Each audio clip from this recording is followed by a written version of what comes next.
I want to pay money and it does the thing I want it to do. I want...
I tell you what, Sherlock Holmes, you are unbelievable.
Hello! Welcome back, my ducklings! Hello! Good morning!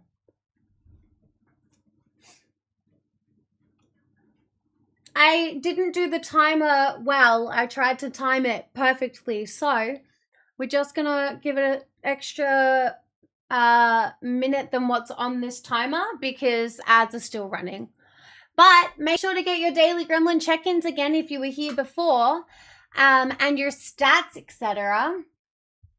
And I won't be long at all.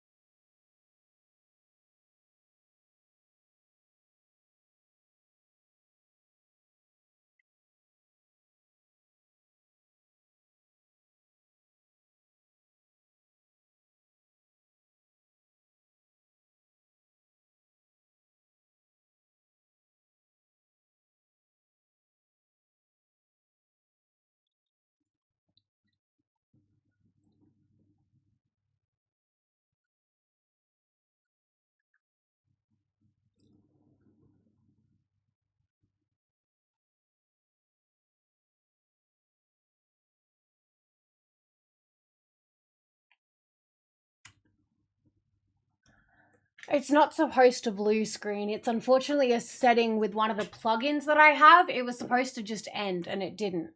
That's okay. All right. Hello. Welcome back. Give me 30 seconds. All right. Look, you've already given me so much longer than that. Hang on.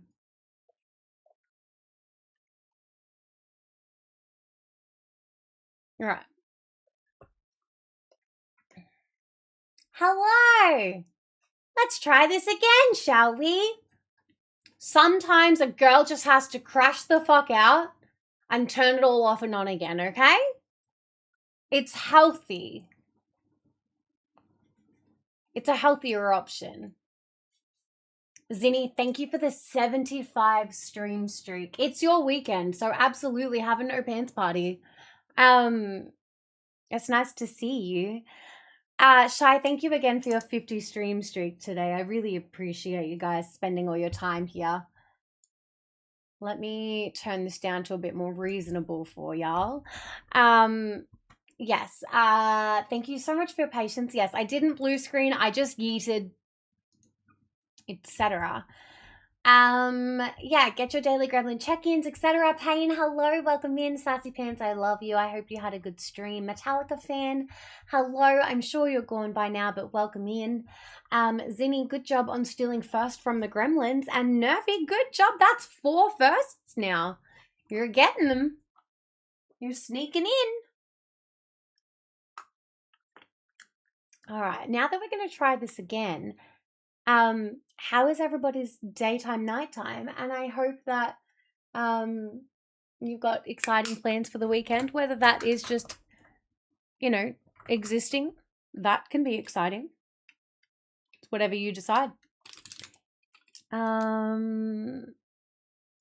These all need to go away. I'm not doing eyeshadow because that's what led to the crash out before, but I will do eyeliner again. And we will see how we go. I almost done with my makeup by the time I was like, cool, let's go live again. There's a hair. Let's try again, shall we?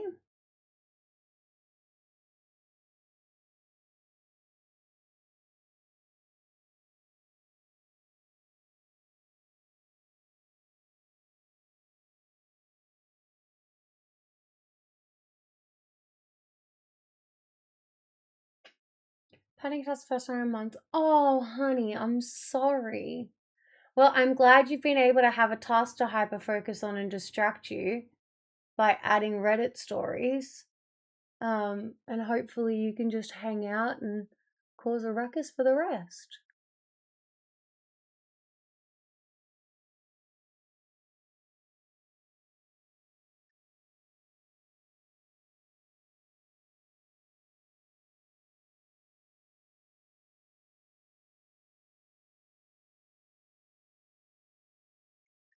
Oh!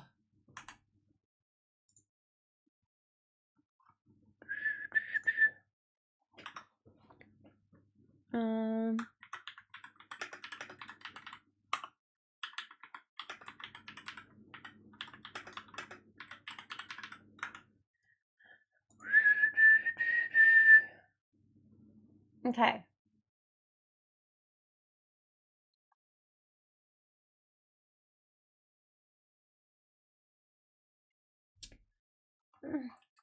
The other playlist was probably a bit too much, but it also is about where I wanted to be. Let's try it with a little bit quieter, maybe.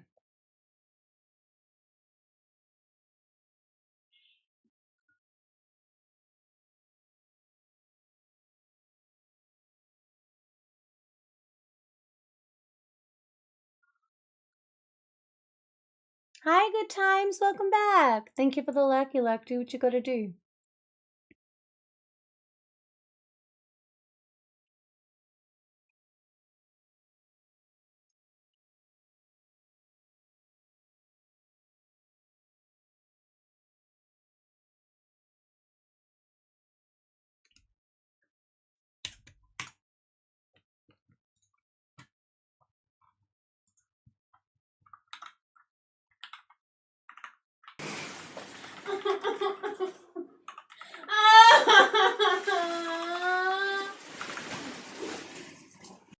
Valid.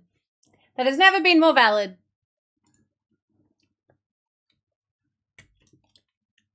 Welcome back, my loves. Sometimes your girl just has to have a cheeky little crash out, okay? But we're back, we ball.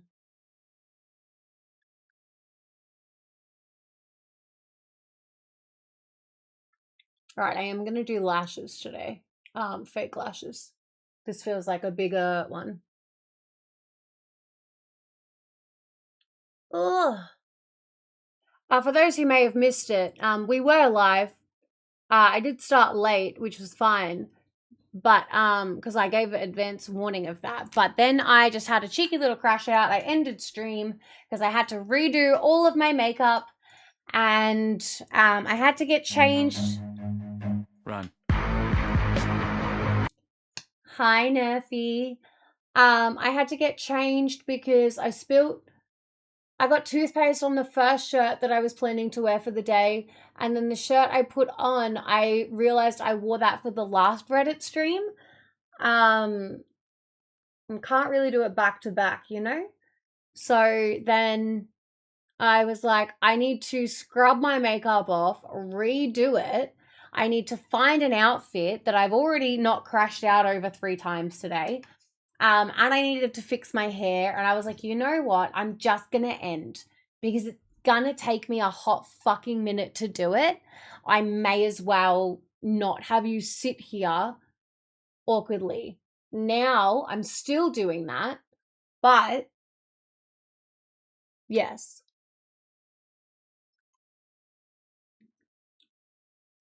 Thank you. I appreciate it. I should have gotten food during that time, but I didn't think about it. Okay. Put this one in there. Hi, Michael. Welcome back.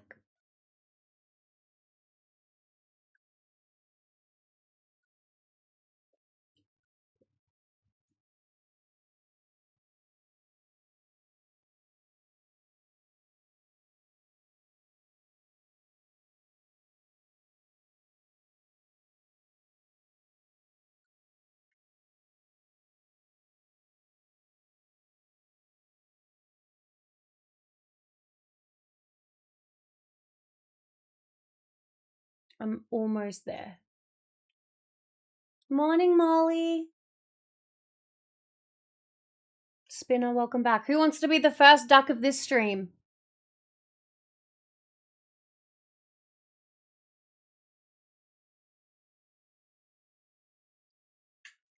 I love how you call me out for calling myself Trex. Oh, It's your fault. princess. Princess, where are you? You can run, but you can't hide. Hey, yo, BJ, get goosed. Nice work. That's a 1 in 20 chance.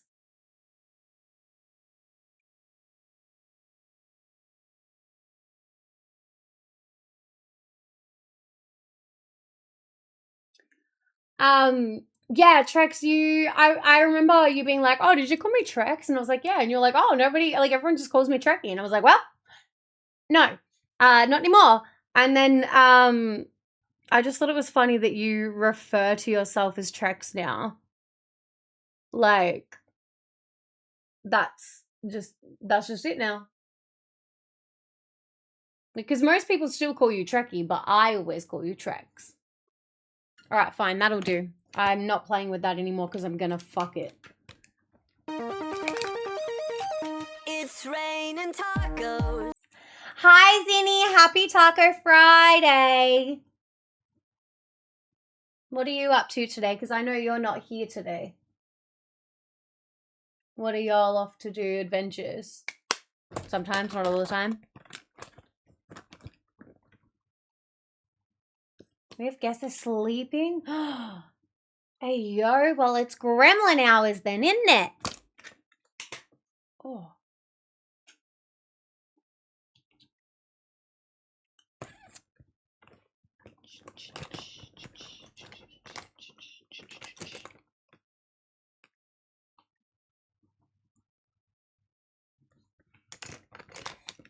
Hi, Hag. Welcome back. I had a crash out and I ended stream and I needed a time to reset.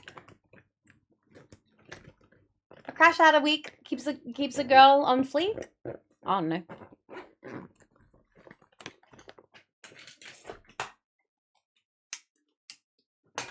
Mental illness, isn't it?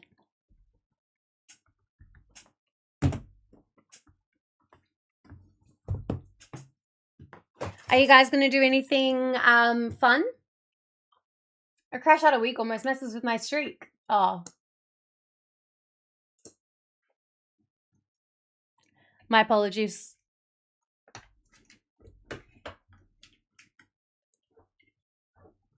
Alrighty. This is what I wanted. And then the other thing I wanted to do was my lashes, that's right. That's not the point, Jackie. He just wants to bully.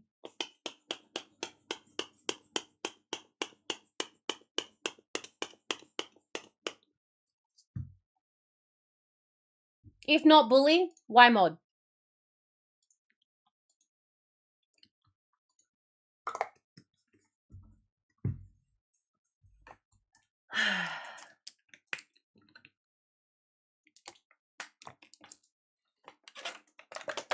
And so I happened to Thyla's stream. No, I had a crash out. Nothing crashed. I crashed out.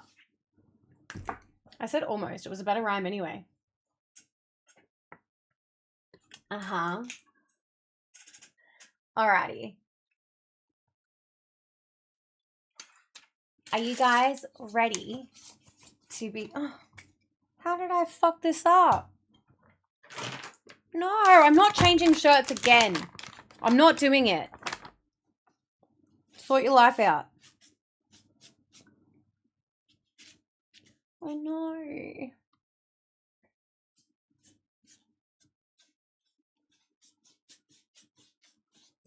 Oh, I'm gonna have to change my shirt.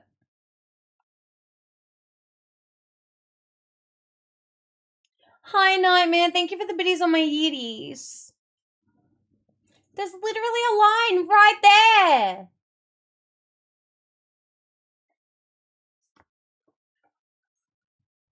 I'm back in half an hour, chat. No. I'm doing nothing. Just stare at my titty right there. There's a line.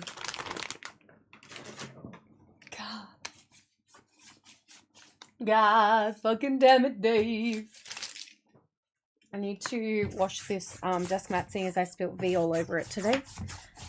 All right.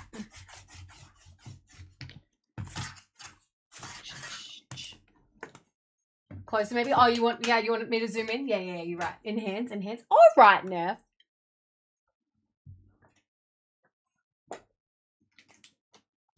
Two biddies for my yiddies? Why, thank you. There's nothing. You saying I got no tits? No, I'm kidding. It's fine. We're not going to carry on with this one. Alrighty. Hi, Birchie. Give me 2 seconds. I'm just going to grab something to nibble on. I'm so sorry. But I'm getting hungry. And then we're going to jump straight into it. So if you haven't already, please make sure to submit a story or 7.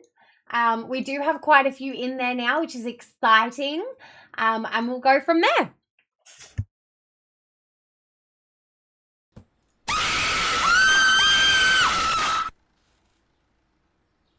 Couldn't have happened to a lovelier person. Yeah, I did mean like that. Thanks, Dan. I fucking hate these taints. They can lick my fucking taint, and I would shove a fucking syringe up their taints.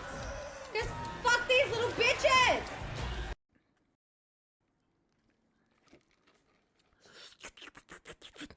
I want to get that slurpy derpy. Wait a second. Am I gonna get pinned?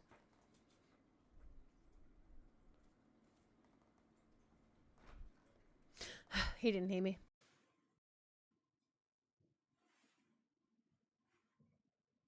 Hey, guy, plug the hole. Llama. If you ever need to plug your holes, you also can fill it with a llama. Not a doctor. This is my birthday cake.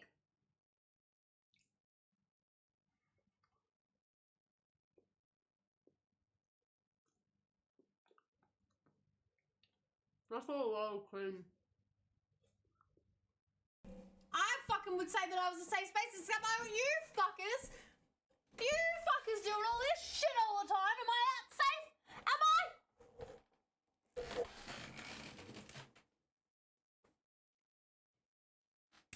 Crew, thank you so much for the gifted sub to Two Dicks and My Cunt.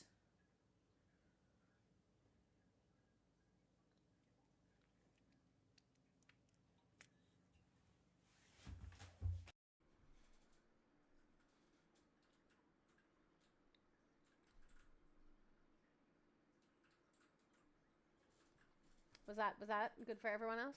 Could never stop looking at this bas relief. The what now? Oh my fucking god. Jesus fucking fuck. Holy shit on a cunt fuck. Hello? Nefarious cheered Dex 100. Choo choo. Choo choo, what are you doing, bitches? I want you to choo choo my asshole. No, I actually don't. I actually don't. Just That's the first thing I heard when you made him angry. You took the cake away. Man, I've got a bad Okay, feeling I about actually this. stood on the cat like pretty solidly, so I'm gonna be an extra minute or three. Like I kind of fucked him up.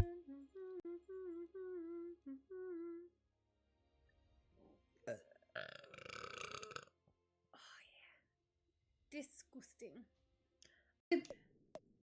Worthless. Oh. Holy crap, what's wrong with your eyes? Have you been sleeping enough? Oh god, get away from me!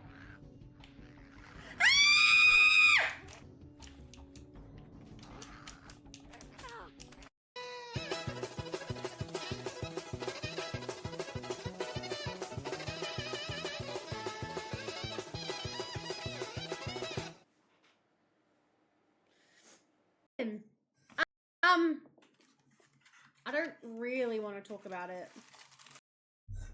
Yeah, I just like fully stood on him. Hang on. Oh, maybe I made that up, but I swear he scratched me pretty bad. I put something in the fucking microwave, and then I turned around in the kitchen and like fully just stood on him because he's always underfoot. And I stood on one of his little feetsies and he like screamed. Which he doesn't normally do a big scream. Yes, he's the worst for it. Hang on. Okay.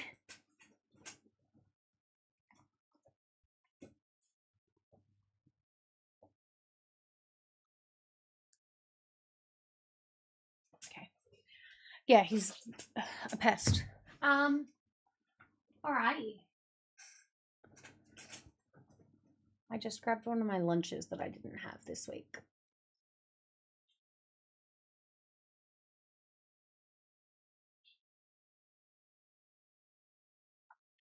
And I'm gonna post this on Instagram stories.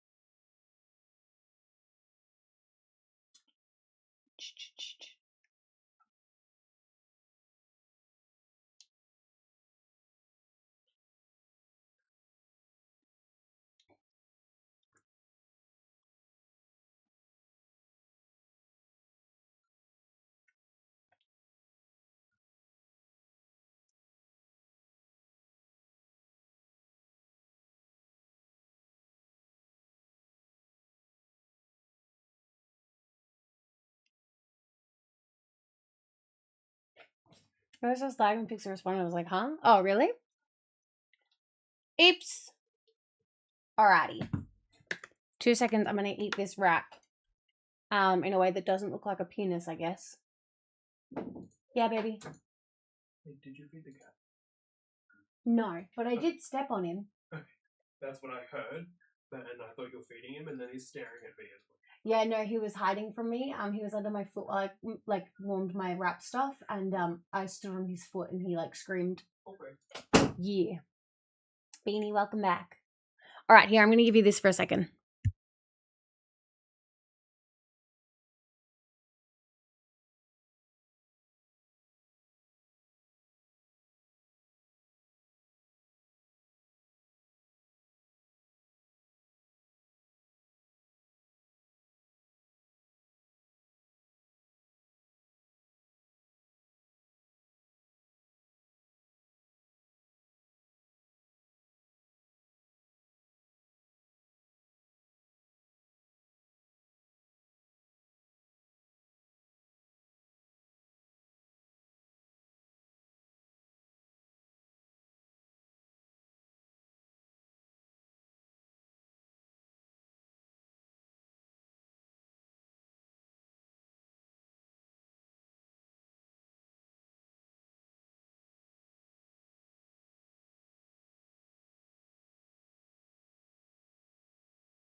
I couldn't get a single thought in there. There you go. All right. I have eaten. You got a couple of levels in. We're here. We're back. We're ready to rumble.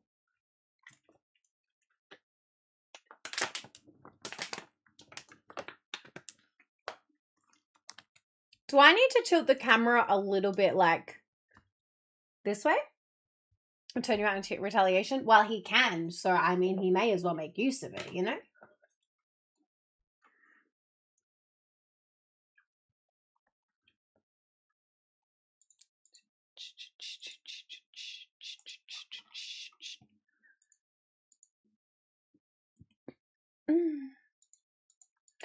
Should I tilt the camera a little bit? Maybe, hang on.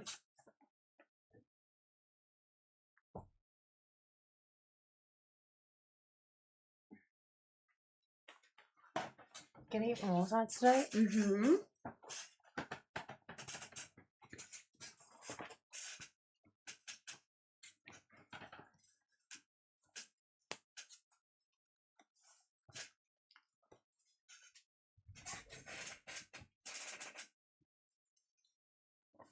All right.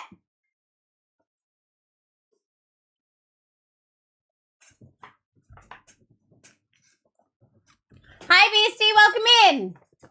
Best friend yelling and running to me. It's a boy. It's a boy. Because they had a baby. And they didn't know the gender beforehand. That's exciting. All right. Let's do the things and the stuff.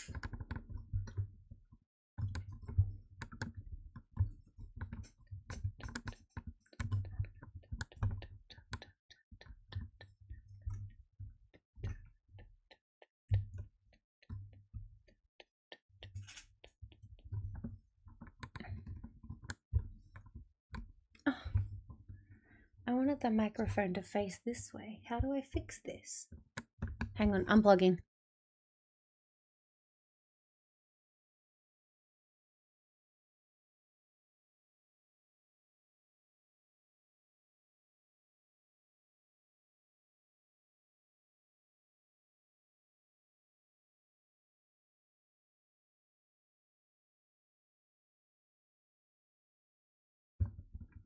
Hey, Beastie, you think that's funny? You think that that was funny? Is that right?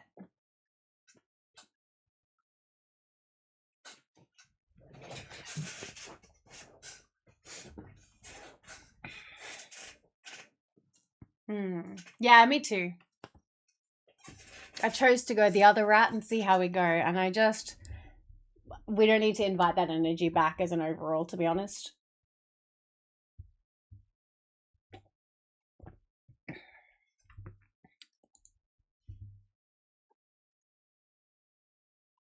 Mm-hmm.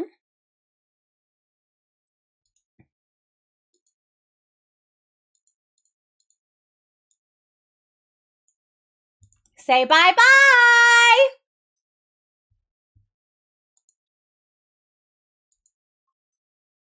Play that funky music, wild boy.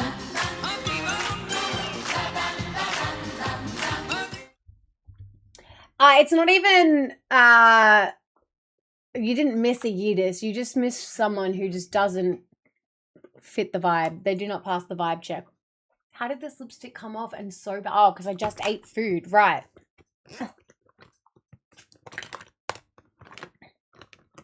For future reference, that stuff is just an instant yeet. Okay, guys? Hi, Sully. Welcome back. How you doing? Because I know we're still trying to gauge in a lot of ways where the line is. And that's like, yeah.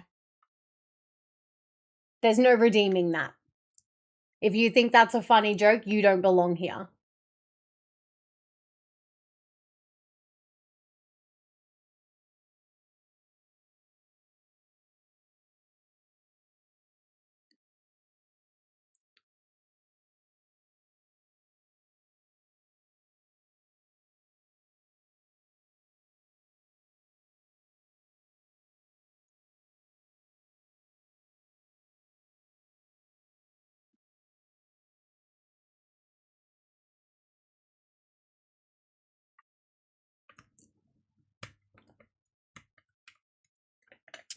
Oh, okay.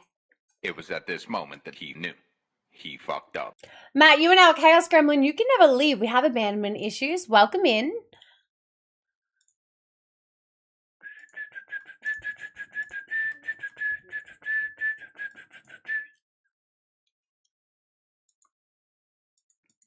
He doesn't need more beans. He's fine. He's chunky. He is. We pulled him out of retirement, Sully, just because there's a lot of dead floor space. And I was like, this will fill that void while I am starting a fresh slate. Alrighty. Everybody say hi, YouTube.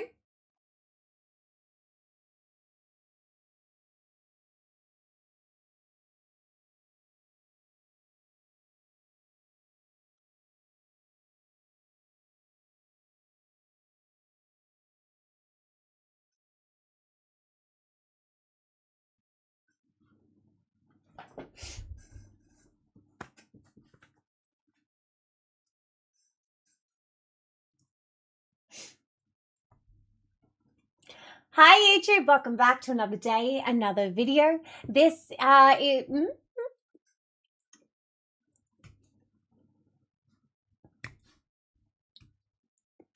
Hards are words.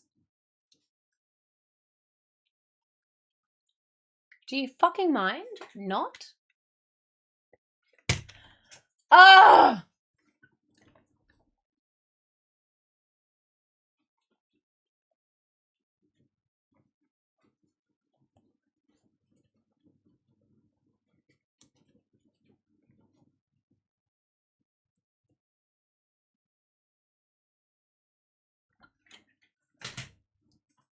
Alright, let's try again.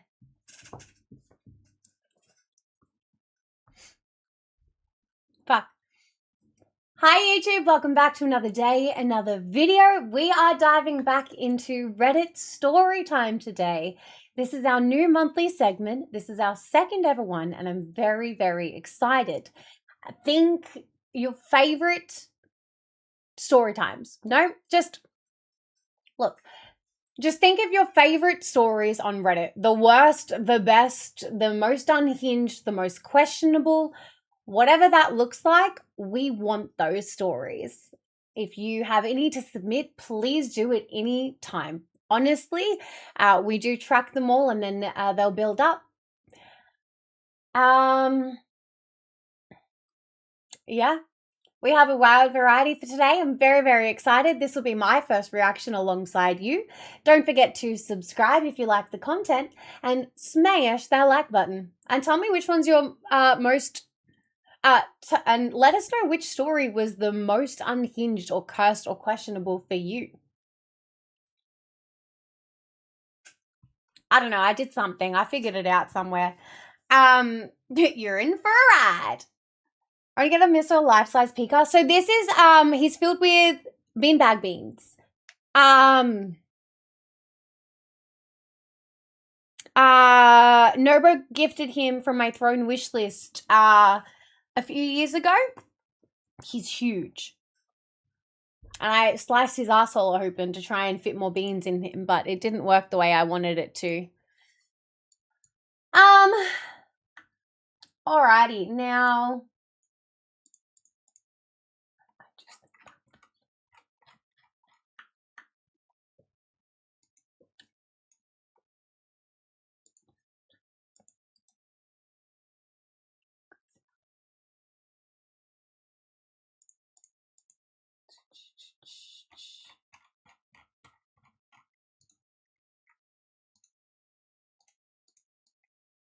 Oh, perfect. Okay, yes, Pickle Rick, you have filled in some of these. That's where that's coming from. That's too bright, isn't it? Damn. I'm just trying to see the viewers the way he's leaning in. Yeah, he's just coming in to say hi.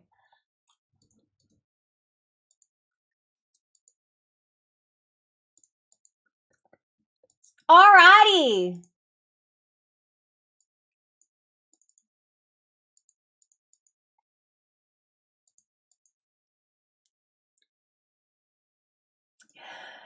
Okay, our first story time of the day. The title is, I used to eat my coworker's apple chips at work and then tell him that I was allergic to apples so that he wouldn't accuse me. Because of course. It was at this moment that he knew. He fucked up. Mark, you are now a chaos gremlin. You can never leave. We have abandonment issues. Alrighty. Just to be clear, this wasn't because I was particularly hungry. It's because my coworker was an absolute asshole.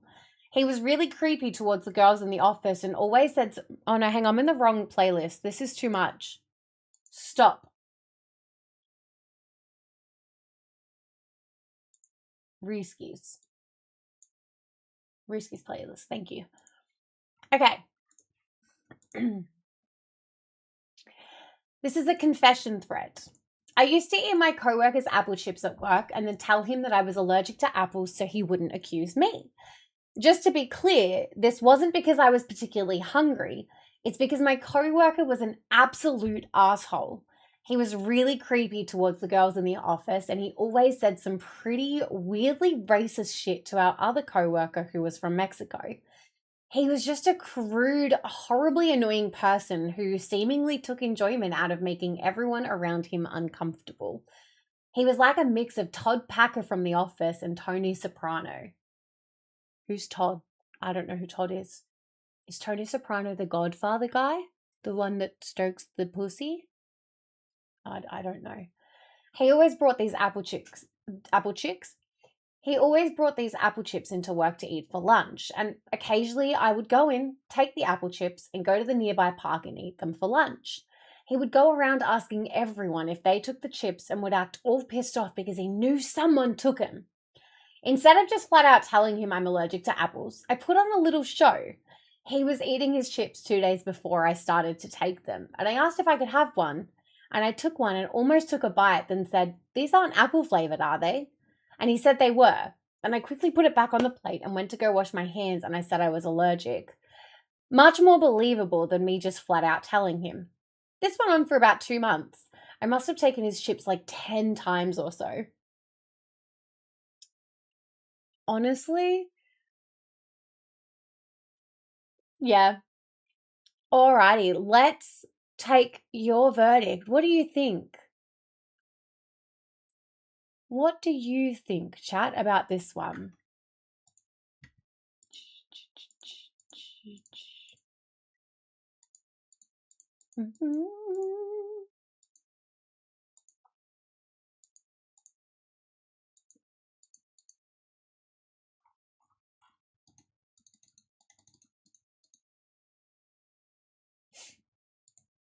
Uh,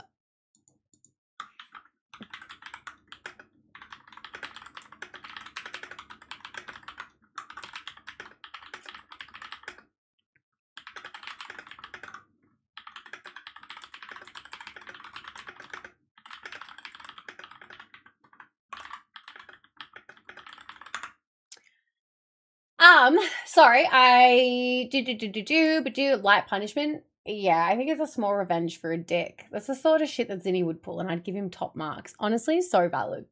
Sounds like a valid reasoning. Lying about being allergic to apples was a bit far. I feel like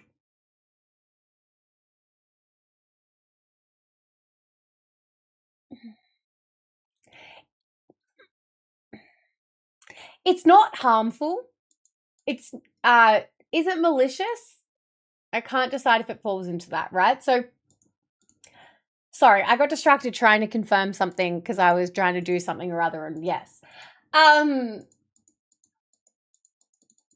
2 months, which is like 60 days. He took the chips like 10 times. I as just like some small thing. It's like an inconvenience for someone who's like a dick, who's creepy, misogynistic, slightly racist, etc. Like I feel like it puts him out that he didn't have a snack. But, like, I'm sure that's not, like, if that was all he was eating for the day, then he wouldn't have done it, for an example. So it's just a mild inconvenience. So, personally, I feel like that was 100% worth it. yeah, like it's annoying, it's inconvenient, and then he's gonna go around and he's gonna be like, if he's gonna like be an absolute douche to everyone, like he just gets to get away with it and have like that little giggle. Him setting it like and to set the bar early that like he does not even like he can't even look to be the victim kind of thing. I think after the 5th time I would have wrote a note in the chip bag and gotten the point across another way. Lying about the allergy, I don't get the point on when you could have just left him wondering. I think it's more fun because everyone else has plausible deniability. Nobody else knows he's eating them. Everyone else is correct in saying, well, we didn't do it. And he's not even going to think to accuse him because he's got an apple allergy. Like, you know what I mean? So I think it's more just that conditioning. So that this was someone who might have a history for that kind of stuff. And I think it was more conditioning. I understand the logic behind it and how it could be executed that way. It's a 50-50, right? Interesting. This reminds me of my friend who told me he was allergic to bacon, and then I caught a motherfucker eating a BLT from Greg's.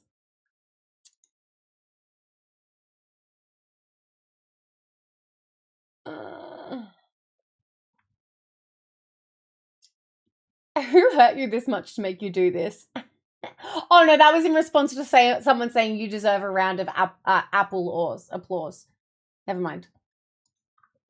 Alrighty, next up, what have we got? So I can just hide these when they're done, and that way I know I'm always at the top. Okay. My husband accidentally keeps sending flirty emojis in the family group chat to my cousin.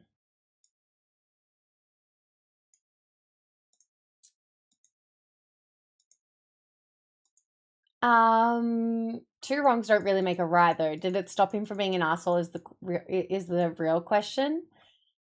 It doesn't. No, you're so right. They are both assholes. I just personally think that one is more warranted than the other. I'm gonna move chat because with how my camera is set up at the moment, I feel like I'm in the way.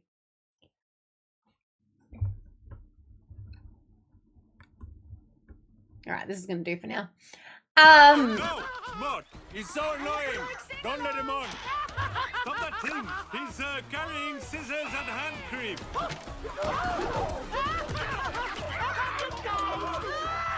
Hi, Bree Bree. Okay, actually, no, you know what, Pickle Rick? Run the poll. Because, yes. Big Head was in the way. Just kidding. No, that's fine. The hubby or the partner? Oh, we haven't got to that one yet. I haven't read that one.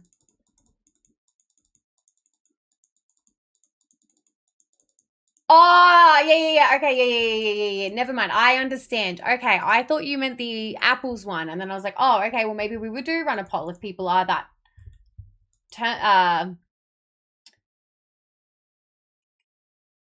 Yes. Bree, hello, my love. Welcome in. You're just in time. We've only just started because crash outs are... yes. Most of that had off on any comments. Am I polling for Apple Guy? No, it's fine. Sorry, don't. No. Nope. I was waiting for a poll for the next one, so it was ready. I apologize. As you were. Get back to it.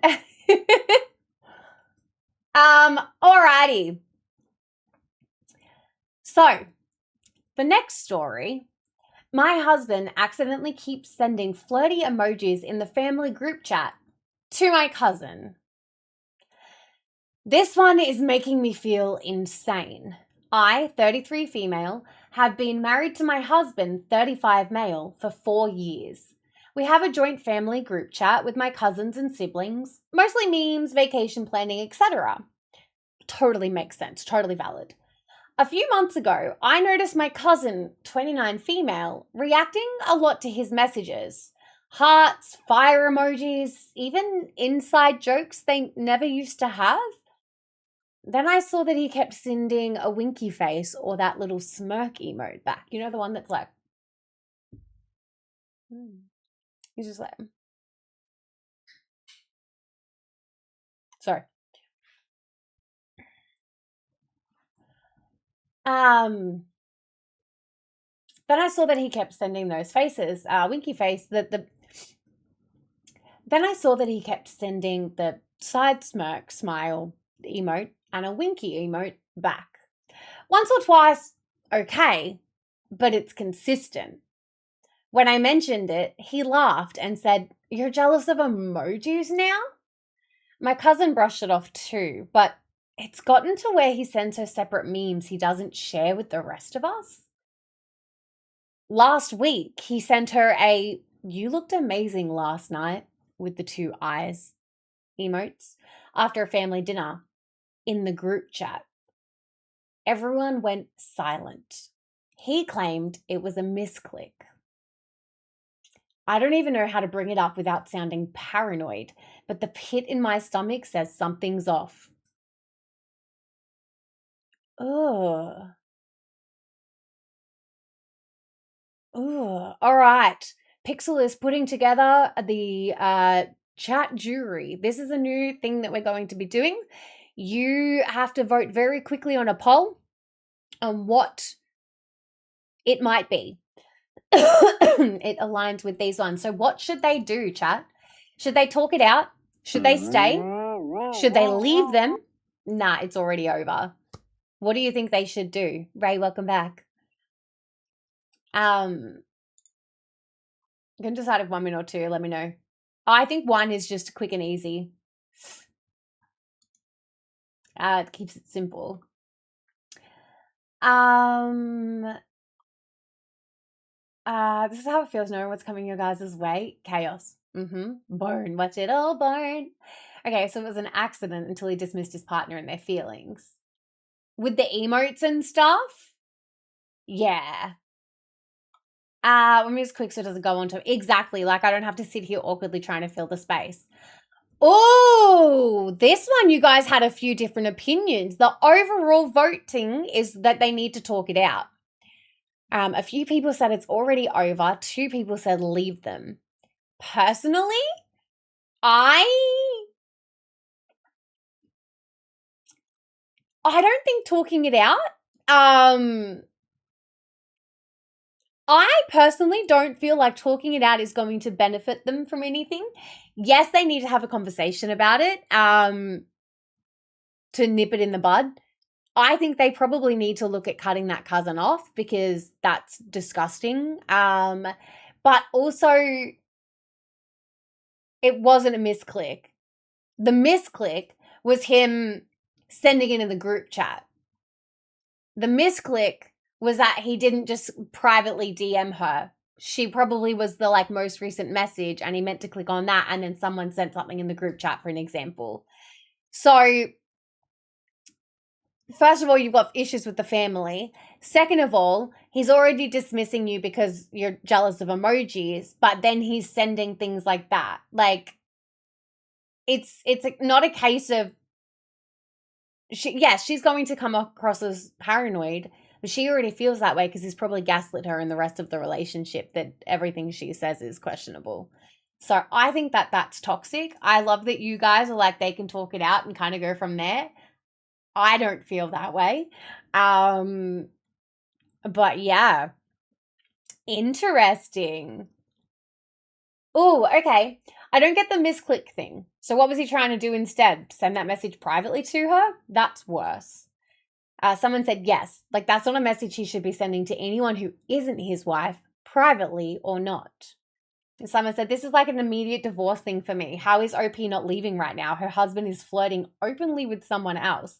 He's also doing it in the family group chat, in front of her and her whole family, disrespecting her.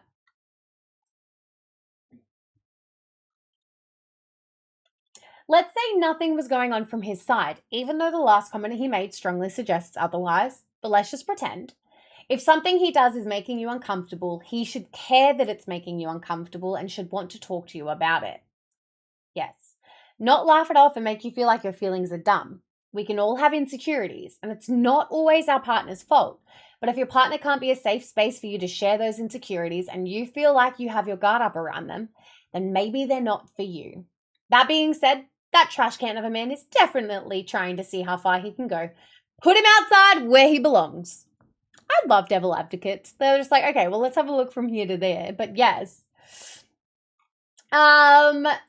I was torn on this one purely because the cousin is trouble, but we don't know if it was two ways or one.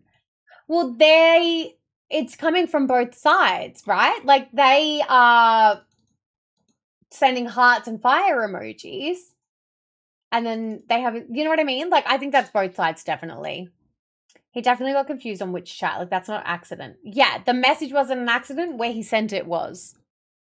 If they loved each other to get married, surely you'd look at talking it out first to discuss what happened and set boundaries and all that. If they're not receptive or dismissive, then of course yeet him. Yep. But if it's gotten to a point where it's doing that, Pixel, you've already passed the point of boundaries.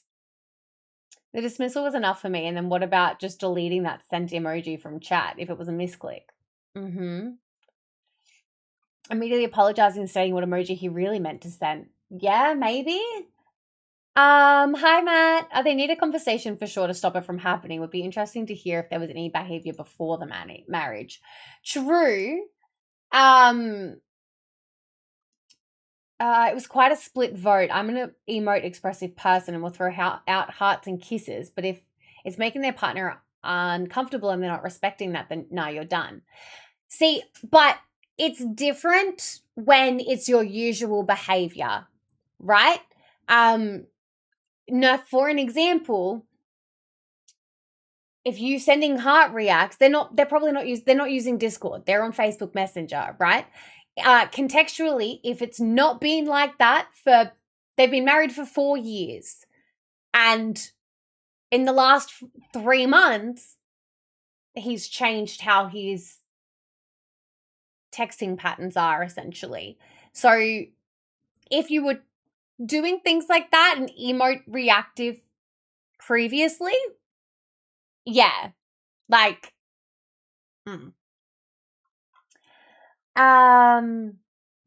but yeah, Matt, you're absolutely right. Like, I think that if we had more context, it would be great. But yeah, this one's just called 2 Hot Takes is this Reddit thread. If Adam had started anything up with my family, let alone in front of and others, it's like dragging my nose through the dirt and laughing at me. Ain't no way. Well, exactly. Like, when you get a partner, that is your new family unit. You are now a family, and then anything you do, you make you should be making as a united front. Not always, and you don't always have to agree, but you don't need to have it out in public. You can go home and have a conversation and be like, hey, X, Y, Z. Do you know what I mean? I realized he was also sending the emotes. In that case, my voice, actually, yeah, hang on here. I forgot I was doing these. Oh, story time. What's the difference? I don't know where I'm at with this one. And the red flag one, I will turn off for now because I don't know for that one. But I had...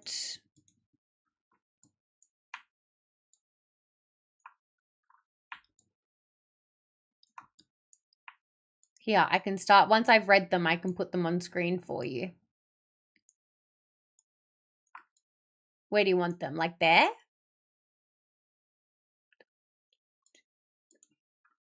There you go. Let me set up a quick, because guys, reminder, this is the second one we've ever done, so we are still workshopping a lot of this.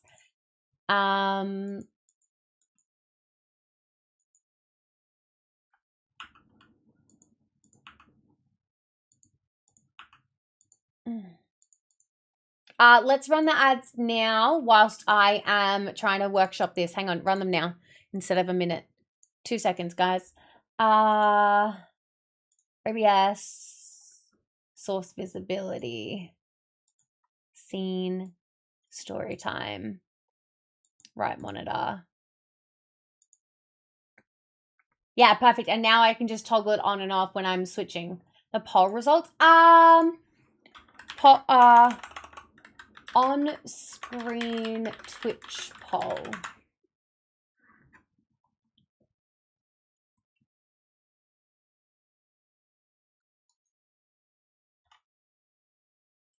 Two seconds. Let's have a look.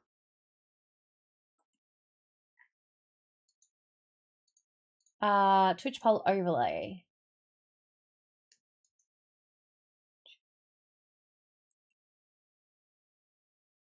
Ooh, takes less than 30 seconds.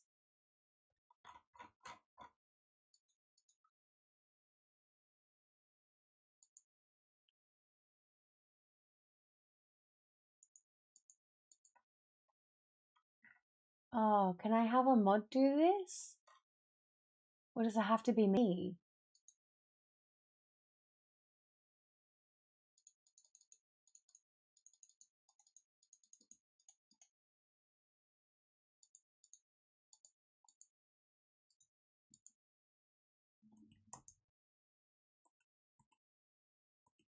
Like straw poll, but embedded?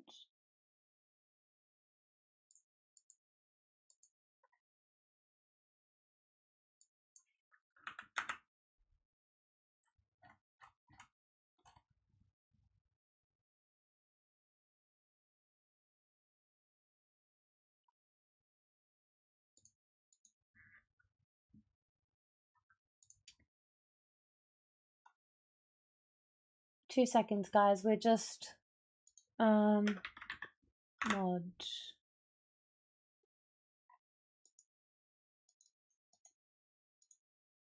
The simple browser source.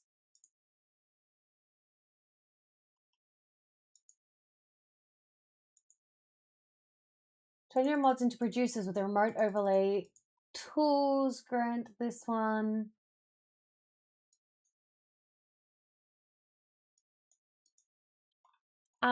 Give me 2 seconds.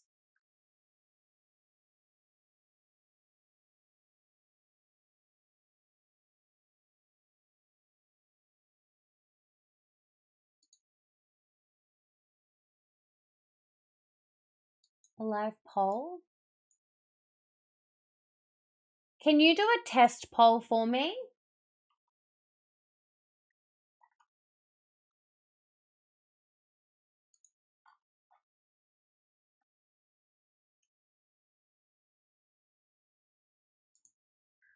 Pixel Pimp NZ.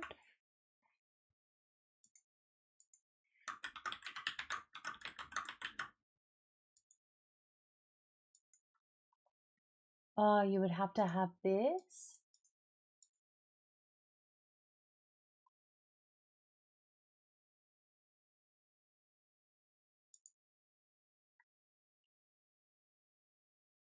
I think I don't like this.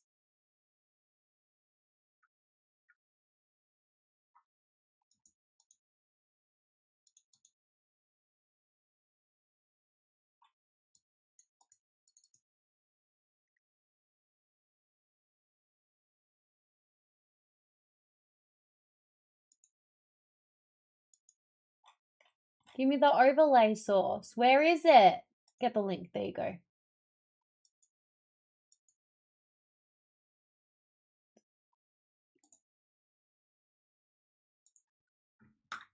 Poll.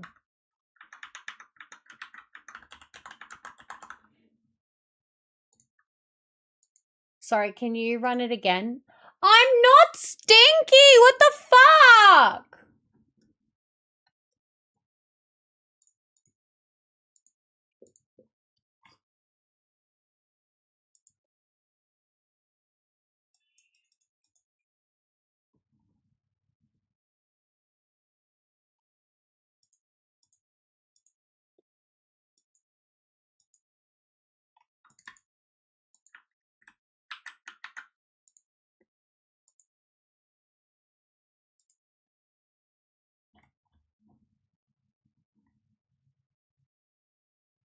No?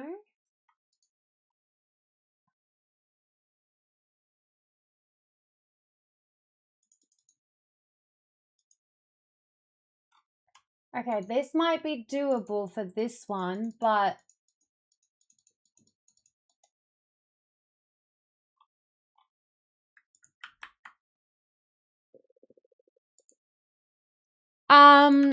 can you see if that does anything for you?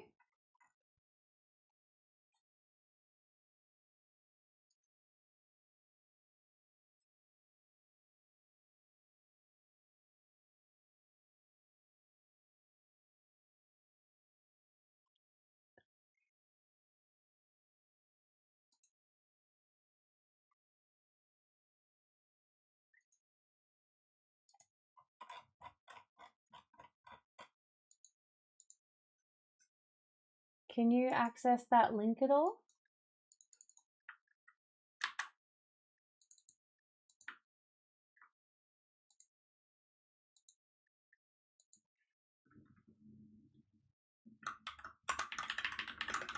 Sorry guys, like I said, work in progress, live, second ever one, we're figuring it out.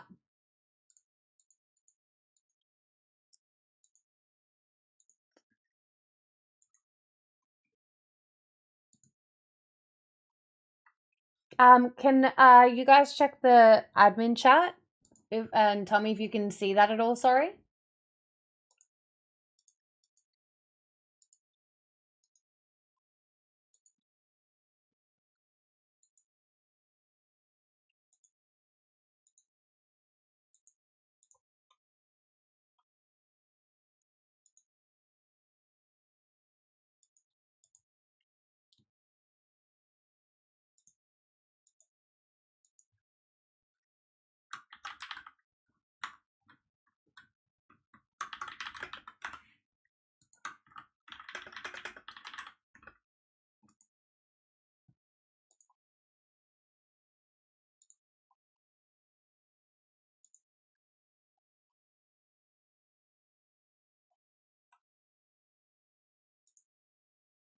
Thanks for logging for that. I can create a poll and go to, oh, so you can't. Because this would be my preferred one over the other one, but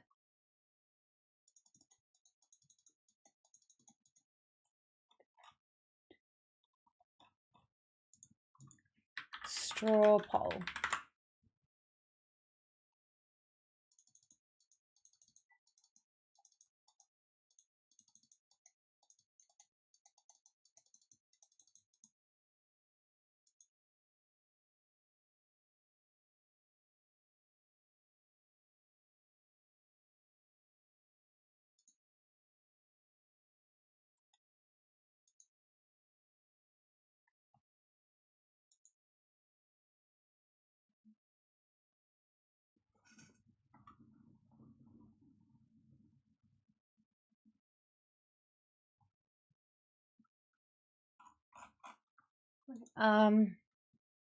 Twitch poll overlay for mods.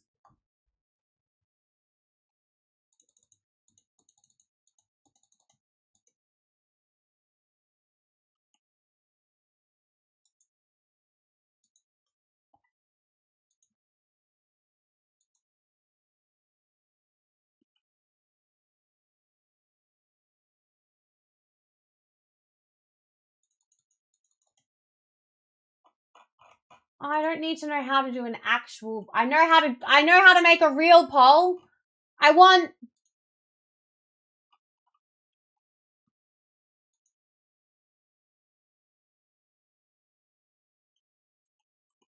What about this one? Can I have this one?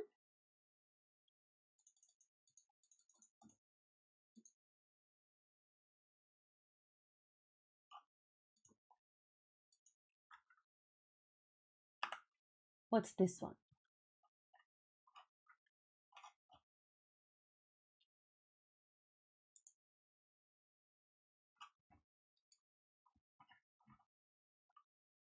Hi, Lid. How are you, my love?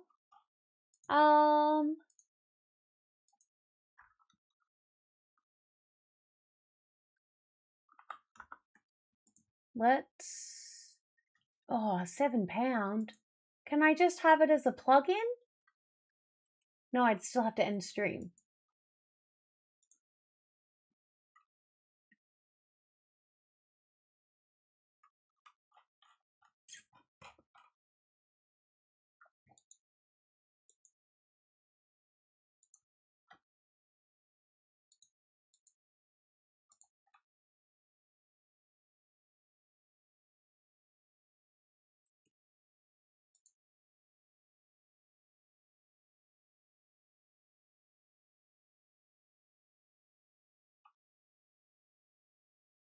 Is it going to just...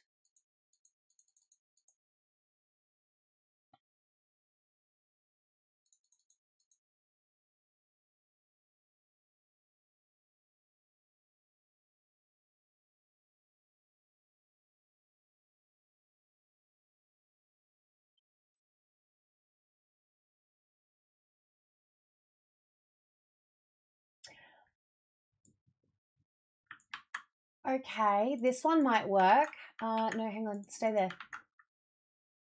Slash it's chaos Bella. Yeah, I think I'm finding one. Please hold. I'm locking in. Yeah, see, because the other one I have to do.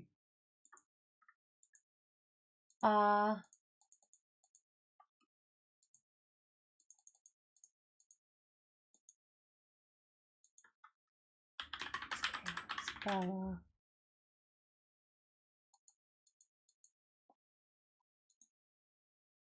No, that's not what I want.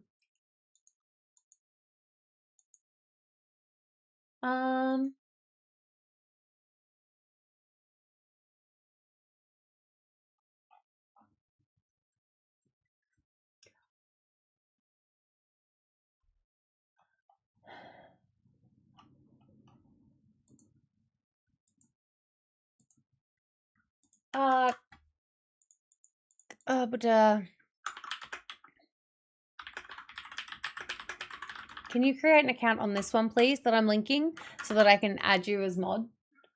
Hello, my love. Sorry. Yes, we are doing a Reddit stream. I am just a goblin who has locked in on a thought second, and I a thought process, and I just need to make it work. I need the beans, Brie and Pickle Rick, if you're gonna be Pickle Rick primarily because you're doing the polls. Can you please create just log into that with Twitch?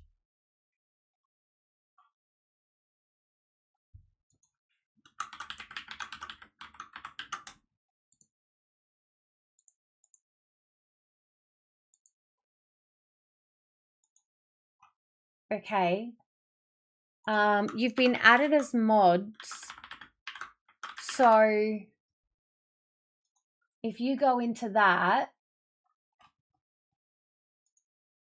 can you have a look-see?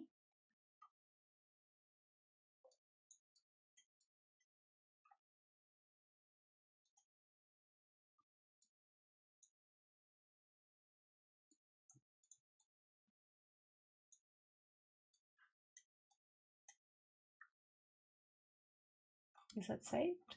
I don't understand.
Guys, I'm lost.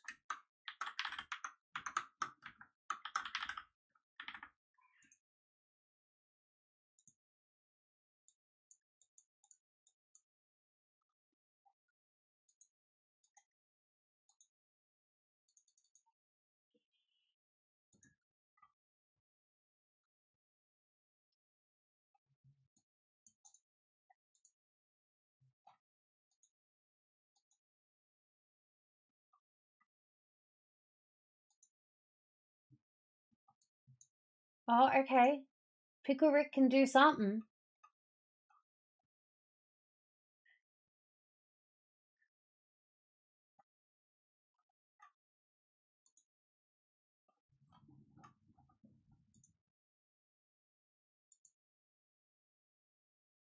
Okay, I'm going to leave that for you to play with if that's okay, and we'll just move on and you'll be able to do it or you won't.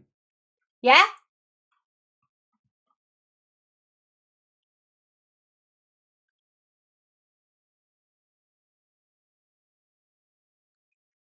Yeah, thank you. Yeah, much obliged.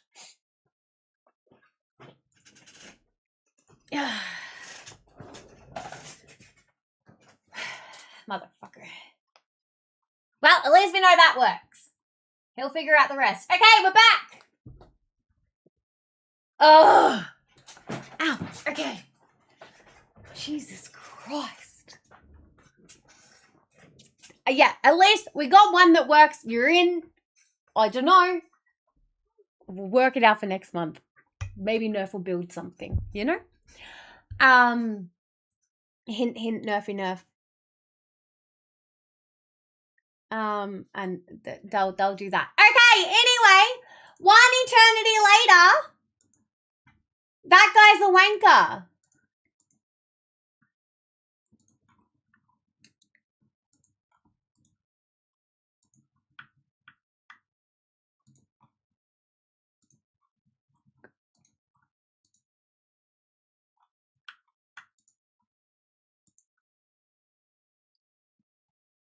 Is there an update? No, he's just an asshole. That was my verdict.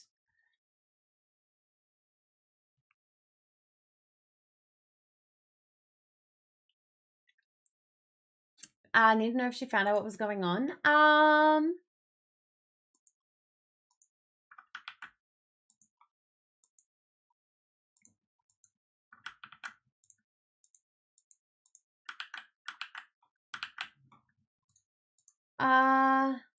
I can create move shooter. It doesn't look like I can edit the stuff like the poll title and options.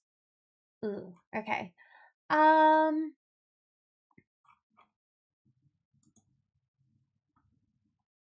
I'm not logged in. I don't have an account, so I can't see. But no, unfortunately, I have no other information. Alrighty.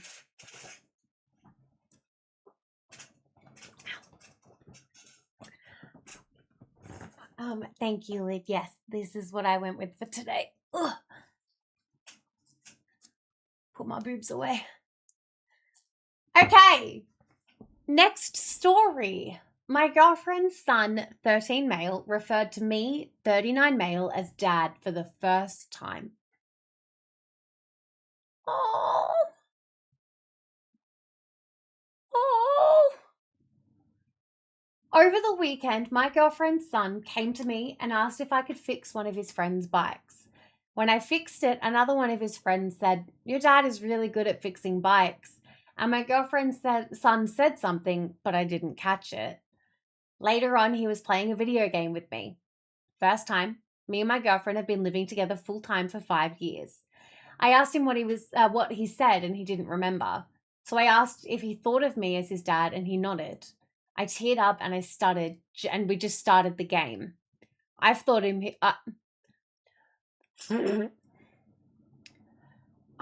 him as my son for years and told him so, but I don't know how to react. His dad isn't in the picture. Prison. And my girlfriend's ex, who he tried to call dad when he was little, would yell at him for it. He got yelled at for calling someone dad? What a piece of shit. My dad was a piece of shit and didn't want anything to do with me. I didn't have a father figure to use as an example. How do I be a dad? You're already doing it, honey.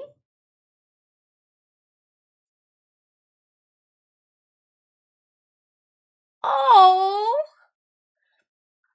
Someone said, sounds like you're doing it. Just be. Keep up the good work. Someone said, most dad thing ever. Wanting to be more dad. What's next? Resting your eyes in front of the TV? Someone said, resting your eyes is for lazy bones. Obviously, you need to check them for leaks. Someone said, as soon as you turn that thermostat down, That's so sweet. Be nice to that little boy, even if you guys ever break up. The fact that you're even concerned enough about being a good parent to try to better yourself for your kid shows you're a great dad already.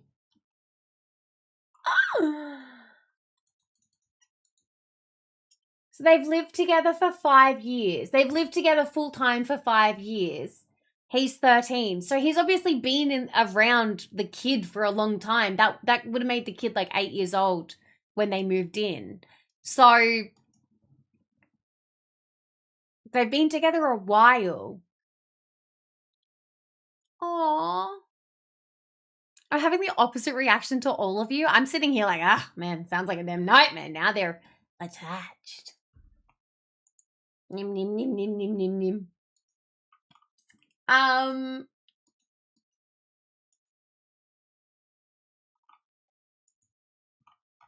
Pixel, can you see on the right side where you can add poll stuff, by the way?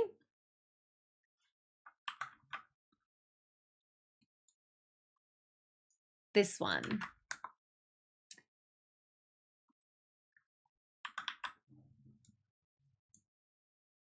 This is what I've got, by the way. It's prime dad-child bonding time. Exactly, and like their first time ever playing a game and just like, oh. That's so wholesome.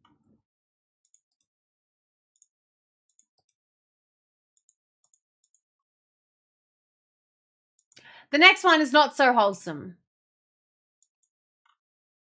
And it's a long one with an update. Yay! Okay, pause while I fix my stuff.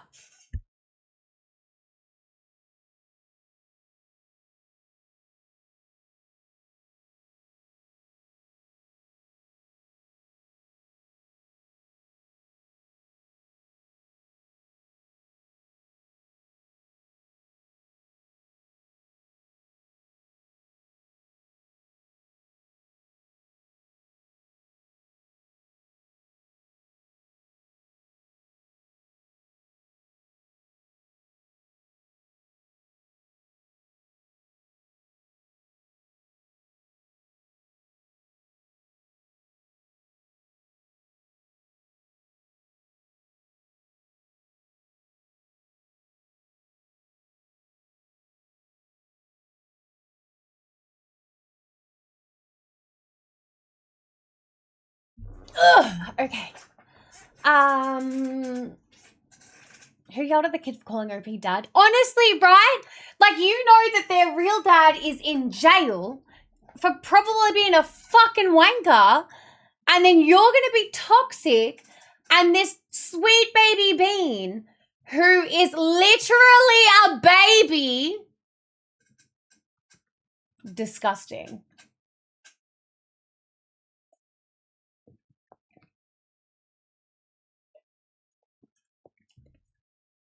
Oh, alrighty. Are we ready for the next one? Thank you for your patience while we're working out the new technical stuff.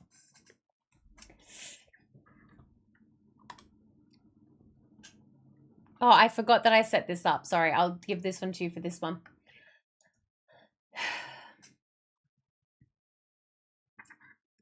All right, next story. My 22 female neighbor, 70 female. Oh, me. So I'm a 22-year-old female. My neighbor is a 70-year-old female. Told me about a woman, 20 female, visiting my boyfriend, 22 male, when I'm gone. So,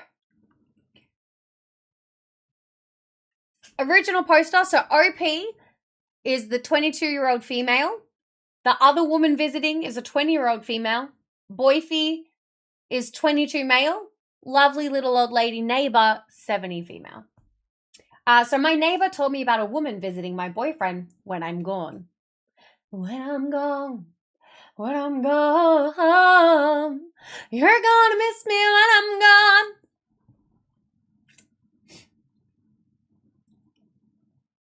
gone. Originally posted to relationship advice. Okay, I'm going to keep this short because I really don't know what else to say. Been together with my boyfriend for 3 years, and he moved in with me last year. I was already living here for a year or so and developed a friendship with my lovely neighbor. She's retired and she's a really sweet lady. She basically knows everyone in the neighborhood and sits at home most of the day. Aww, my brain immediately pictures her as like that little old lady sitting on the porch, like in a little rocking wooden chair, like knitting, or she's on like one of those swing, like those wooden swing they have on their like front porches, and they just sit and they watch the neighborhood and the kids, and like they make sure that, you know, everyone gets home safe and that like they're not getting stolen off the streets and stuff. Aww, I bet she crochets and she gives the best cuddles. Okay. Sorry, I got distracted by the thoughts in my brain. Today, she came up to me and said she had something to tell me, but that I shouldn't get mad at her. I told her I would never get angry with her and go ahead. She said that when I've been gone, probably a late shift or when I'm visiting someone, I don't know, she's seen a woman come into my house and leave before I come back. I pressed her for more details, and she said that as far as she knows, she's seen her come by 3 times and that she thought I should know. When she leaves, she hugs and kisses my boyfriend, and she believes she stays for at least an hour or 2. Got some generic details from her appearance, but nothing specific. Of course, all alarm bells are going off in my head. There are no signs my boyfriend is cheating, and we've talked about how we would rather end things instead.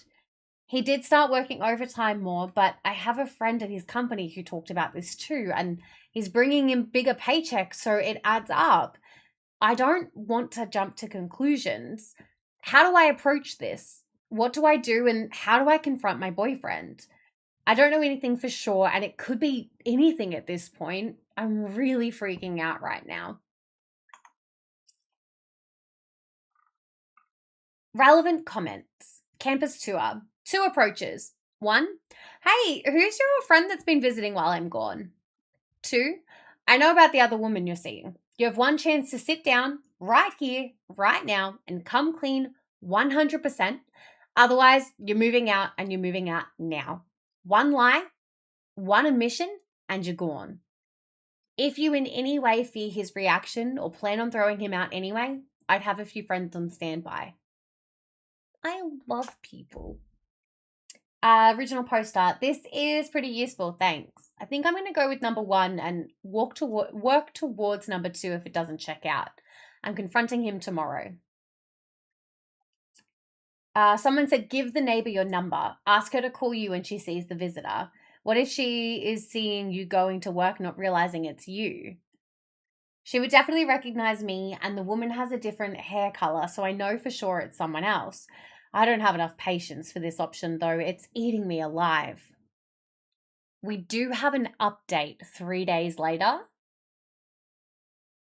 That's really interesting. Where are we sitting right now? Where are our thoughts at? Oh, flashbang.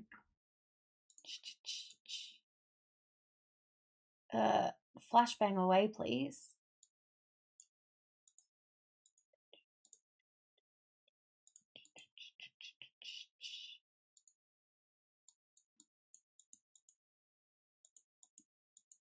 I don't know if that was me. What? The flashbang? No.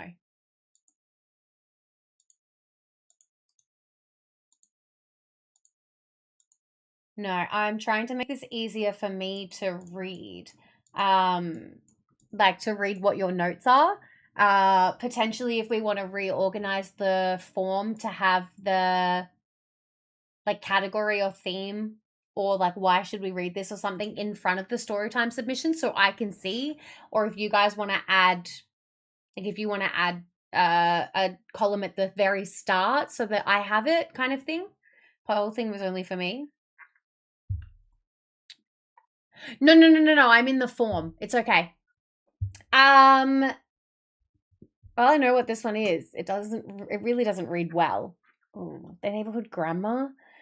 I refreshed it, but is doing it on purpose when she's gone. Yeah, so we're currently at There's no signs that he's cheating. They've talked about being very upfront about rather than cheating, they would rather just end things if they get to that point. Nana has seen, so neighbor Nana has seen a lady coming and going, but doesn't have any information. So, yeah, she said, hey, I'm going to go with the approach of, who's your friend that's been visiting while I'm gone? Update. I almost didn't make this post because I feel so stupid. But there were so many people who wanted an update, so why not? Thanks to everyone who gave advice last time. Oh, okay. Do you feel so stupid? Oh, what does this turn out to be? The next morning, I decided to confront my boyfriend. I wanted the truth from him. I was very upset, to say the least. So I asked him who the woman was that was coming over when I was gone. He looked kind of confused and then started chuckling. I asked him why he was laughing and that I wasn't joking around. He's been preparing to propose to me, and one of my best friends came over to look at rings and talk about how and where he should do it. I felt really guilty for assuming that he was cheating, but even he admitted that it didn't look very good. He showed me some of the plans they had made and the texts between them, but that he is going to change things up now that I know. I kind of ruined the surprise, but oh well.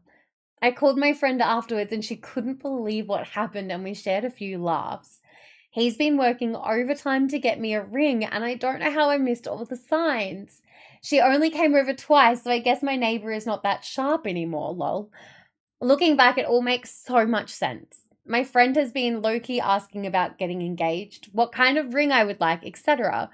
I feel really stupid and bad for assuming the worst, but my boyfriend doesn't hold it against me and said he would probably have handled it the same way. I'm so happy that we're cool now. The thought of cheating was so tough on me, I already called in sick Monday. For anyone wondering, I already told him I'm gonna say yes. Oh! Oh! That poor little old lady. See, this is why you can't have little old nosy neighbors, because they don't know everything and then they have context and then they ruin things like that. But then also, if he was cheating on her, she would have gotten all of the answers. Oh.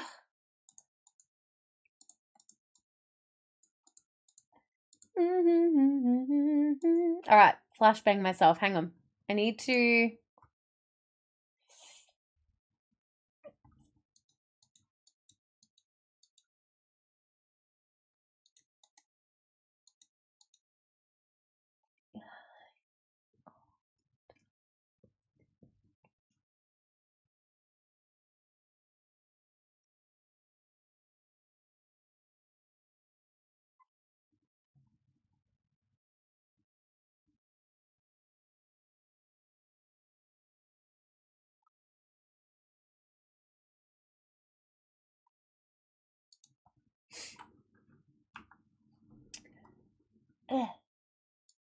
I just want to make it easy for me to read.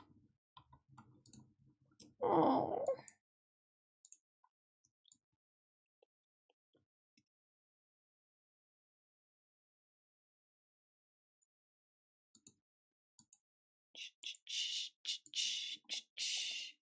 Damn nosy Nancy out here ruining proposals. Honestly. Oh, no, that's so sweet. Like, I can't believe she wouldn't have, like, gone to her best friend about it either, actually. Oh my God, this reminds me of one of our stories. Mama Nerf sat me down one day for a serious chat within the first few months of our relationship. She said, so, I don't know what's going on between you and Renee, but it needs to stop. I was Pikachu shocked face. She followed up with, you can't deny it. She can't wait to drive you home to your place and she spends a lot of time dropping you off.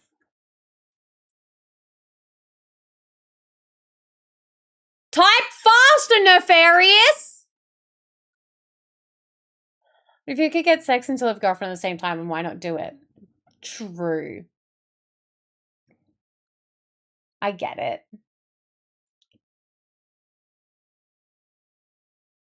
Turns out Renee was using any excuse to drop me off to be able to see my brother.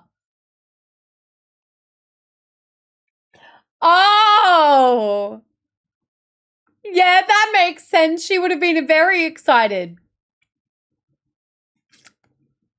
Yep. Oh, no. Renee, you dirty dog. Squish, hi, darling. Welcome in. I hope you had a good day, a good week. We're doing good. Oh my God. Okay, no, wait. Some of these these comments. I had an elderly neighbor tell my ex-wife that I had a girl coming over while she was at work. It was my daughter. My dad had a similar situation. The neighbors gossiping about him shacking up with some girl at his house.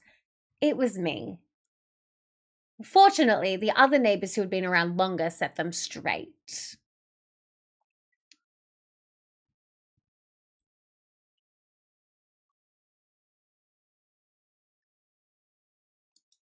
I only have to cream the hole! Pause.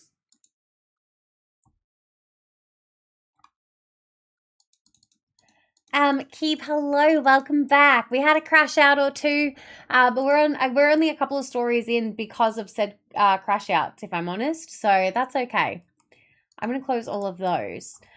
So yeah, super wholesome for that one. The fact that it started with, oh God, is he cheating, and turned into, aw, they're gonna get married. I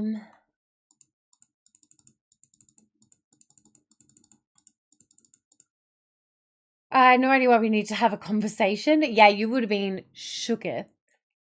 And I guess that would have turned into a conversation with Renee real quick. My goodness. And now you've got two wives. That's the running joke nowadays. So what are you supposed to do, hey?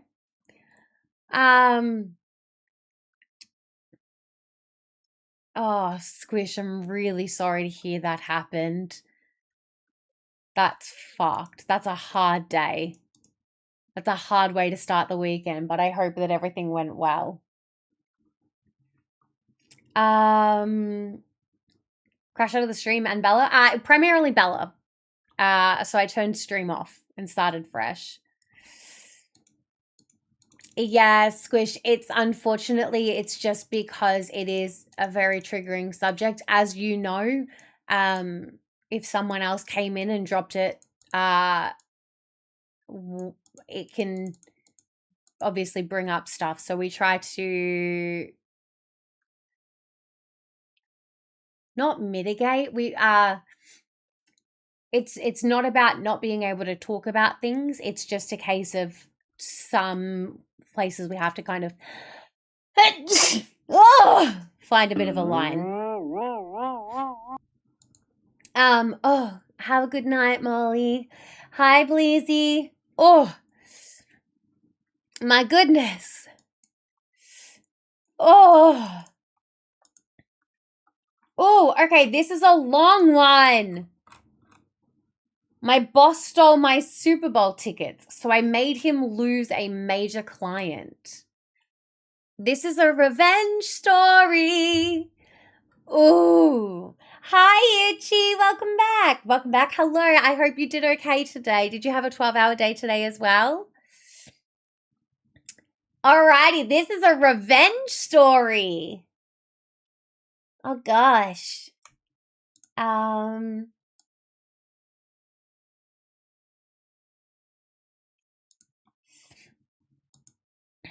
Close to it was 11 hours. Okay. Yeah. All right, let's lock in. Story time. Is there another sneeze? I can feel it in my nose, but it's not there. Okay. I'm not stingy. I slept perfectly last night. Fuck yes. Even better. And now it's the weekend. All right, next story. My boss stole my Super Bowl tickets, so I made him lose a major client. With the NFL playoffs back on, I thought you all might enjoy this football-related revenge story. This was 3 years ago, so I don't know when the playoffs are, but I'm a huge 49ers fan, the rabid all-day tailgate in the parking lot type. A few years ago, we made it back to the Super Bowl. I was working at a consulting firm with a handful of accounts I would interact with directly. One client in particular knew how big of a Niners fan I was.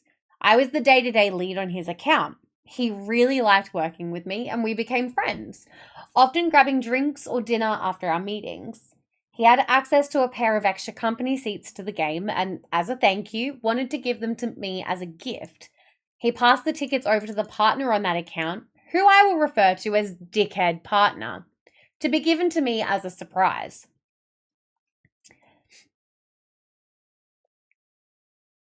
Oh no.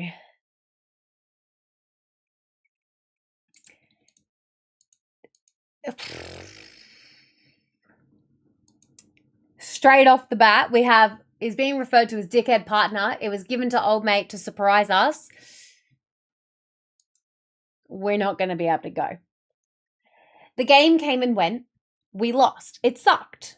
The next time we met, we went to drinks afterward and he mentioned, hey, by the way, why didn't you go to the game? I heard someone else was in your seats. I asked, what game? He said, the Super Bowl?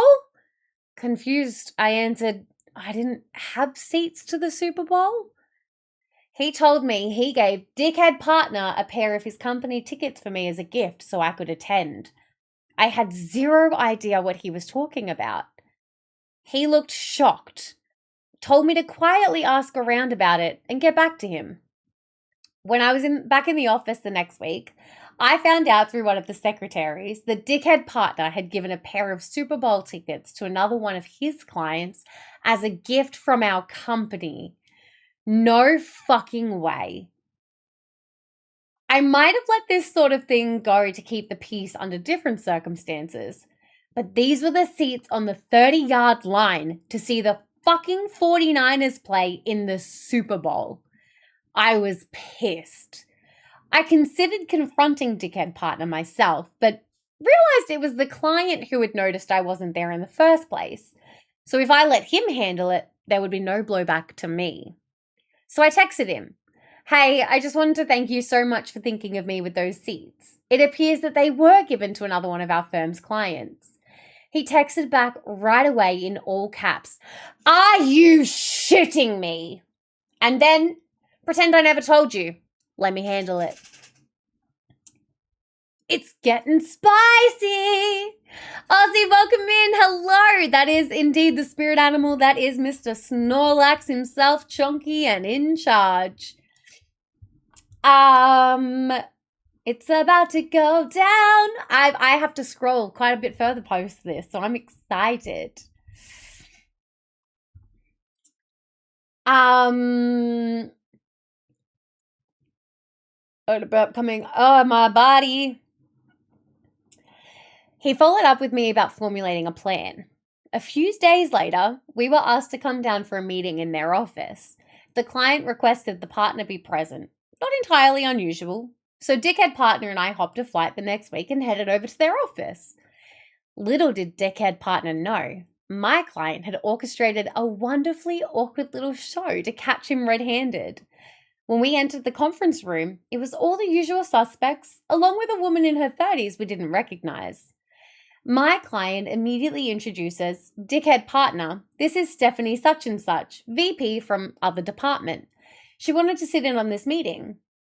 Hey, original poster, you guys must already know her from the Super Bowl. Okay, yeah, so hey, OP, you guys must already know her from the Super Bowl.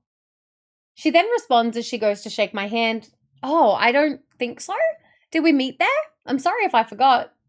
Client responds, geez, Steph, how much did you have to drink? They were sitting right next to you. The client looks at me and I say, sorry, client, I wasn't there. Are you thinking of someone else? At this point, dickhead partner is looking visibly uncomfortable, probably trying to come up with an excuse. He starts with an, when Stephanie says over him, no, so-and-so from other company were in the other seats. By the way, I was wondering why we gave company seats to those guys. Is there a project we're working with them on that I don't know about? Obviously not. They were in completely different industries. It would be like Coca-Cola partnering with John Deere. That actually might make sense overall. This is a pro revenge story. This is my boss stole my Super Bowl ticket, so I made him lose a major client. Something or other. Yes. It would be like Coca-Cola partnering with John Deere. Dickhead partner lets out an again. And the client immediately speaks over him, asking, dickhead partner, I gave you those tickets. That he knew. He fucked up. Vicky, you and our Chaos Gremlin, you can never leave. We have abandonment issues. Welcome in. Dickhead partner lets out an again, and the client immediately speaks over him, asking, dickhead partner, I gave you those tickets for OP? At this point, dickhead partner is turning bright red. He responds, well, he wasn't able to make it, so he must have given the seats away to someone else, and turns to me looking for me to cover for him. The client smirks at me. I respond, what are you talking about? Client, you gave me tickets to the Super Bowl? Client suddenly raises his voice. Dickhead partner, those tickets were a personal thank you gift from me to OP. Did you give them away to someone else? Was it another client? Dickhead partner butts in with, maybe something got mixed up in the office?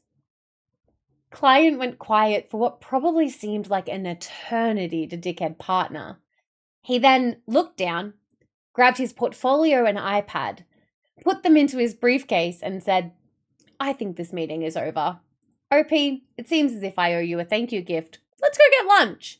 Stephanie, you're welcome to join dickhead partner. I need to evaluate our relationship. Please go back home and expect to hear from us. Oh, no, hang on. Client went quiet for what... Okay, hang on, no, I fucked up the wording. Client went quiet for what probably seemed like an eternity to dickhead partner. He then looked down, grabbed his portfolio and iPad, put them in his into his briefcase and said, I think this meeting is over. OP, it seems as if I owe you a thank you gift. Let's go to lunch. Stephanie, you're welcome to join. Dickhead partner, I need to evaluate our relationship. Please go back home and expect to hear from us next week.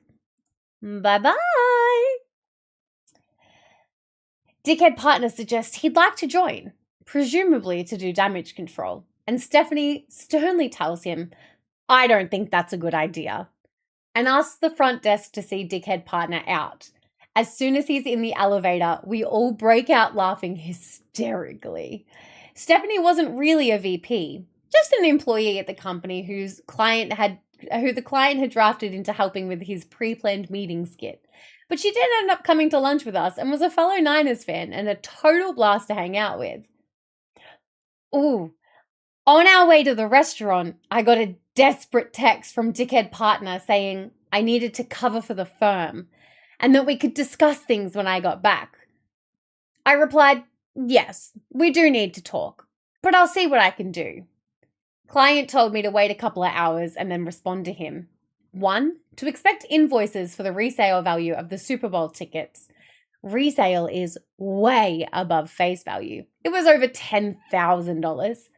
As well as our lunch. He picked a pricey spot and made a big show of overspending, and that he expected them to be paid immediately.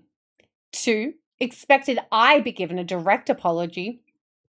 3, expected a written apology to his company for what he considered theft. And 4, he will only interact with me or another one of our firm's partner, never dickhead partner. This whole thing caused a stir with the other partners, And I actually came off looking great because it appeared that I had made a good faith effort to save the client for the firm despite being the victim in this situation. The client would transfer to another partner, which meant dickhead partner lost his profit share on any work with them. Oh, and the other partners in the firm made dickhead partner pay the invoices back out of his salary. In retrospect, I really have no idea what the hell the guy was thinking. Did he seriously believe the client would just not notice me not thanking him for the Super Bowl tickets? Anyway, the well was kind of poisoned for me there long term because dickhead partner wasn't going anywhere. I left the firm a few months later for a much better position. Client ultimately terminated their relationship with that firm a year later. He actually now works with a good friend of mine at a competing firm. I'm still pissed I missed out on the Super Bowl even though we lost. Hoping we make it back this year so I can finally go to one in person. Go Niners! That's so funny. Alrighty. Was the revenge justified? What do you think, chat? Absolutely justified. They took it a bit too far. Petty, but fair, or they didn't go far enough. Very quickly, you have like 40 seconds to vote. These are speed runs.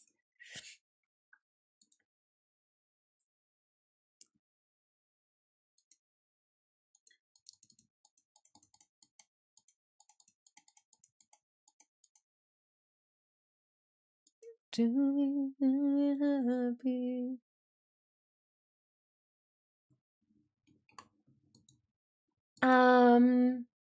Oh, damn. Someone thinks we didn't go far enough, but everyone's pretty solid on that. Hey, it was totally justified. Ooh, hi, Sterling. Thank you for the lurky lurk. That part works. Yeah, I don't know why the polls won't work for some reason. There you go. 88%. Y'all are like, no, that was absolutely valid. Like, no, of course. Maria, hello, my love. Welcome in. Loki playing Geodash with you telling Reddit stories goes hard as fuck. Might have to play some RimWorld or Pacopio. Fuck yes. They'd be sweating bloody bullets. Absolutely. Could you imagine? They'd be like, oh shit. Like they didn't think about that when they were like going to the meeting. Like, oh no, the consequences of my actions? Shit. Come as a bitch. Glad he got what he deserved. I wonder who that was. Oh, that it wasn't hard enough? Bet. Oh my gosh. Imagine what sort of human being you have to be to essentially steal a $10,000 ticket from a worker. Disgusting, to say the least. The level of orchestration and execution on this revenge was so perfect, though. Suck it, dickhead partner. Hello? Can I help you?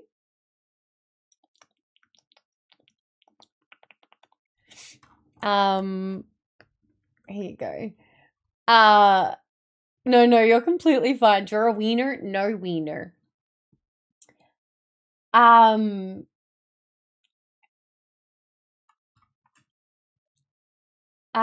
Even worse, he gave it to another client. It should be obvious that other seats nearby would be occupied by the client as well. And how could he not think that the client would ask about the game? Ooh, this stuff happens with stunning regularity. I once had a boss try and claim a 50-inch smart TV. It was 2015, so much bigger deal back then.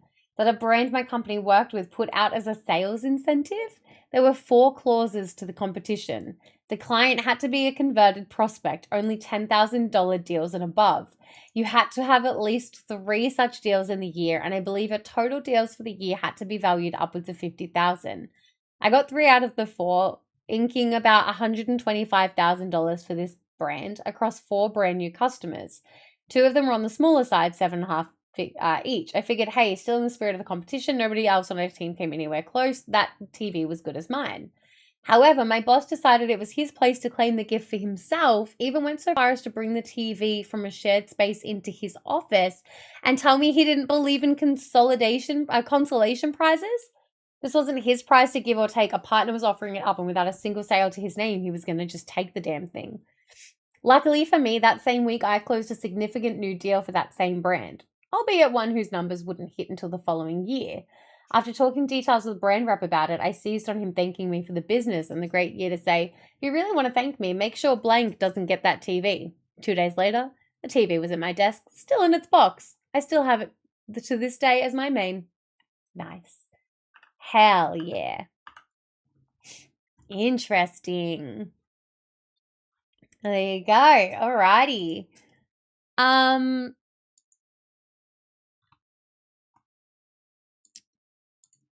Buy myself flowers.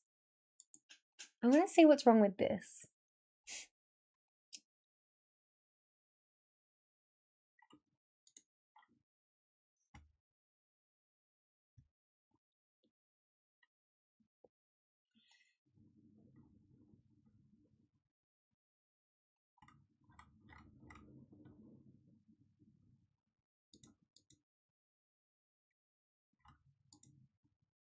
It was at this moment that he knew. He fucked up. Aussie, you are now you are now a Chaos Gremlin. You can never leave. We have abandonment issues.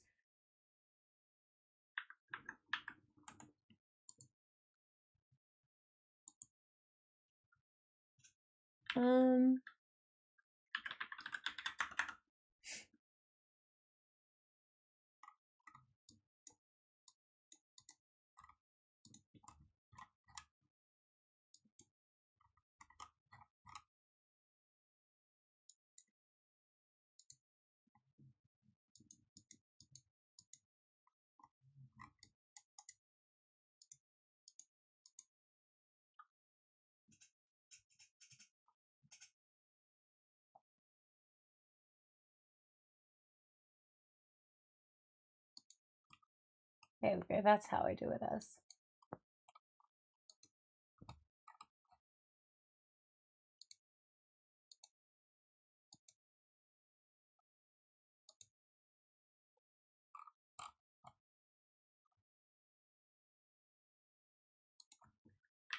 To get to work, not poltergeist.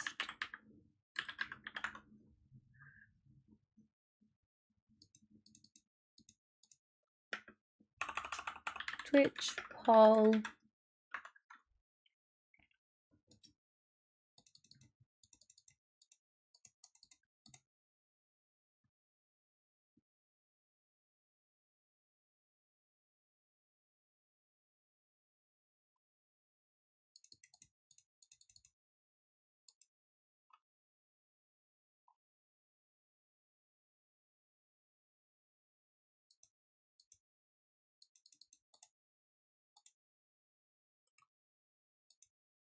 I don't fucking care about that. Give me this.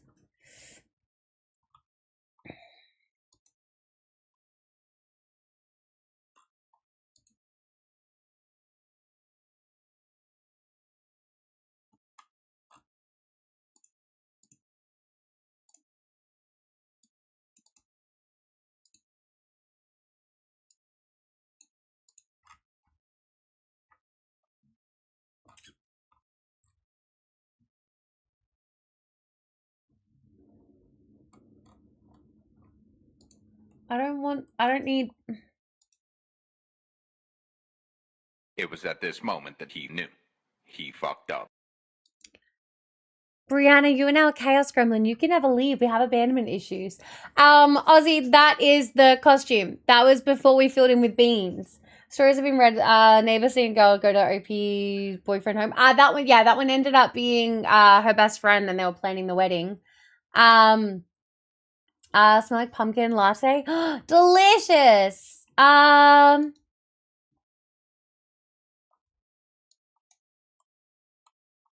Give me a second. We are just trying to...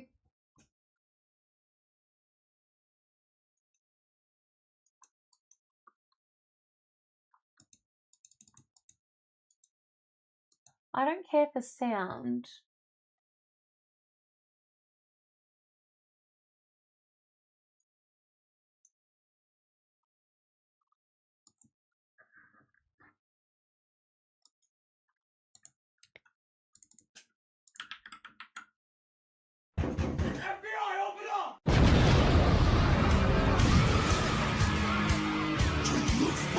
Like coffee, real coffee from the hills of Colombia.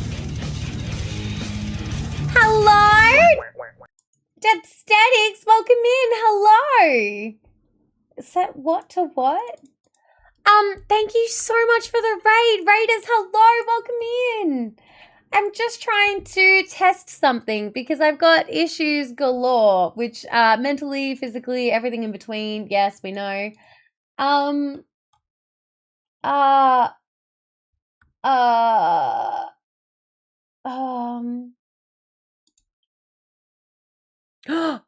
I did something.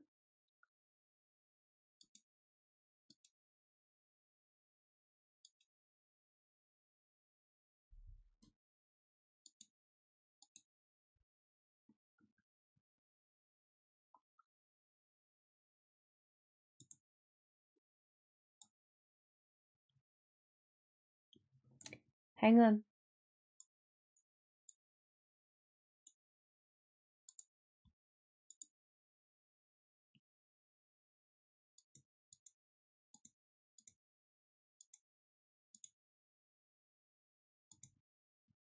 Hang on, it's in now. Exclamation vote and then space 1, space 2, etc. Is that readable?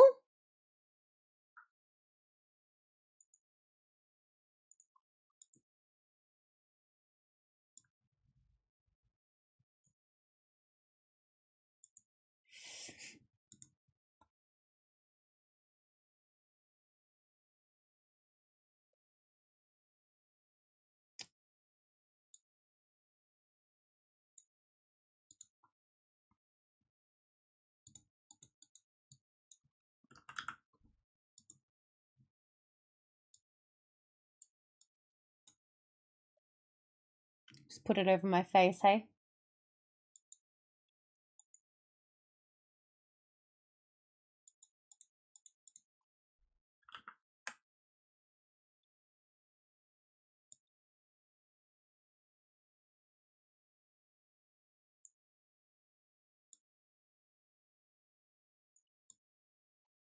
All right, I'm going to leave this alone. I'm going to give this back to you, Pickle Rick, now that we've gotten it working somehow.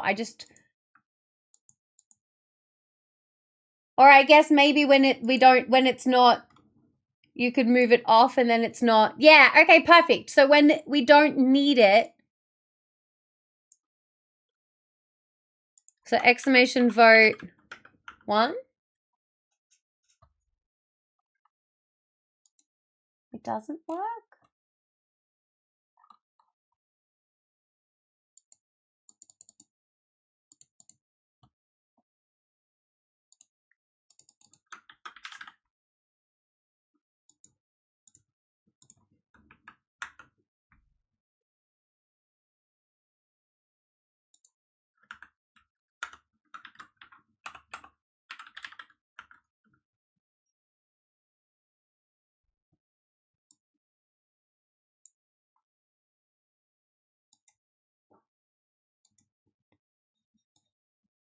Whatever, we'll come back to it. Anyway, hi Raiders, so sorry. Hi, hey, my name's Bella, it's Chaos, my brain hurts. How was stream? If anybody does need to raid and fade, fuck around and fuck off, you may have already done so, but hello. I completely understand. Time zones aren't real, streaming is exhausting, so on and so forth.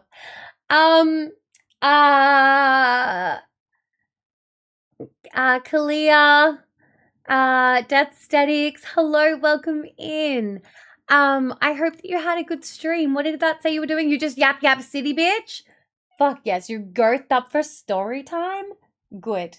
We are trying to set up a overlay for the polls. I may have to do it actually.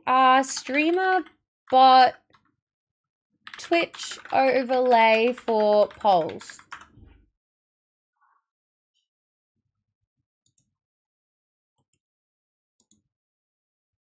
I think I made it easier. Wait.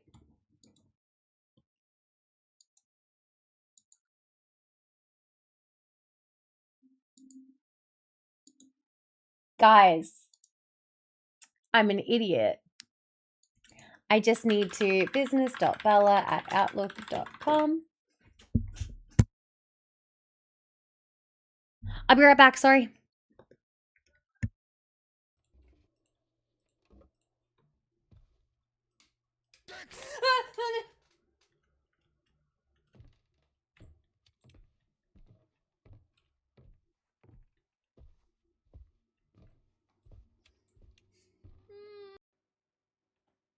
That's not supported on this device.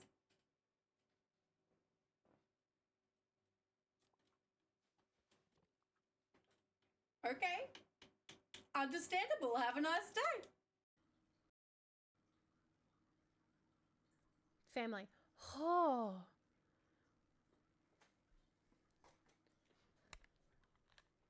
Are you okay?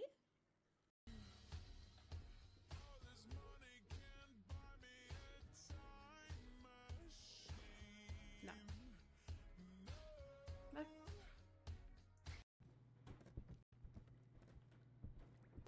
Why is there no what? What the fuck? Okay. Didn't love that. What the fuck? Run, Time to go, time run. to go, time to go. Hello! Sorry, my partner grabbed me. So I needed... Oh, I fucking...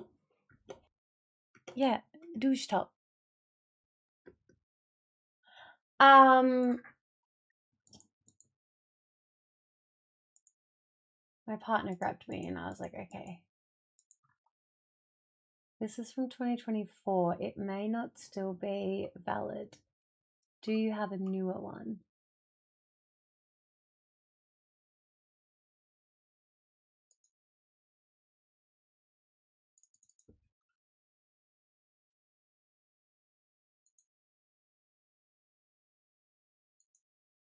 One year ago.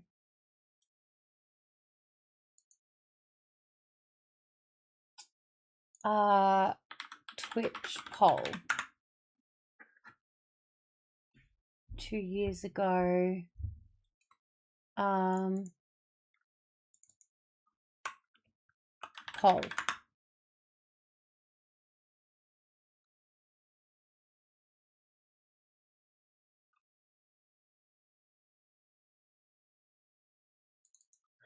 Sorry. Yes.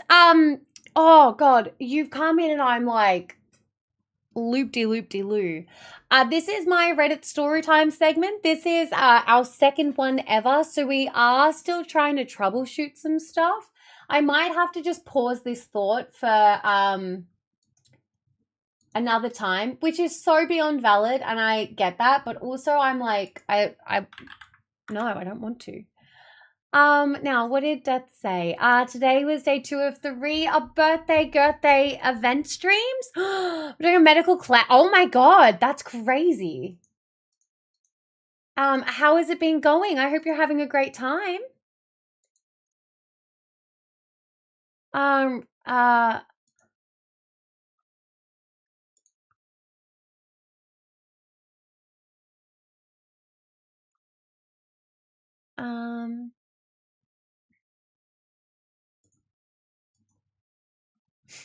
I'm testing the polling. Yeah.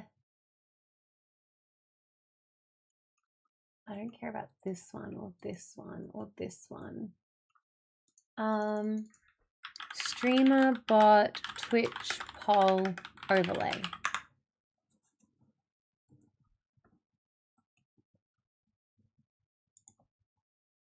Oh, just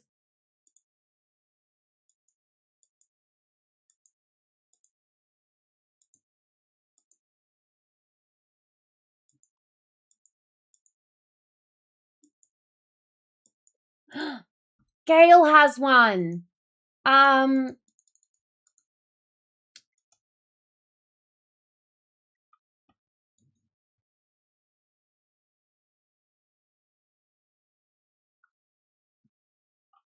Where is it?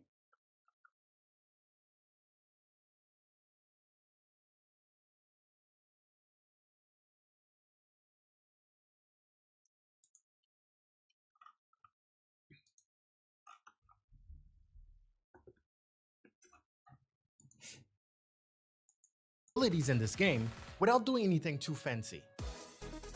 So the I don't game care I'm about the playing is game. called Sandbox. And within that game, you can find many other games. It's kind of like Roblox in that sense. And the specific game I was playing is called Sausage Survivors 2. It's a zombie auto shooter game where every time you level up, you get to choose in between 3 perks to help you out. For example, plus 20% max HP, plus 13% reload speed, plus 50% chance to ignite your bullets. The big advantage of playing this game solo is that the game actually pauses to let you choose those perks. So now I had to come up with a method to get chat's opinion.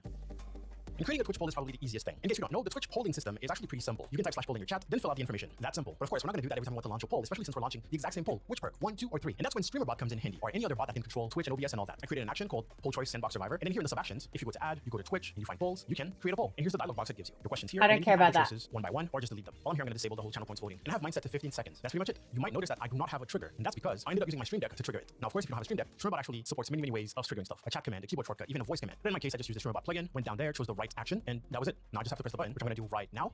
And you can see the poll appears here. You can vote, and then depending on the result, I choose the perk in the game. Now, factoring the delay of the stream, I couldn't just have the perks on screen and then hope that people would be able to read them, understand them, and then vote within 15 seconds. So at first, I was simply reading out the perks before launching the poll, giving people time to understand the perks, and then they have the 15 seconds to vote. But then later on during the stream, I decided to make the perks bigger on screen so that chat could also read it for themselves. And I did that using the source clone plugin. It basically clones another source. And I don't care about that. And then I cropped it. That's it. Here in This StreamerBot, is I'm in not another good. action called perk zoom. And this one is just an OBS source visibility state. I set it to toggle, and as you can see, my source is clone perks in the game scene, which was the second button on my Stream Deck. Now, while I was live streaming this, I wondered if I wanted to have a visual of the poll on screen. I haven't created it yet, but I found how I would do it. Here's a quick warning. I'm going to show light mode on Twitch's website, okay? 3, 2, 1. Flashbang. On the website, it shows you that you can actually get an overlay or a browser source for the poll. And it's twitch.tv/popout/your username/poll. So it's not really an overlay, it's more of just a pop-out of the poll. But if we copy this and make sure to replace the username with our username and press enter, it's actually going to give us the poll. Of course, we can immediately see a bunch of information that we wouldn't want to show on stream. So without going into too much details, I press F12, and then I use the inspector tool here to basically break down each part. For example, where it says browser source URL, if I click once, on the right here, it's actually going to give me the name of the CSS div, class, whatever, the thing that I need in order to get rid of it. So basically, when you add it in OBS, under the custom CSS part, right in here, you could basically inject something like display none.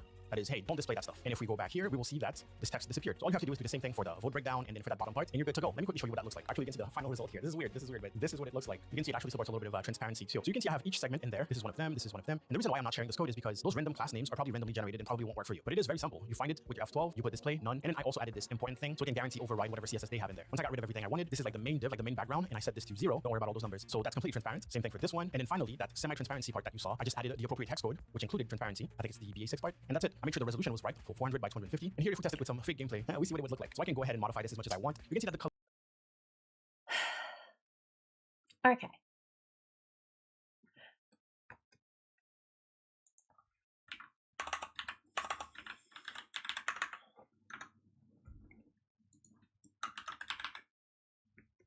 No, this one.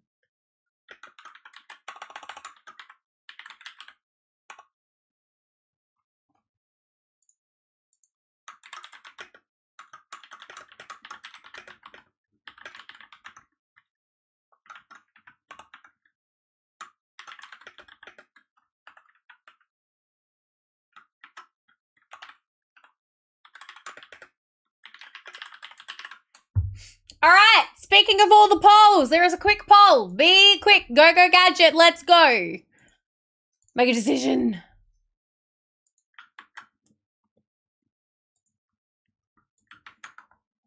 Go, go, gadget. Speaking of polls. All right. Gail, yes, Gail has been like a gem since like almost 4.5 years ago since I started. 100%. Cool. Everyone's sick of me being distracted. Bet. I love it.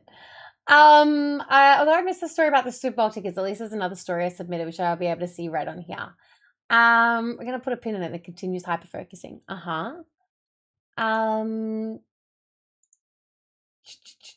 I'm doing my part.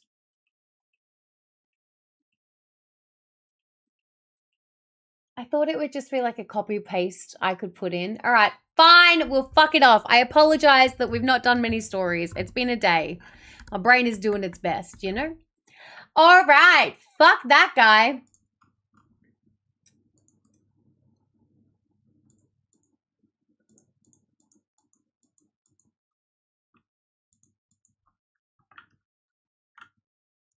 Ooh, okay.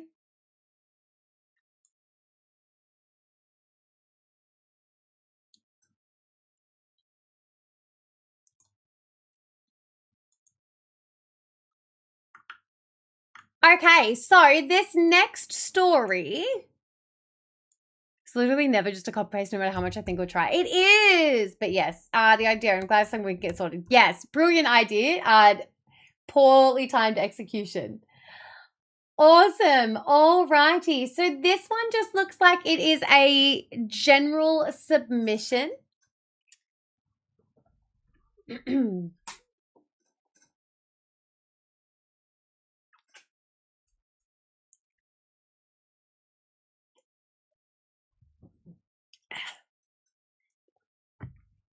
Next story. This looks like it is a just a standard submission. This is not a Reddit one.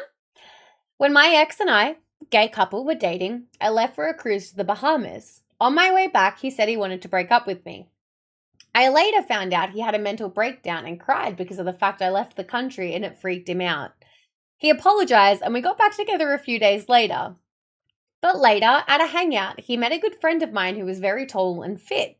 He constantly kept telling me how handsome he was. One day, I woke up to text messages from my friend telling me he tried to hit on him. One night, my boyfriend texted me and said he wanted to end our relationship. I said he was in the wrong mindset and should go to bed and wake up in the morning. But he said no, he wanted to end it now. Come the morning, he texted me saying, "Why did we end it so soon?" I replied, "Why did you end it so soon?" Honestly, I wouldn't be surprised if he was about to cheat on me, but tried to dump me and then get back together with me later, just so it didn't count as cheating. I was devastated when he broke up with me, but felt glad about it down the road. He eventually messaged me every day for over a year trying to get back with me. The day he stopped was when I became Facebook official with someone else. Oh my God, Facebook relationship statuses doing God's work. That's insane.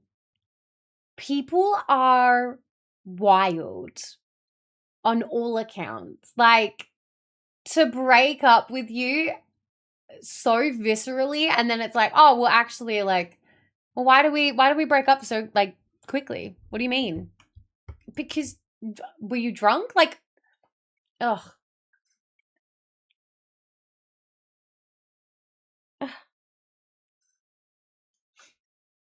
Okay. Just a nice, short, sweet one. Talk to me.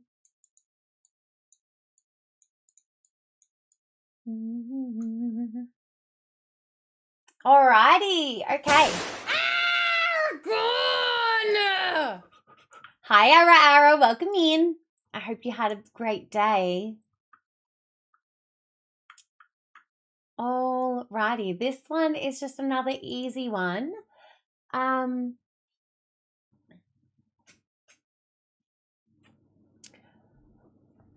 Alrighty, next story. This is, again, not a Reddit story. This is just a standard submission that has been sent in. I dated a girlfriend my senior year in high school that was my first love. I was still learning a lot of things about myself, and it was my first real summer of doing things that I wanted to do rather than just work. My freshman year of college, I came back every weekend to spend time with her. She was a grade year below me, although we were the same age. We started to argue more, and she told me that college was changing me, and not for the better. So I started doing more for her, even coming in the middle of the week for anniversaries, Valentine's Day, etc. It was an hour-and-a-half drive each way from where I was staying to her house. Oh. This is where those relationships, like when someone's still in high school and someone's in college, can get really hard. That summer, she cheated on me. When I found out and I confronted her about it, she was completely unapologetic. She even said that she was unsure about us because I wasn't around. College had changed me, and she didn't even feel like we were a couple anymore. I thought it was my fault. I wanted to be with her so much that I worked on our relationship even harder. We got back together, I forgave her, and I was visiting her even more. My college grades slipped, but I didn't care. I just wanted to be with her. Oh no! Don't do it. My sophomore year of college, she was a freshman at the same college. We spent even more time together, but she was even more mad at me. If we didn't spend every minute outside of class together, she would accuse me of cheating. She kept telling me I had changed, so she broke up with me. So I left and I went to my best friend's room. He's a guy, by the way. That night, she called me crying, saying that she missed me and she made a terrible mistake. I believed her and I went back to her, but nothing changed. Over the course of 2 weeks, she broke up with me 3 more times. By that point, darling, cut your losses, please. I was tired.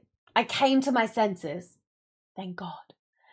She was controlling me, making me believe that all of her problems were my fault and that I wasn't the boyfriend that she wanted me to be. I realized that nothing that I did would make her happy enough, so I broke up with her. Thank you. I told her I couldn't take it anymore, that she would be happier with someone else. She would text me. She would text me every once in a while for the next couple of months, but I didn't want to rekindle those flames. I still loved her, but she didn't really love me. That was 6 years ago. I've learned even more about myself since then, and I'm in a happy relationship now with a beautiful girl who truly appreciates our relationship. I don't regret a single thing. I even wish the best for my ex. She taught me the most valuable lesson my young ass had to learn, to value myself. TLDR, dated a girl for 2 years when I was still learning about relationships, where she cheated on me and I blamed myself. I then broke off the relationship when she would only blame me and demand I did more, even when I was giving up my college life and my grades were slipping so that I could give her all my time. Thank fuck this being got out of this.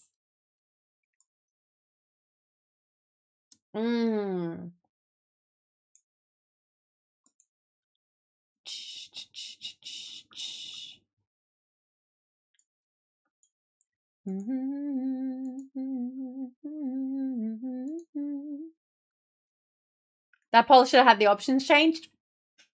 Yes. Just end that one. That's fine. Hi, Brad. Welcome in. Aragon, I would assume that you're home by now. No, wait. I wouldn't assume that you're home by now. I was like, oh, you've been here longer, shorter, etc. That poll was wrong. Disregard that one. I was also confused. You just do /end poll for future reference. My God. I don't know what one's yours, Brat.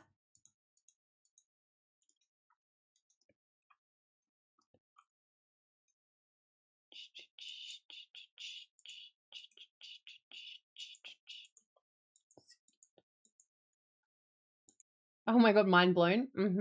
You fully wrote it out?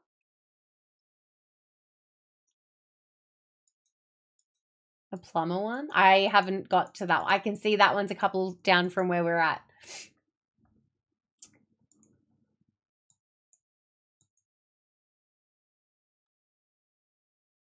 All right, let me fix my boobs again. Fuck.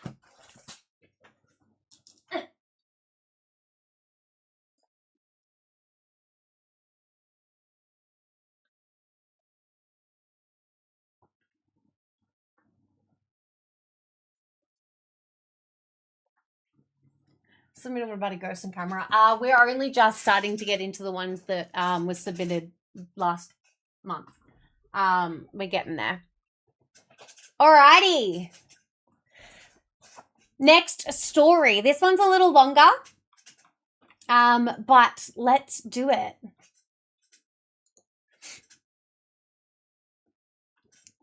It's been a day, Brett. Alrighty, next story. Today I fucked up my classmate's acting career over 18 years ago. This definitely didn't happen today, but over 18 years ago, when I was still in late elementary, grade 6. But I digress. First, I have to introduce you to someone. There was this kid in our class. His name was John E. Campbell. It will be more obvious why I'm not disguising his name in a minute. And overall, he was a pretty cool guy. He never was mean to anyone, and he also had quite a sense of humor. He was also an aspiring actor and had already landed a few small roles under his belt, as you can see on IMDb. Later. In grade 5, it's grade 5, and it was the final few weeks in June, and John had gotten a role to be on the Goosebumps television show. That was a pretty big deal since it was a pretty popular series at the time. We were even reading the books in class and everything. He spared no time telling the entire school of his latest role and even got to go on the PA to announce it. Looking back, he did go a little overboard, but we were too jealous to even care. John went up to film the episode during the summer, and it took only a few days. He wasn't allowed to tell us about it, but he would give us a little tease of what it was about. I can't remember what it was, but it had something to do with the word straw, which would later make sense because it was an episode about demonic scarecrows. He also didn't seem as excited about it after filming it as he had prior, but again, we didn't really notice. Okay.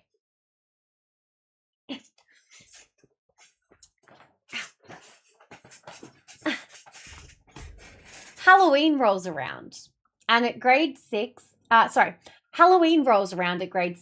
and John had received word about when his episode was set to air on YTV.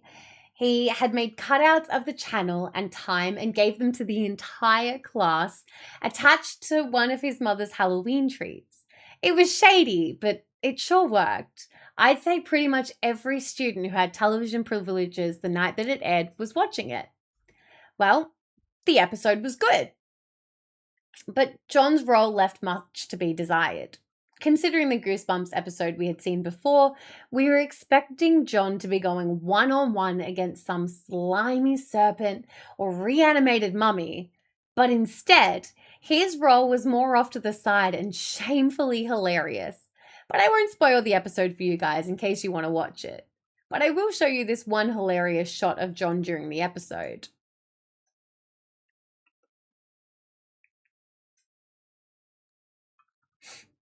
This is the shot.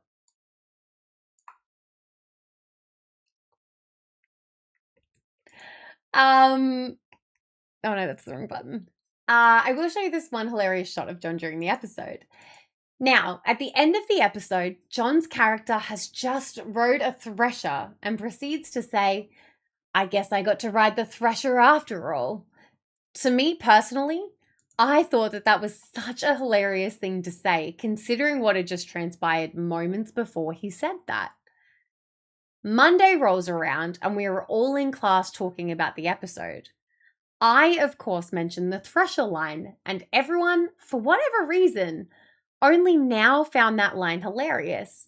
And when John walks in, they all asked him, "I guess you got to ride the thresher after all."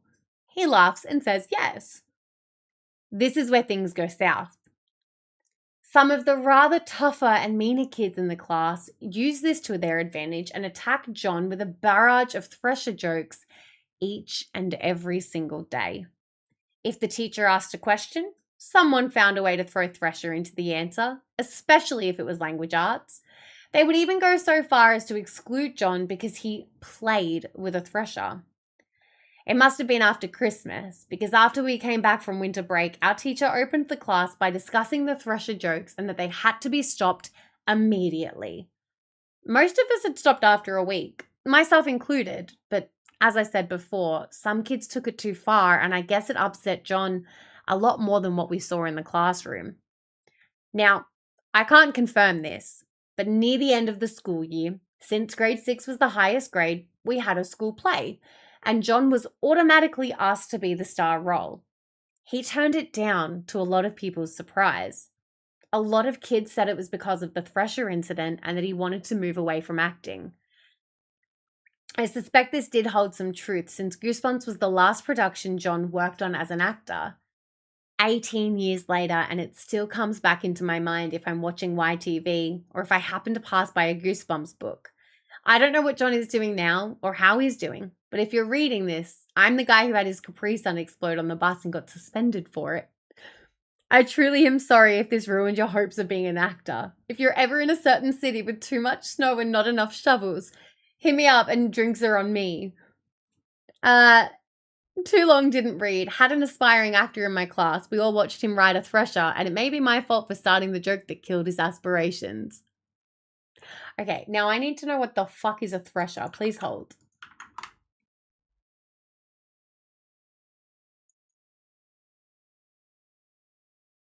Okay, we have two options. We either have a thresher shark or an agriculture, like, machine.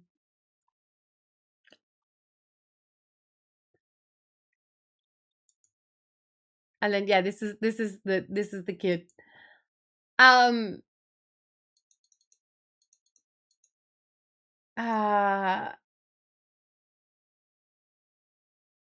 There's a new poll. Don't worry, John's doing okay now. He's the CEO of Campbell Soups because his name was John Campbell.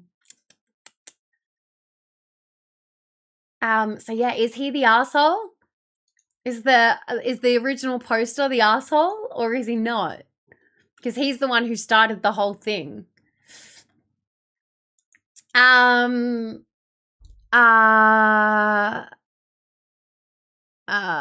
penny like that in grey and black. Yeah, this is grey and black. Or white, I guess, yeah. Maria, hello, my lovely. Yes, but accidentally. Ooh, okay, so everyone's an asshole? Yeah, that tracks. Interesting. Okay. He's a soft asshole. Yeah. Because, like, it wasn't malicious, but it definitely had, repercussions.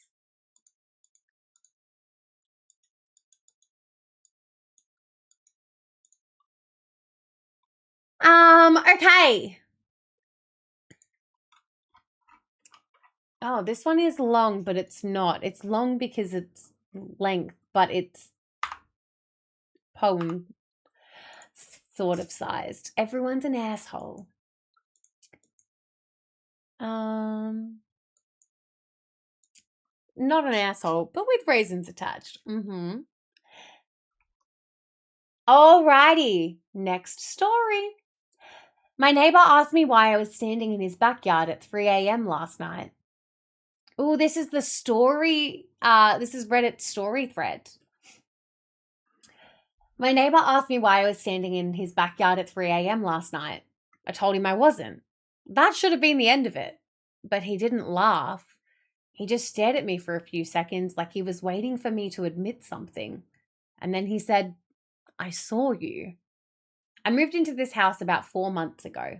Quiet street, mostly older couples, everyone keeps to themselves. The guy next door, Mark, was friendly but not talkative. The kind of neighbor who waves once when you move in and then disappears back inside forever. Honestly, the perfect neighbor. So when he knocked on my door Saturday morning, I figured maybe my garage blew into his yard or something. Instead, he said, were you outside last night? I said no. He asked again, like around 3? Still no. That's when he told me he watched me standing in his backyard. Apparently he couldn't sleep and he went downstairs for water. He looked out of the kitchen window and saw someone standing near his fence. Just standing there, not moving, facing his house. He almost called the police until he realized it was me. Same hoodie, same height, same build, same haircut. He even said I was standing the way I normally do with my hands in my pockets. I told him that wasn't possible because at 3 a.m., I was asleep and I live alone. He didn't argue.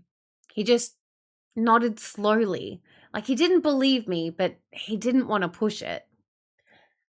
Then he said something weird. You didn't move for a long time. I asked, how long? He said, about 20 minutes. That night, I checked my phone.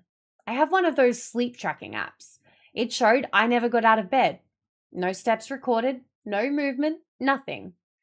Still, I locked my doors before going to sleep, just in case someone had been outside pretending to be me. 2 nights later, something else happened. I woke up around 2:40 a.m. Not from a sound, just one of those random wake-ups. I had this strong feeling someone was looking at me. You know that feeling when you're not fully awake yet, but your brain is telling you something is wrong. My bedroom door was open. I always close it before sleeping. Always. At first, I thought maybe I forgot. But then I noticed something worse. My hallway light was on. I never leave lights on at night. I grabbed my phone and checked the time. 2:57 a.m. Right before 3. Same time Mark said he saw me in his yard. I got up and checked the house. Front door locked, back door locked, windows locked, nothing missing, nothing moved, except one thing. My shoes were by the back door. I leave them by my bed. I leave them beside my bed every night. The next morning, Mark knocked again. This time, he looked uncomfortable, like he didn't want to be there. He said, "I saw you again last night." My stomach dropped. He said I was in his backyard again. Same spot, same hoodie, same position, just standing there facing his house, not moving. I told him I was inside the whole time. He didn't respond right away. Then he said something I still think about every night. "You weren't facing my house this time." I asked what he meant. He said, "You were facing your house." That's when I bought a security camera. Just one, pointed at my backyard door. The first 2 nights, nothing happened. Third night, I checked the footage in the morning. At exactly 2:58 a.m., my back door opened. Slowly, like someone didn't want to make noise. Then someone walked out. Same hoodie, same height, same walk, same shoulders, same everything. It was me. But I was still asleep in bed when it happened. The camera kept recording. The version of me outside walked across my yard, through the gate, into Mark's backyard, and then it stopped moving and just stood there, facing my house for 20 minutes. Exactly like he said. And at 3:18 a.m., it walked back, opened my door, and came inside, without ever looking at the camera once. I checked the timestamp again, because something didn't make sense. At 3:18 a.m., I woke up. That's the exact moment I opened my eyes in bed. I know because I checked my phone right then. Same time, same minute, same second. I watched the footage one more time, frame by frame. And right before the version of me outside opened my back door to come inside, it stopped, turned its head slowly, and looked directly at the camera, smiling, with its mouth open way wider than mine can open.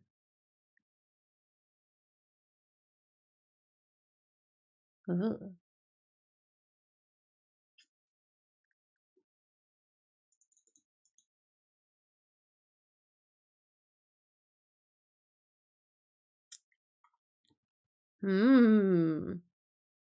Someone's like, I kept saying sleep talking the whole time.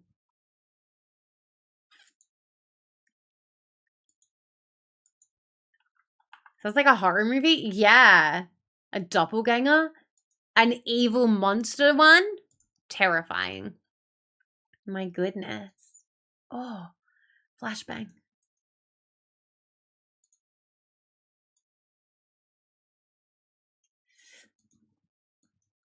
Paranormal Activity, mood. Okay, this one's a medium length one. I still can't tell if it's an actual thing that happened or creative writing. That was a story one. I still can't figure it out. What was that one about, by the way? What did you mean you couldn't figure what out? That one was that was actually a made up story. It was a part of their like story writing threads. Do you mean the one beforehand then, Brat? The one that was I don't have them set up this way anymore. They're gone. I need to go pee, if that's okay.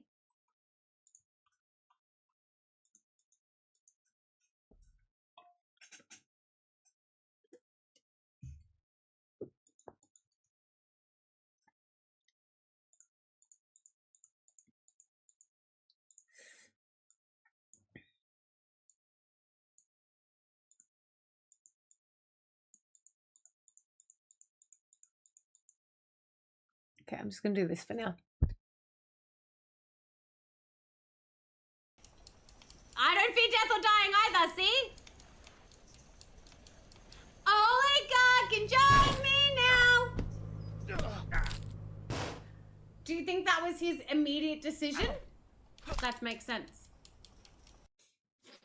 When you drove away, you were fucking hooked up to a tree, okay? Because I was trying to winch you out further. And you just sped off. I was busy! Oh, Jesus. No, wait.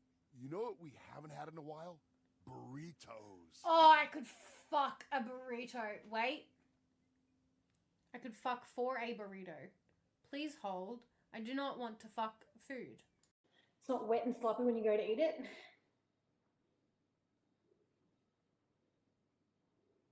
If it's not wet and sloppy, you're not doing it right.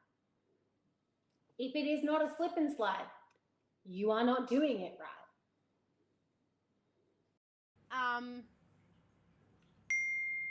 There's a couple of people that have their own stuff now. If you're kinky and you know it, clap your hands. Oh, tied up, huh?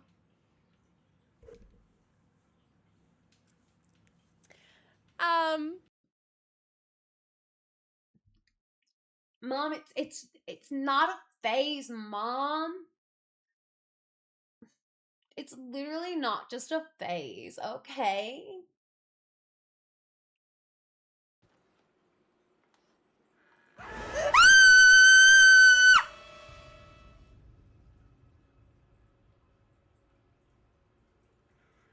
Oh my god.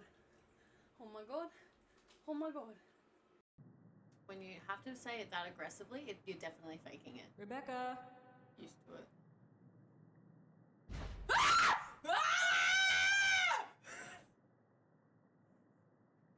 Okay, that's done now. You can carry back on. You can carry on back with the thing. Insane. Why am I inside you? And why do you have really nice teeth? They're kind of yellow though. Like maybe Yours are yellow too. you should really take care of them a little bit better. Hey, you have a mustache? Aw, Max, in your dreams. I... No, literally. Where is it? I'll show you. Ah! God!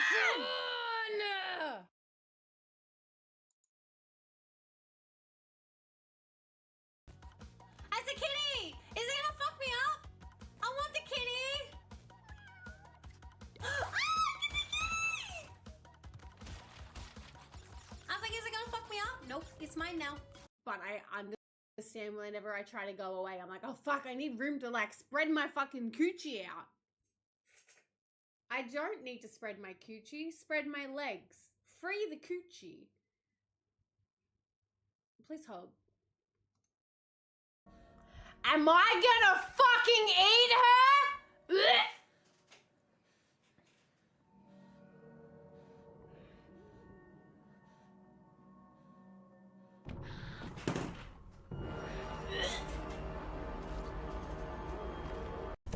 It's a stairway to hell.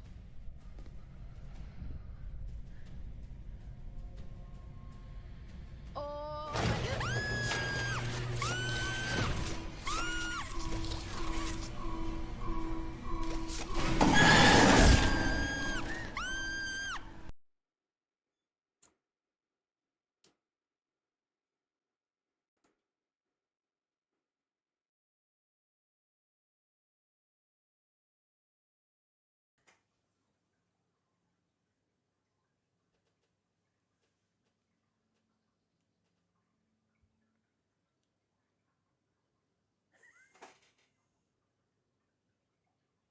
Shake this out.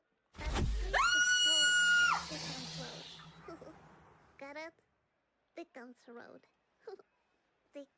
Misfortune.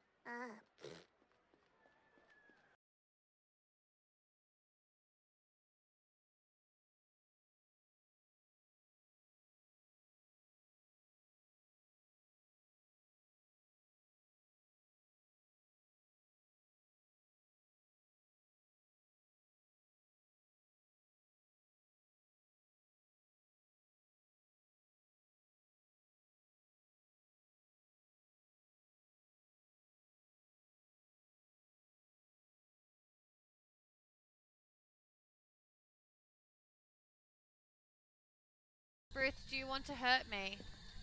No.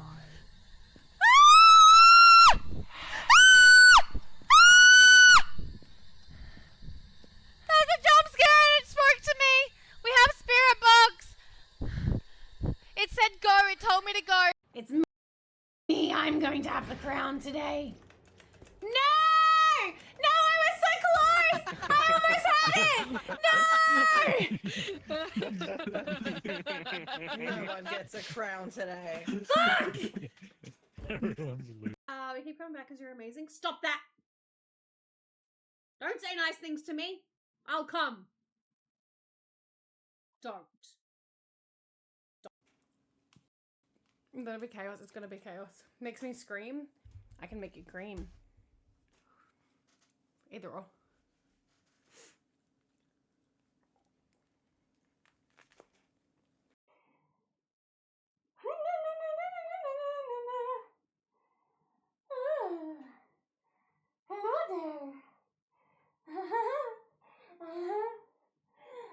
So that's what's been going on today, chat.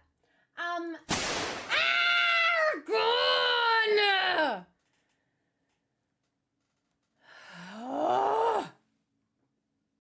There's 16 billion lips in the world, but yours are the only 4 I'd like to kiss.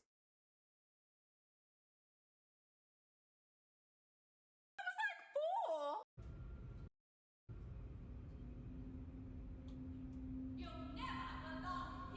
Well, your mum's gonna die, so fuck you. You're a cow. It being accurate is the whole point!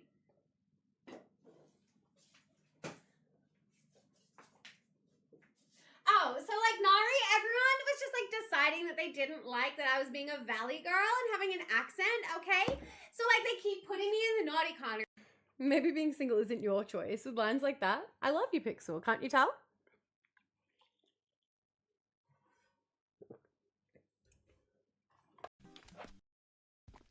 I need...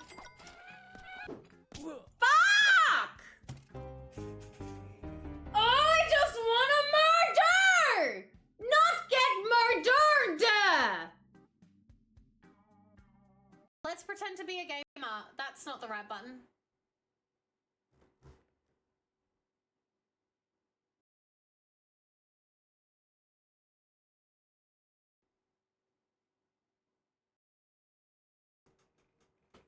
Anyway, how you doing? There was like a 27 out of 9 something or other one, okay? I can do some things. 6 out of 7 dwarves aren't happy? Why? Oh, me! Darren Squad is here. Speaking of...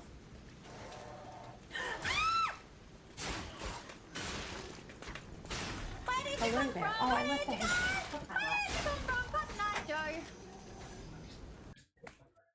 Do you like tacos? They're the sexiest bird. Roar. Did you know that roar means I just love watched you a guy crawl inside of a penis and then sneeze while he was inside of it and blow the other person up, so...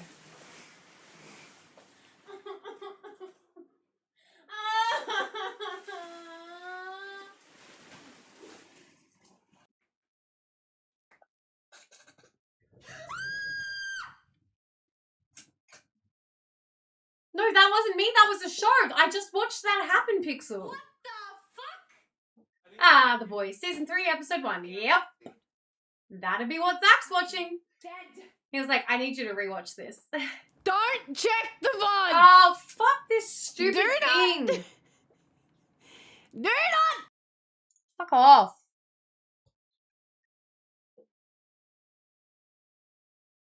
Can we share?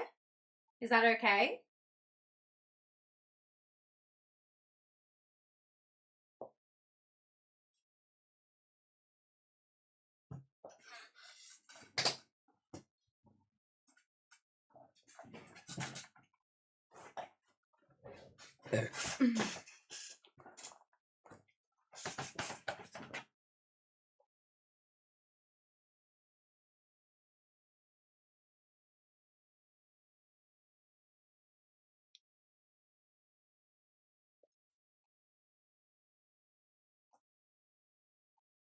I don't even know which pour it was, truly. Hi. You okay? See, you're not even mad.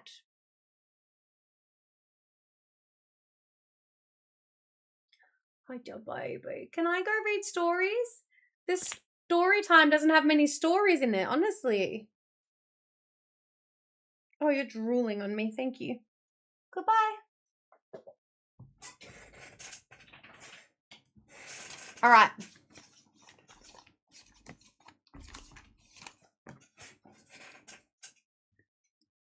The audacity of me to not. So sorry, buddy. Okay. But yes, no, he is currently watching The Boys.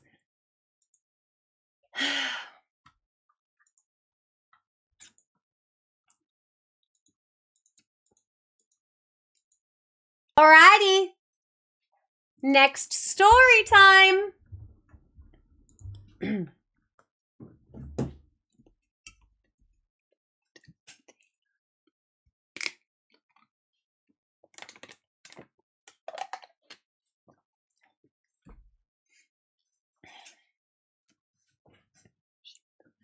Next story. My insane doctor's appointment. And we have liftoff. If you've ever been so embarrassed you literally could die, you gotta hear this. So here I am, straight out of high school. It was a couple of years since my last physical and I was due. So I scheduled a doctor's appointment for a regular physical. You have no idea how this is going to end. I get to my appointment and I'm ready for whatever. Open my mouth and say, ah! Take big, deep breaths in and out. And yes, drop my pants, turn, and cough. When he says, we should take a urine sample. And I'm like, easy peasy. So I get a cup from the nurse, head to the bathroom, splash all over to get a sample. You think it's easy, but it's not like a faucet. Once you start, you can't stop. I cleaned up, walked out, and gave the cup of my pee to the nurse and head home full of pride, thinking I surely passed with flying covers. Covers? I surely passed with flying colours. Nope. The nurse calls me later that afternoon and I'm thinking, I only slept with a couple of girls. What could it be? She begins to tell me that my test came back abnormal and that I should see a specialist. What specialist? I ask. She says, we found an abnormal amount of white blood cells in your urine and we'd like you to see a urologist. Great. Here we go. I schedule a urologist appointment a week later and I'm thinking the worst. Could it be an STD? Or worse yet, some type of disease? Maybe I have a defective ding-dong. I have no clue. I nervously walk in, sit down, and wait my turn, gripping the chair with both hands like I'm about to take off on a rocket ship. There are other guys in the waiting room and all waiting their turns, but it's obvious that I'm the youngest of this space shuttle crew. Finally, my name gets called and I sit down in the exam room. About 20 minutes later, the doctor comes in and explains what the nurse told me over the phone. Here I am thinking, it'll just be another urine sample, right? He then says, I'd like to start with a bladder scope. Great, they're going to cut me open and look at my bladder.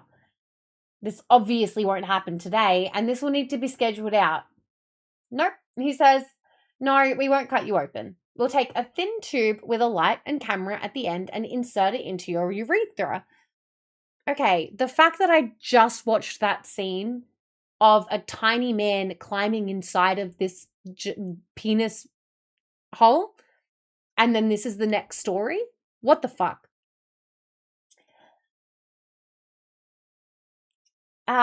He says, no, we won't cut you open. We'll take a thin tube with a light and a camera at the end and insert it into your urethra. I am visibly shaking at this point. What's my urethra? Is that a medical term for belly button? I ask. No, it's where you urinate from, he says. I immediately turn white and start sweating. I begin to tell him, I don't think this is necessary. I've only slept with 2 girls and there must be some type of mistake. Can we schedule this for another time? No, we have it scheduled for today and trust me, it won't hurt or take long, he says. I get taken back into another room where they lay me down to prepare me for the procedure. I'm literally shaking at this point, thinking I just want to go home and crawl under the covers. Then about 4 other nurses walk into the room. Apparently, they're students who are Apparently, they are students who are observing the procedure for educational purposes. What the fuck? I'm thinking. This older female nurse, probably in her 60s, then comes up to me and says, I need to prepare the area for the procedure. She then proceeds to clean my junk with this orange reddish liquid called iodopovidone.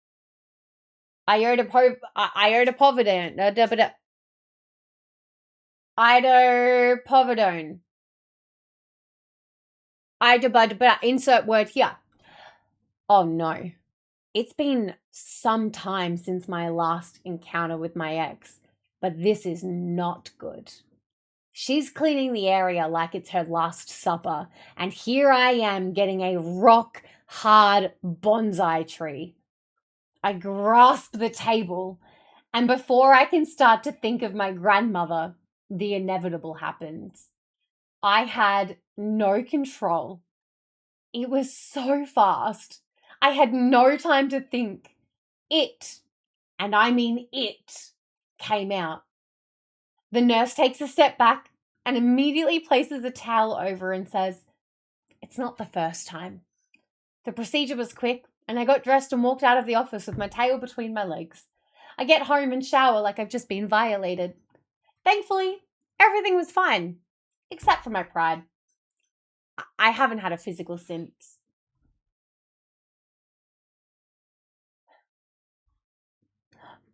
The word specifically is, where'd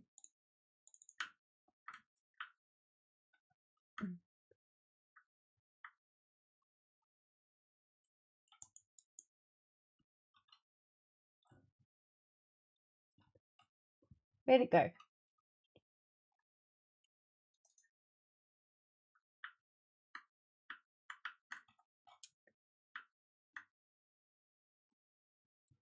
Iodopovidone. Oh, there's a new poll. Then how to blaze your cigarettes. Chaos ensued. Unlucky. That one's all on them. Dying with laughter, or I'm calling fake story. You were violated. Those cameras aren't. They're not really. I just think like if you unfold a paperclip and it's like that thin, that's what my thought process is. It's just an iodine solution like the others. Yeah, okay, perfect.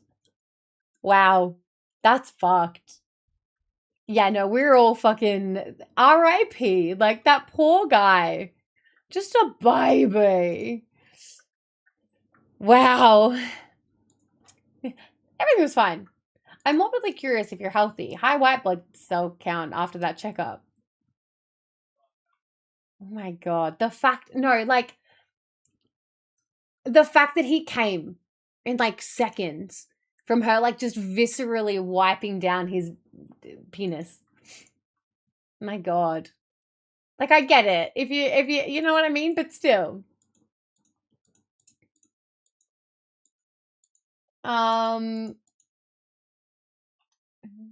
Kind of free. Used to be. Wild. Alrighty. Nice and short one. Next story. Next story. Receptionist likes my cologne. I don't wear cologne. Hi all. I think this is funny, but not entirely sure you guys will agree. Let's find out. Long story short, I drive a ute, a pickup truck for you Americans. I do a lot of pickups and deliveries for work. Yesterday, I stopped by one of our suppliers to pick up some stuff. I popped into the main office to let the receptionist know I was there. She called up the storeman to let him know. Then she asks me, "What are you wearing?" I was confused because she could see me quite clearly. And for work, I wear high-vis workwear, so it's pretty clear what I'm wearing. When I pointed at my shirt all confused, she laughed and said, "What cologne are you wearing? I could smell it last time you were here as well, and it's lovely."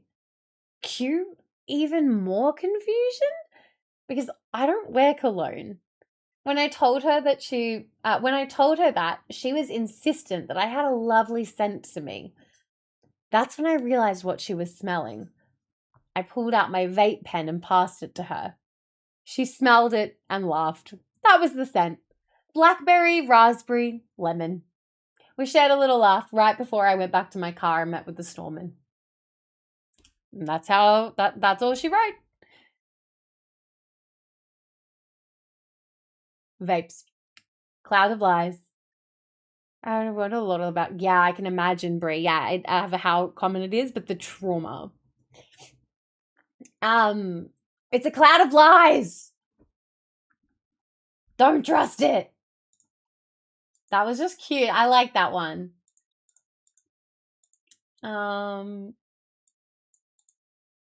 Alrighty.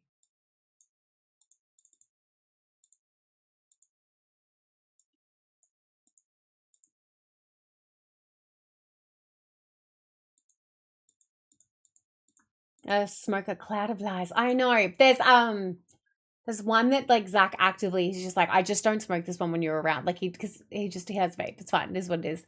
But the mango, I hate mango, and the smell, it is so potent. I'm like, I can't do it. Yes. Brat, do you want to be named and shamed in the YouTube portion? Seeing as you popped your name in there.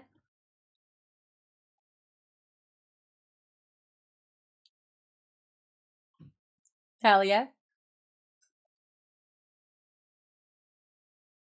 My nose is itchy. Alrighty, next story. Now, this isn't a Reddit submission. This is, again, a submission from someone in chat. This is from Lord Bratula, and the title is The Plumber. That's it. That's all we know. It was a calm afternoon on the 29th of July, 2019, and I had just gotten home from work. I'd come home to an empty house. At this point, I'd been living in Australia for almost 2 years and was still living with my parents. As a single mum, moments to myself are scarce, so I absolutely took advantage of the house being empty. I noticed I had a missed call from my mum, so I called her back and she told me the plumber's coming over before 5 to finish some work. We won't be back by then. Make sure the door is open. So I unlocked the door, went to my room, and started replying to friends. I remembered that I still hadn't gotten to try out my new Satisfyer Pro that I'd bought and realized I had the alone time I needed right now. For those who don't know what a Satisfyer Pro is, that is a sex toy, but it is specifically for clit stimulation. Now, luckily I'd charged it, and I was super keen to try this out. I went and grabbed a drink from the kitchen, went back to my room, internally noting I should leave the door open in case the plumber knocks. Oh no. After a few minutes of what I can only describe as vibrational heaven, I was a euphoric mess.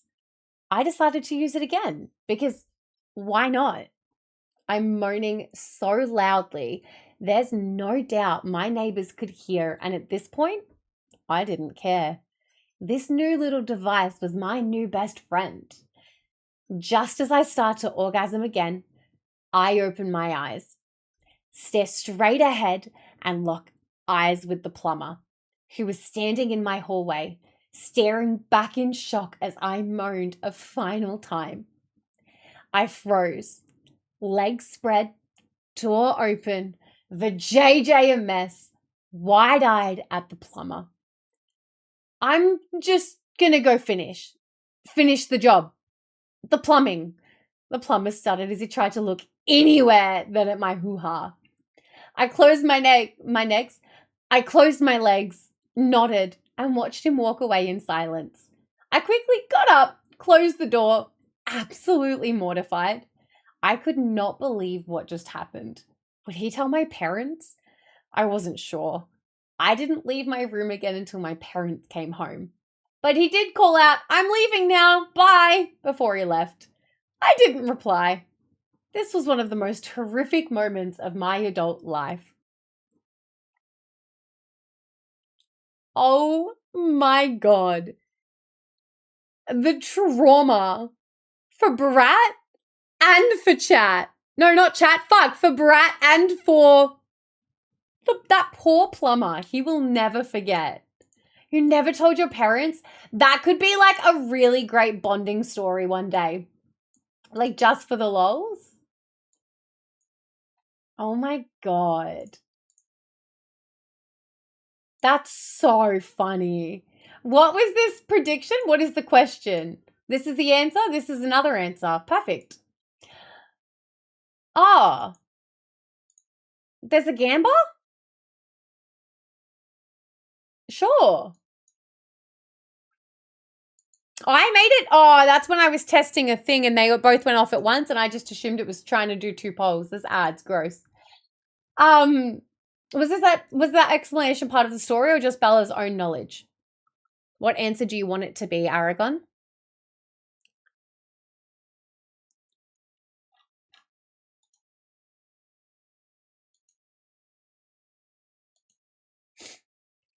I also always keep the door closed and locked even though I live alone now. Well, you don't live alone. You have a mini-me, which means that, yeah, you probably need to have that locked and you're probably not as loud. Wow. Wow. Did I do your story justice? Are you happy with how I read it? That's so funny.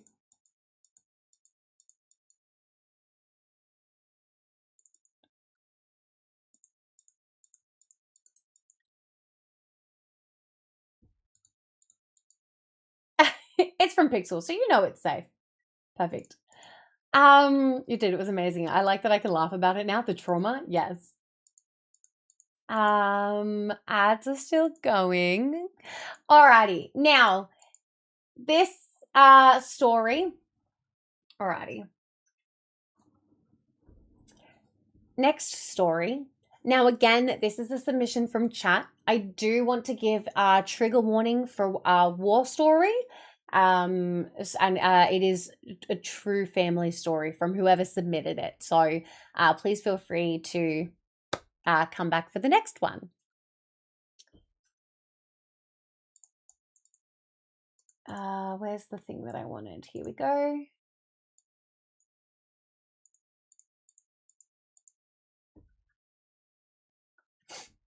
Alrighty. It all began just before the outbreak of World War II. My grandfather and his son Jan left for the United States, promising they would return for their grandmother and the rest of the family. That promise was never fulfilled. Jan joined the US Air Corps, and when he was asked to provide contact information for his family, he froze. He knew that any detail could expose his loved ones to repression, torture, or even death. He chose silence, a choice that cost him more than anyone could understand. Months passed, flight after flight, mission after mission, fighting the enemy with one question constantly in his heart: were his mother and beloved siblings still alive? On November 28, 1943, a photograph was taken of his crew. young men who still do not know how their fate would unfold. During one of their missions over Bremen, their B-17 was attacked by German something 190 fighters. The aircraft lost its tail. Miraculously, they attempted an emergency landing. In desperation, they tried to save themselves by climbing onto the aircraft, but the fighter pilot returned to finish what he had started. Jan never came back. For years, his mother waited. She believed until the very end that she would see him again. Only decades later did my grandfather and I learn the truth. We traveled to the Netherlands, where we found his grave, a brother, a son, a man who gave his life without betraying his family. To this day, I am still trying to determine what truly happened in his final moments. I search for answers that may never come, but one thing is certain. His silence was an act of courage, and his story must never be forgotten.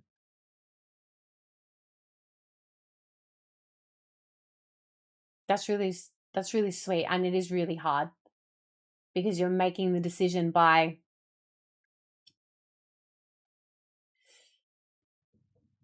yeah.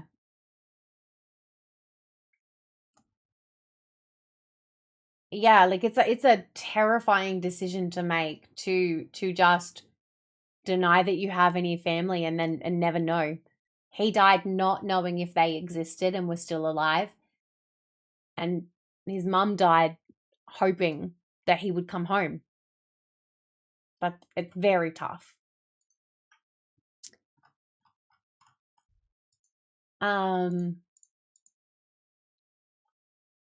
Oh, this one I know. Perfect. Okay. The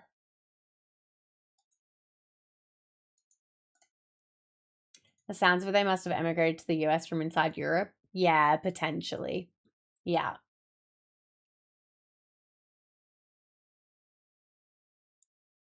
Okay. Perfect. Can you just confirm that we're moving on to the next one, just for anyone who did decide to lurk, etc.?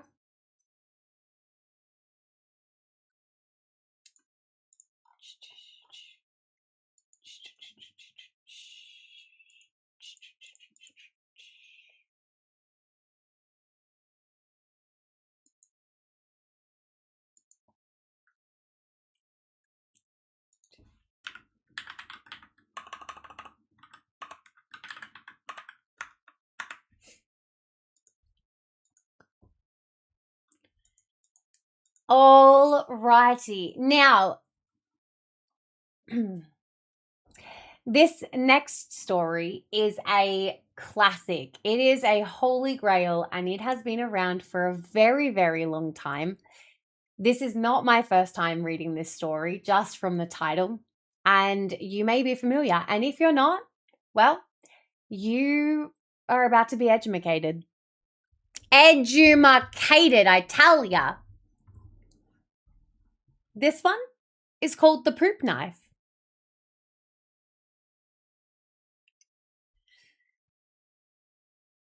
Alrighty.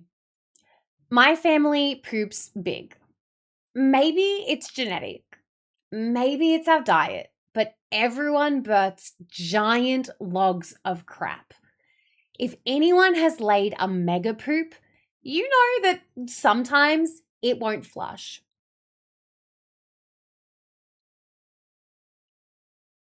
Looks in for throwbacks? Yeah.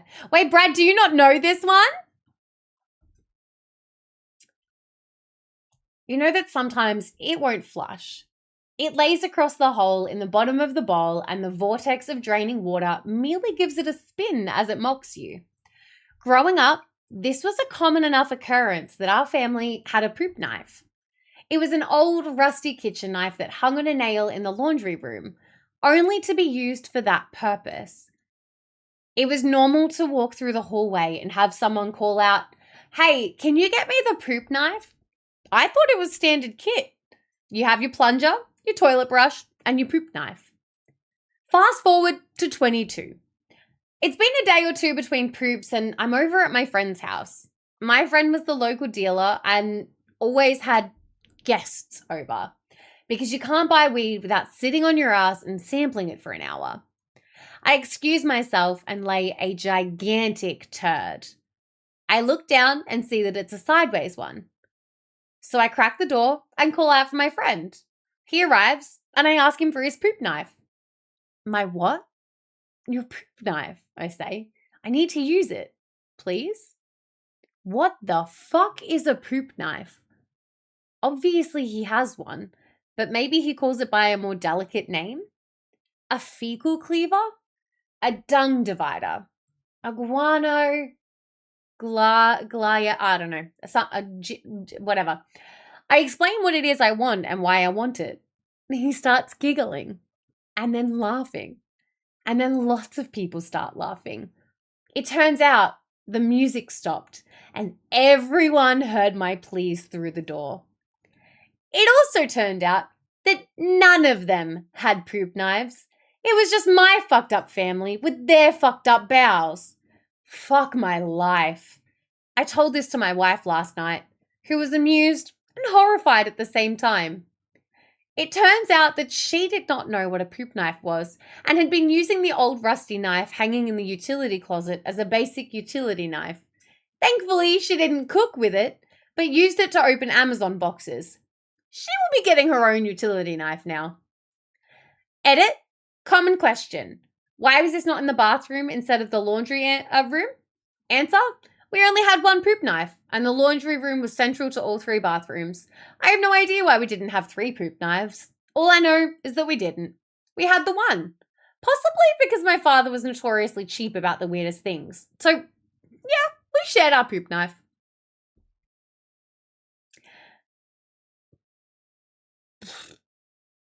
I don't think I've ever come across a poop that needed a poop knife. Is this anyone's first ever experience with this story? With the poop knife?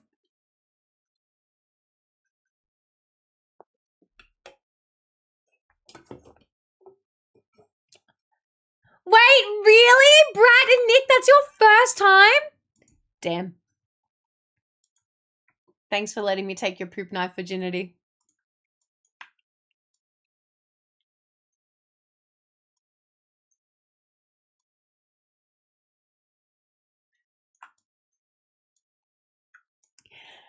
It was like one of those big ones from back in the day when you see on Facebook.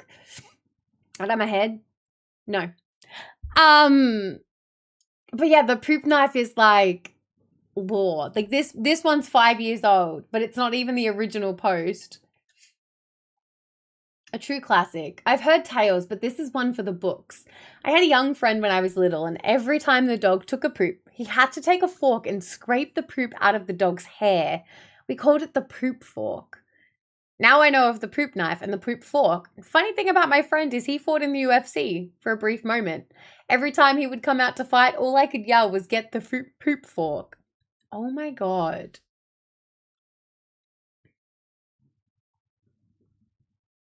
Oh, I remember when I was a medical intern, there was an elderly patient with COPD who was dying from respiratory failure. He was sitting upright, struggling to breathe.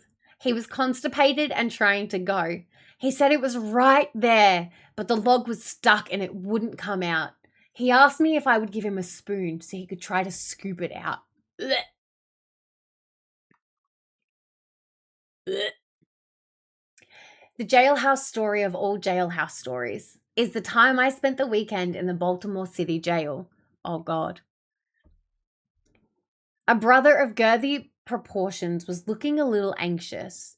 There were about 50 of us in the cell, and finally this guy took down his overalls and sat on the open toilet to crap. He moved quite fast, sitting for less than a minute. He stood up slowly, but quickly hit the flush lever. He didn't pause the wipe because there was no paper. Blatant human rights violation. And standing almost straight up was Turdzilla. This turd was easily as big in length and girth of the largest Italian salami that hangs from the ceiling in your favorite deli, of which half was visible above the rim. As the thing kind of wobbled and spun, it was sucked down, but down it went in its entirety. It was awe-inspiring and calmed everyone in the cell to quietly discuss the world's biggest public poop. The hardest guys in the tank were desperate. I know Kung Fu. Show me. The hardest guys in the tank were desperately but unsuccessfully suppressing smiles and muffled laughter. And that is the jailhouse story of Turdzilla. 100% true. No poop knife needed. Okay, I visualized that as like dangling from his asshole over, like, because he stood up straight. And that, oh my God, holy shit. That's crazy. That's fun. Welcome back, Pin. This is reminding me of the South Park episode where Randy sets the record for the world's biggest poop. Wait, really? Oh, I don't watch South Park. The only episode I ever watched was the fucking Human Centipede one. I didn't know it was that episode, but I was like, okay, I'll sit down and see what all the hype is. I'm good. Get rich by spending money even on poop knives. I'd rather Bella take it than the plumber. What? Oh my God, oh God, okay. The poop knife virginity. I was like, what? It doesn't have the record. Here's the record.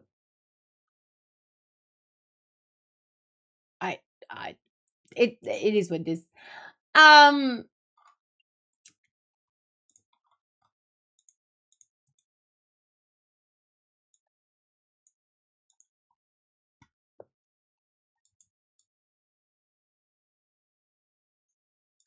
Alrighty, let's have a look.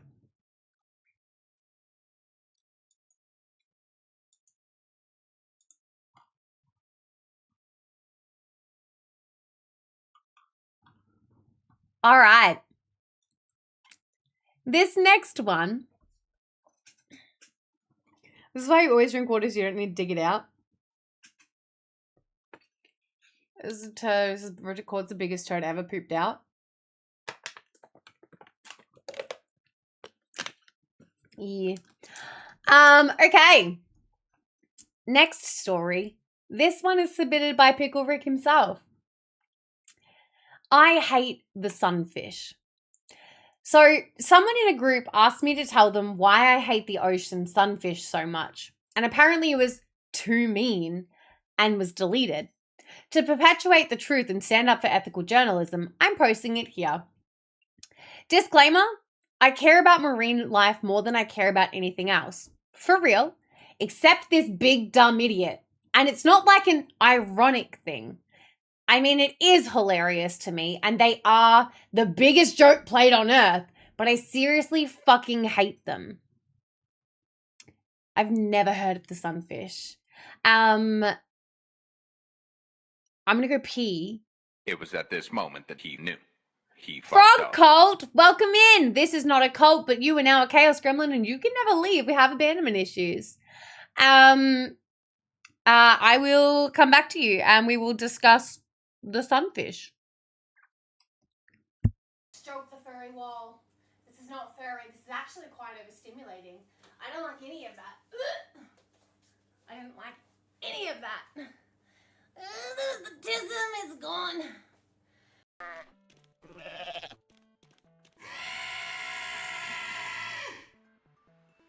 you okay?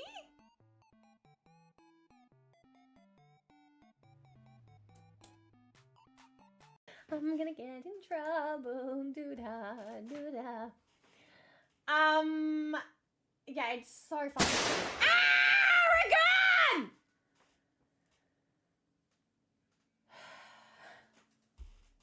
That's gonna stick, isn't it? You.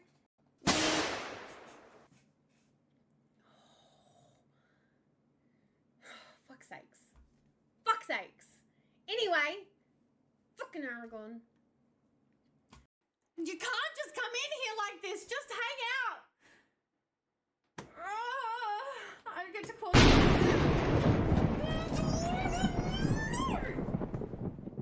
you. Enjoy this cream pie. Oh,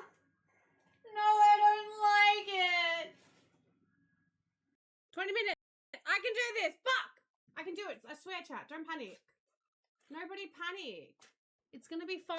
Ah! Who fucking let crew in here? Fuck. Am I on the shit list? Yes, chef, you are. I threatened to fucking eat your asshole as a worm again. Which, out of context, for 90% of people, is wild.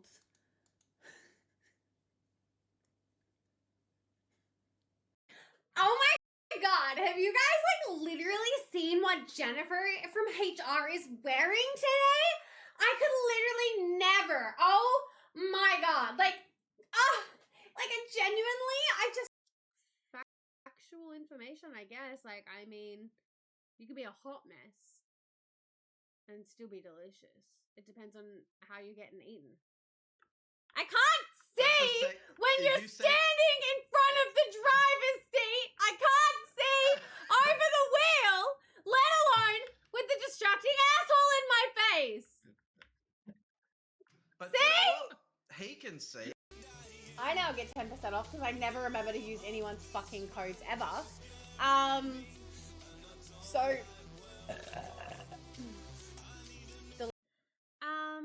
Thank you for the hype train and the sticker party. Please stop humping my face!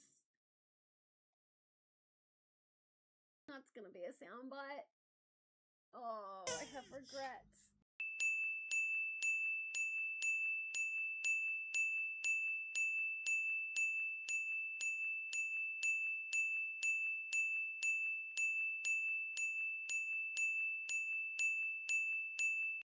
I'm just thinking about like how much that can do, and that is just...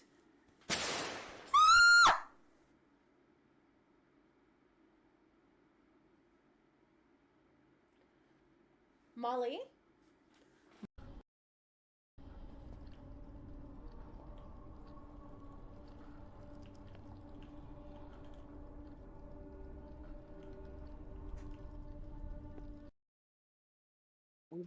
We want a gay. What do you mean, Bella? Did we? We did! You're right, you're right. Oh. Came first. Motherfucker, get off my tits! You little slut! Apologize for your insolence or face your punishment.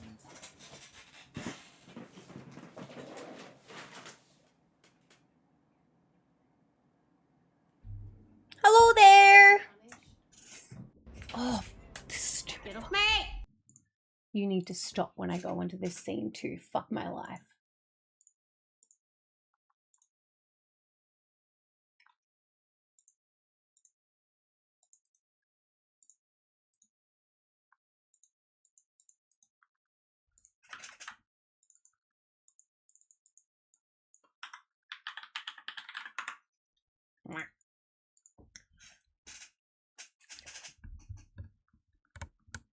Yes, Ara, I did hear the 7,000 fucking gunshot clips.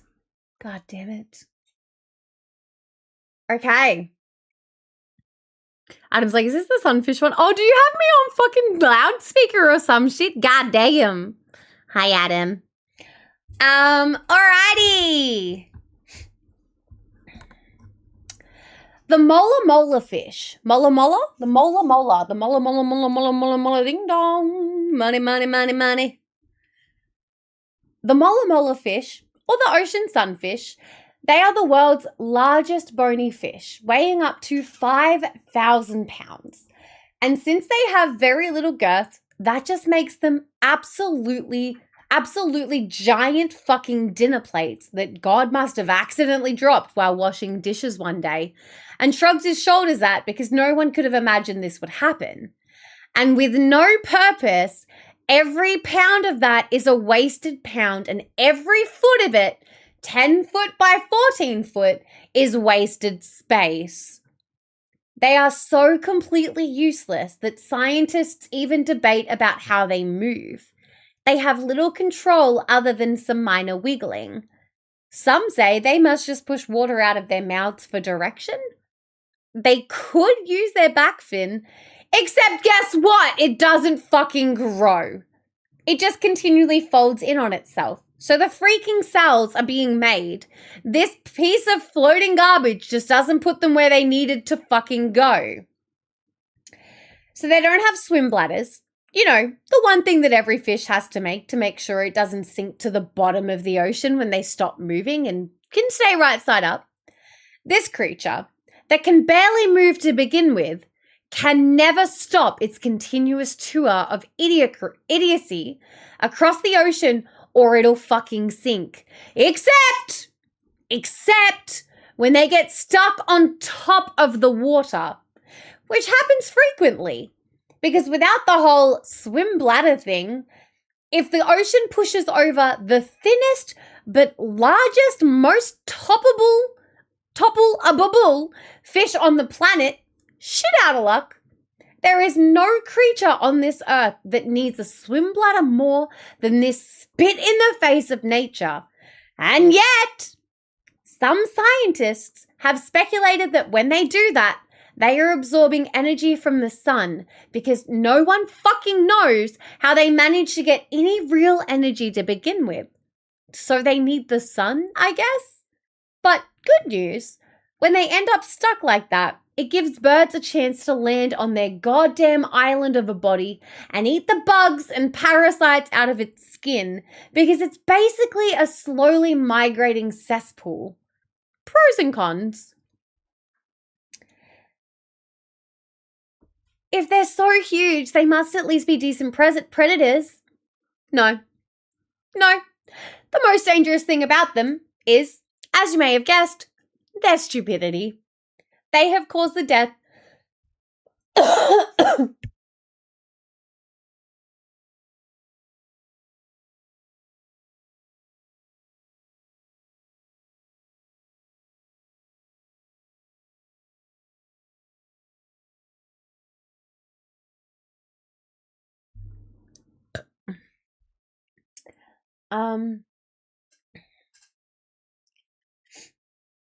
if they are so huge, they must at least be decent predators. No. The most dangerous thing about them is, as you may have guessed, their stupidity. They have caused the death of one person before because it jumped onto a boat on a human. And in 2005, it decided to relive its mighty glory days and do it again, this time landing on a 4-year-old boy. Luckily, Byron sustained no injuries. Way to go, fish. Great job. Wait, is Byron the little boy or is Byron the fish? Who the fuck is Byron? Luckily, Byron sustained no injuries. Way to go, fish. Great job. They mostly only eat jellyfish because of course they do. They could only eat something that has no brain and a possibility of drifting into their mouths, I guess. Everything they do eat has almost zero nutritional value. And because it's so stupidly fucking big, it has to eat a ton of the almost no nutritional stuff to stay alive. Dumb. See that ridiculous open mouth? This is actually why this is my favorite picture of one. And I've had it saved to my phone for 3 years. Oh no, what could have happened? How could this be? Do not let that expression fool you. They just don't have the goddamn ability to close their mouths because their teeth are fused together. And you know what? It is good it floats around with such a clueless expression on its face because it is, in fact, clueless as all fuck. They do sometimes get eaten though, but hardly. No animal truly uses them as a food source, but instead, which has led us to said photo, will usually just maim the fuck out of them for kicks. Seals have been seen playing with their fins like frisbees, possibly the most useful thing to ever come from them.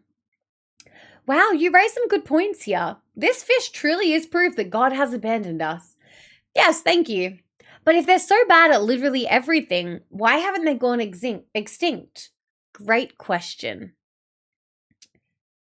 Because this thing is so worthless, it doesn't realize it should not exist. It is so unaware of literally fucking everything that it doesn't realize that it's doing. Maybe the worst fucking job of being a fish, or debatably the worst job of being a cluster of cells than any other cluster of cells. So what does it do? lays the most eggs out of everything. Besides some bugs. There are some ants and stuff that'll lay more. It will lay 300 million eggs at one time. 300 million.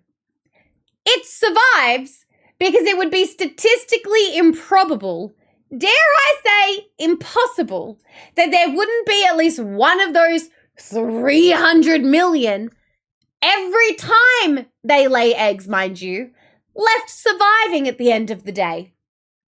And this concludes why I hate the fuck out of this complete failure of evolution, the ocean sunfish. If I ever see one, I will throw rocks at it. Okay, but where's my photo? Ocean sunfish. Why am I capitals?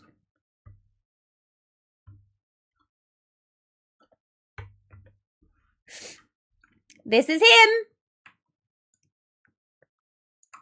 Hang on. This guy. Holy moly. Because I was yelling? Yeah, but that doesn't mean that... It's got a giant chunk taken out of him and he's just existing? Holy shit. And a seal?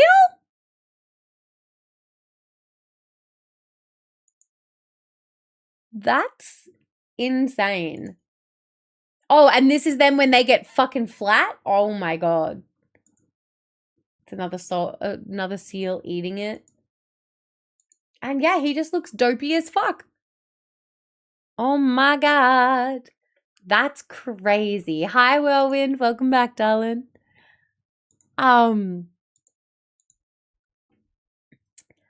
blobfish, still known as useless. Sunfish are considered a delicacy in some parts of the world. Oh, are they tasty at least?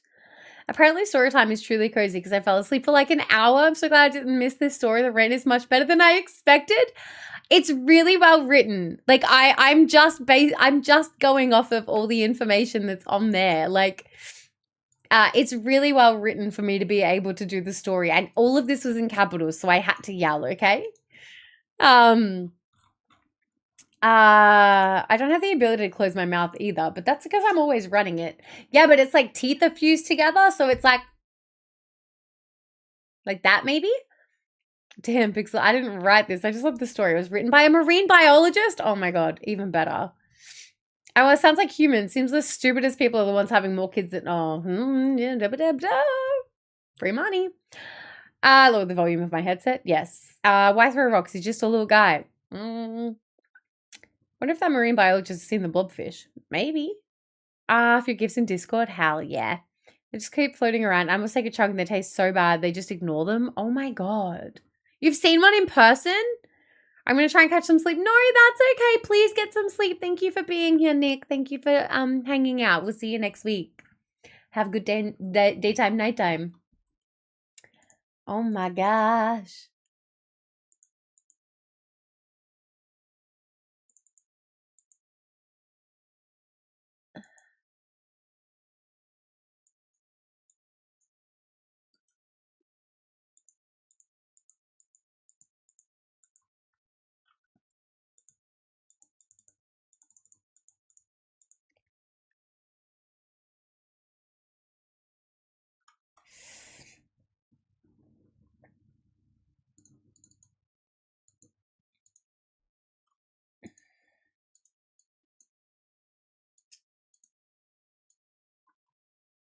I'm going to, there's one in here. That's got quite a few updates to it. It's 10 plus minutes. I'm going to come back to that one just for some, I want to say smaller ones, but like, let's do a couple of smaller ones. A 30-minute read. Yeah, I don't think that I can commit to that one right now. I call them Mola Mola. I've seen them on a whale watching tour. Oh, interesting.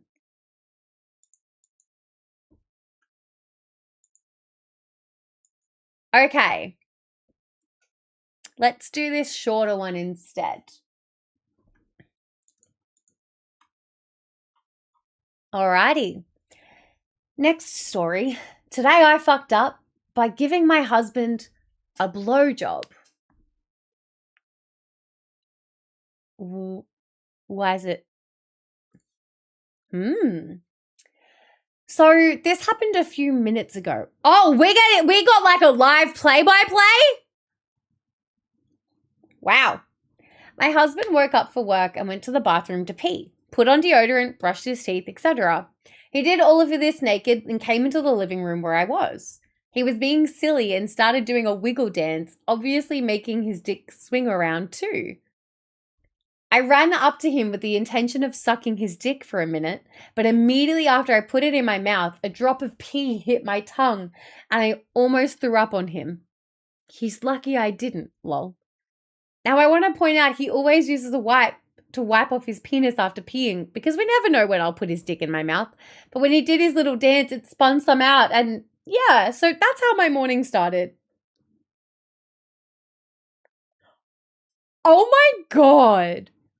A little helicopter and a little bit of pee dribbled out and then, I mean, honestly, great sex life. I'm proud of you. TLDR, this is actually just me adding more letters to this post. You don't have to read this. So apparently I didn't write enough in the text above for the moderators to approve it for lack of enough characters. So I'm adding this in the hopes of it being enough because even though it's insanely embarrassing to me, it's too funny not to share. It is, however, too embarrassing to tell someone who knows me. So here I am. Hopefully this is enough letters because I can't think of anything else to say except that I think these posts have to be 750 characters is dumb. To clear up a few things, I'm being asked a lot, what guy wipes his dick after peeing? Answer, a guy that gets random drive-by dick sucks. The random play is just something we do. I also randomly pop out my tits and he will give them a quick suck. A little pee never killed anyone, I know, but it's not pleasant when it's in your mouth, unless that's your thing. Also, I'm pregnant with a sensitive stomach, which is probably why I gagged, but it's gross to me either way. And there's no reason to feel sorry for him. As soon as it happened, I said, no, pee! Between gags, and he died laughing. After we composed ourselves, he apologized. That's so funny. Unlucky, that's on them. I'm dying. Nice. Solid round answers. Wow.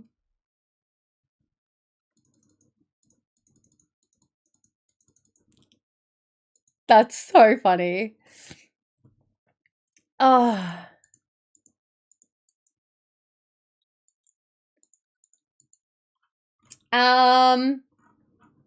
This one, yeah, this one, I'm assuming you deleted one, which is why that's not there. That's why there's a blank line.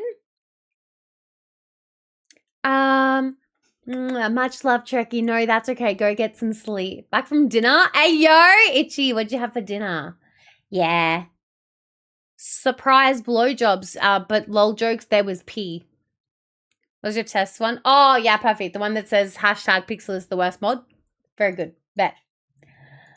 Okay, I like this one. It's a long one, but FBI, open up! Do you folks like coffee?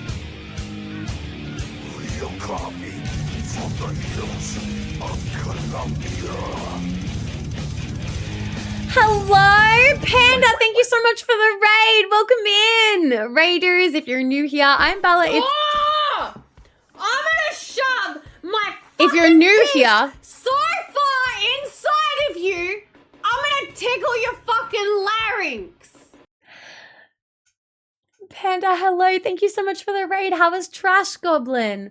If you're new here, Raiders, I'm Bella. It's Chaos. That's the aim of the game. I am a variety yapper. We do whatever we want whenever we want, but we do play a lot of horror. This is our Reddit Storytime stream. This is our second ever segment for it. And it's where we get chat to submit story times. And yeah, that's about it. I hope you had a good stream. Thank you so much for choosing us to the raid. Nori, hello, my love. That was the perfect time. was the perfect entrance as I said that sentence. Yes. Welcome to the puppet show. I had hash browns and a steak. Oh, fuck yeah. You should have had an egg and that would have been perfect. Oh, well, I saw Reddit Storytime. I love listening to Reddit stories. That's pretty much just what this is. It's just me reading out stories. Now we are up to a next one. This one is a longer one, but it's not as long as the one that's got multiple updates. So we're going to jump into this. Alrighty. Next story. Today I fucked up by having an orgasm during a haircut. Oh. Right. So we've had sexual innuendos with a dentist. Sorry.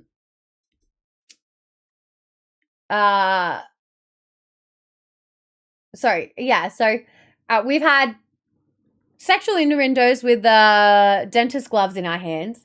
We've had the one who thought they got their butthole complimented through during a Brazilian. We've had the one we just had where there was a surprise pee when there was a dick in her mouth. And now we have an orgasm during a haircut. Honestly, as you were. It sounds, well, I wish you're down there for a down there haircut and usually electric trimmer. Dentist, urologist, hairdressers, waxers, getting the full. Yeah, exactly. Alrighty, let's see how this one goes. As normal as is Today I fucked up by having an orgasm during a haircut. As normal as it seems, this actually happened about a year ago now. I'm a 30-ish-year-old male. My wife was 9 months pregnant at the time, so I hadn't gotten any action in a while. Her choice, not mine. My wife is the only person I have ever slept with. We started dating in high school. So on with the story. Oh, he's never been with anyone else. It's been a bit of time. She obviously wasn't feeling well or doing well with the pregnancy and said, get the fuck away from me. He respected that and went to get a haircut, I guess. So on with the story. I have always got my haircut at Cost Cutters or Sports Clip. The cheap places because I didn't really care. My wife had been going to a salon local to us for the last few years for massages, haircuts, hair color, the works. I had a bad experience at Sports Clips the last time. I didn't like the results. So she made me an appointment at her salon for me. I showed up and was in their waiting room. The stylist comes to get me and wow, she is very attractive, obnoxiously attractive. I am going to take a wild guess that he has an orgasm during the head massage because I don't know if they do that in the men's cuts. After I sit in the chair, I honestly stopped thinking about it. We were having a good conversation about my wife, actually. Yes, I'm a terrible human being. Finish the haircut and go in the back room where they wash everyone's hair. As she started to wash my hair, I don't know what happened, but it felt really good the way she was massaging my head while applying the shampoo. Cue the boner. Thankfully, the way I was situated and the robe they had on me hid it pretty well. I think. I had a warm towel over my eyes. She finishes that and then she asks if I want a hand massage. I decline because I'm a guy and it's just kind of awkward, especially given her attractiveness. Her reaction was kind of odd. Like she seemed shocked that I didn't want one. She asked again if I was sure and I felt like I might have offended her if I said no again, so I agreed. The hand massage just felt amazing. I don't know what it was, but it was incredible. All of a sudden, I started getting little twitches in my penis, for lack of a less obnoxious word for it. I couldn't stop them. They just kept building. And then she goes to switch hands, grabs the lotion, and puts the bottle down on my stomach, which slides down and ever so slightly touches my penis. That was the final straw, and it happened. Next thing I know, I'm in a full-on orgasm and I can't stop it. I end up crossing my legs to further hide the fact that my penis and groin area are having seizures badly. I'm so embarrassed. I had no idea what to do. my semen is soaking into my boxers and it's a terribly gross feeling. I don't think she knew what was going on. Thank God. She finished the hand massage and I have the most awkward walk of my life back to her chair. I basically shut down at that point and tried to rush the rest of the appointment. I'm sure I was bright red from embarrassment. We'd finished the appointment and I go to the cashier to check out. In an epic moment of good judgment, I decide to give her an obnoxious tip on top of it. I think it was $50 on a $50 bill. Yes, I am an idiot. And if she did know, I just made it 1,000,000 times more awkward. I went home, avoided my wife, and went straight into the shower. Hid my clothes and put them in the washer right after my shower. I've never been back and have made do with my subpar haircuts from my local sports clips since. My wife doesn't know. Telling her this story a week from her due date could have gone literally any direction, and telling her now would just be even more awkward. So there's my story. Judge all you want. I am aware I'm an idiot and did multiple things to make it worse. I feel like I sexually harassed her or something. I hate myself, but not enough to dwell on it. Wow. Now, there is a Q&A. Some people took things too literal or didn't get my attempts at humor. Shortened because I realized I don't give a fuck about some of the sensitive sellers in this post. Yes, I used the word obnoxious 3 times and again in my TLDR. Now I've used it 5. Sometimes a word gets stuck in my head and I use it too much. May hell rain down on me for my sins. I did not mean obnoxiously attractive as a bad thing. And It yes, was at this moment that he knew. He fucked up. Panda, thank you so much. You are now a Chaos Gremlin. You can never leave. We have abandonment issues. Also, if you need to raid and fade, fuck around and fuck off. I'm so sorry. I did mean to say that before, but I just got straight back into it. I did not mean obnoxiously attractive as a bad thing. And yes, I intentionally used the word wrong. I just found it to be a funny way to describe my reaction. She was so attractive it was almost offensive. Maybe it would have been a better choice. I don't know. It was a joke. Parting words, as I probably won't be back to this thread. To the people trying to blame my wife for not bending over backwards to make sure I'm sexually satisfied, in the best way possible, piss off. My wife was pregnant and going through a lot. Thinking that she should drop everything to rub one out for me is pretty fucked up. If I was to the point where I needed something, I would just rub one out myself, like a normal person. I didn't feel sexually deprived. I had much more important things on my mind. Life doesn't revolve around sex for me. Perhaps I'm more sensitive to these things. My wife was the first person who I was attracted to at more than a physical level. The only person I've ever been with, and I rarely have physical contact with other women. Not because I avoid it, it just doesn't happen in normal course of life. This changes nothing. I am still attracted to my wife. I'm still more attracted to my wife than any human being. Attraction is about more than physical appearance. My wife is hot as fuck, but her personality is even more attractive to me. TLDR, my wife talked me into a haircut at a fancy salon. Stylist was obnoxiously attractive. I had an orgasm while she was giving me a hand massage.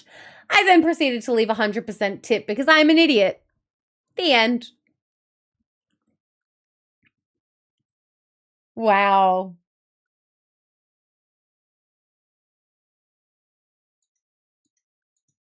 Oh my gosh. And it call my name like a little prayer. That's insane. Does OP have a brother? Oh my god.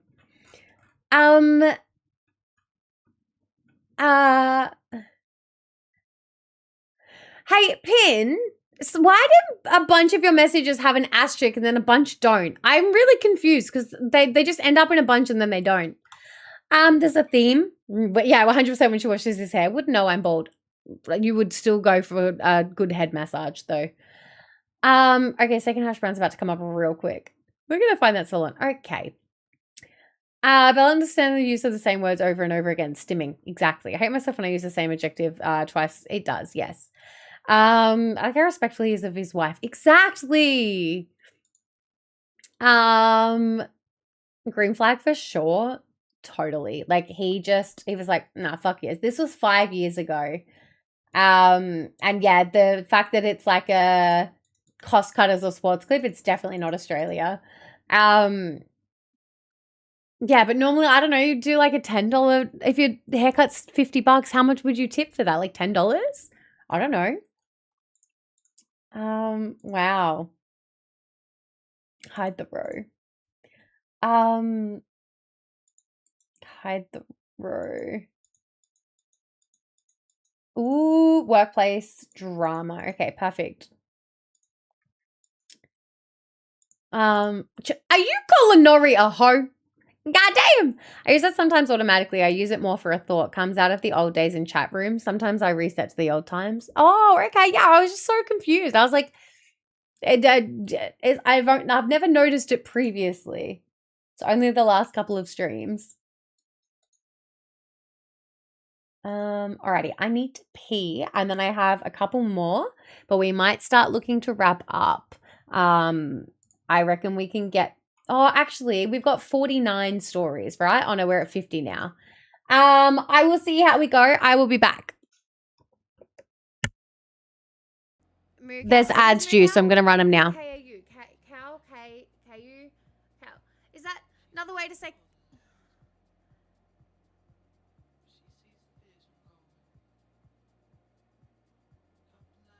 No, I got nothing. I'm sorry. You've broken my brain. No. His face actually looks like this.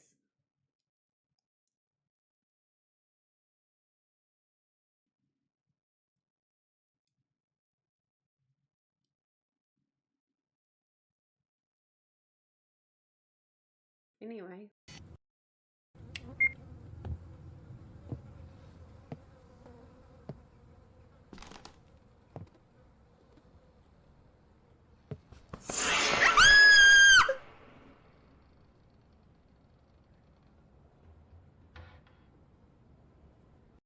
This is why.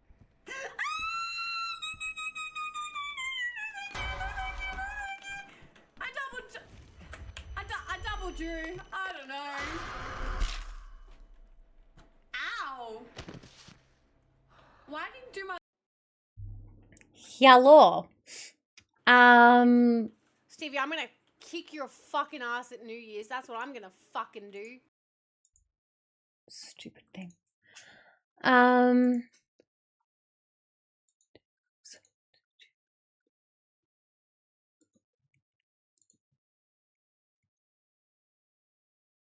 wow, yeah, I see all the gifts now. How would you ever see when I'm no longer stuck? Wow.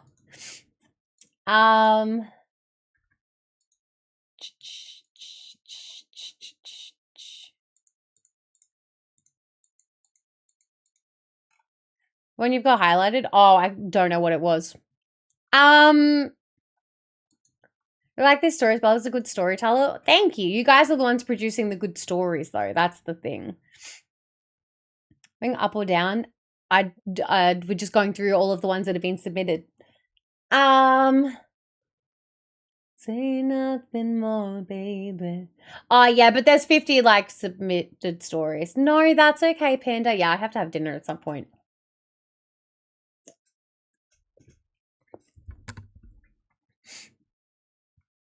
Pardon me.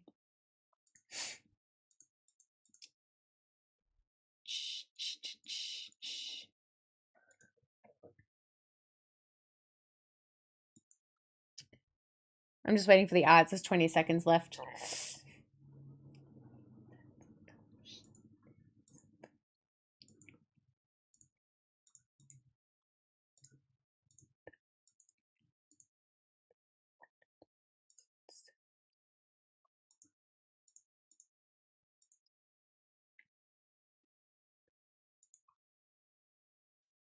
Did I pack a Pokemon perfect order? I don't know what that means.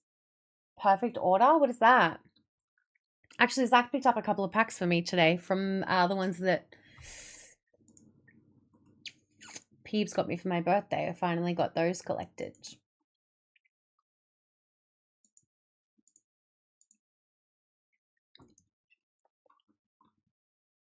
I don't know why Pixel ordered me a coloring book and it's still processing, which is weird. Normally, I would have more information by now.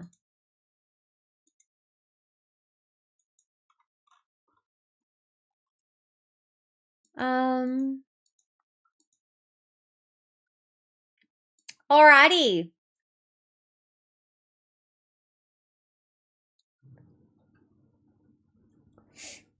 Next story. I lied my way through a job interview, got hired, and now I'm in over my head, but no one seems to notice. I applied for a job I wasn't qualified. I applied for a job I wasn't qualified for out of desperation. I'd been unemployed for 4 months, rent was due, and I was down to my last $300. The job posting was looking for someone with 2 to 3 years experience in a field I had barely touched. I had none. So I Googled some terminology, watched a few crash courses, and walked into the interview like I belonged there. I threw around a few buzzwords I barely understood. I smiled a lot, and somehow it worked. They offered me the job the next day. Now I've been working here for 3 weeks, and every day I feel like I'm walking on a tightrope. I have 20 tabs open at all times. ChatGPT, Reddit, Stack Overflow, YouTube tutorials, just to survive the day. What's crazy is no one has said anything. My manager compliments me. People come to me with questions. I'm scared they'll eventually realize I'm improvising everything. But at the same time, I'm learning fast.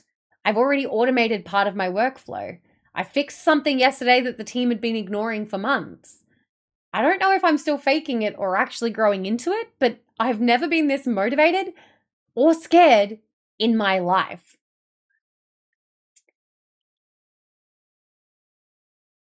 So, is he in the wrong? Like, I don't know. Like,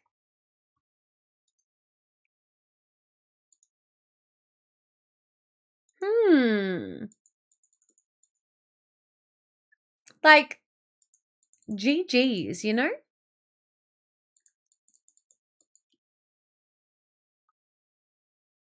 You're fixing workflows. Yeah, right? Like, they're asking you questions because you're doing well. You used to belong to lie about his skills for the job. Like, good on them for actually smashing it. I think in this day and age, lying about it is it's so common. But if you know that you can, like, he already did more than most people would by, like, watching some crash courses, learning the buzzwords, instead of just like, oh, yeah, no, I've got experience, and then getting the interview and then, like, floundering. And then just continuing to go from there. Like,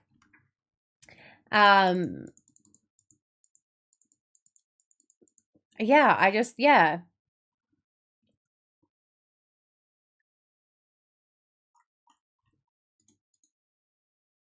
All right, let's speed run into the next one. So this one and the last one are there from the True Off My Chest. Next story. My dad secretly paid off my student loans, but I found out how he did it, and I don't know how to feel. Ooh. 2 months ago, I got a letter saying my entire $68,000 student loan balance was paid off. I thought it was a scam at first, but after calling the servicer, they confirmed it. A family member made a full payment. I immediately knew it was my dad. He's always been supportive, though not the emotional type. I called him crying, thanking him. He brushed it off and said, "Don't worry about it. Just focus on living your life." It wasn't until last week that my mum told me how he did it. He sold the Harley he's been restoring since before I was born. The one he used to tell me would be his retirement ride. He sold it quietly to some collector in another state and used every penny to clear my debt. He's 61, works maintenance at a plant. His knees are shot. The bike was the one indulgence he ever allowed himself. I don't even know if I should thank him again or apologize. I feel both incredibly loved and incredibly guilty. He traded his dream for my freedom. I don't know how to carry that. I just needed to tell someone because I can't stop thinking about it. Oh.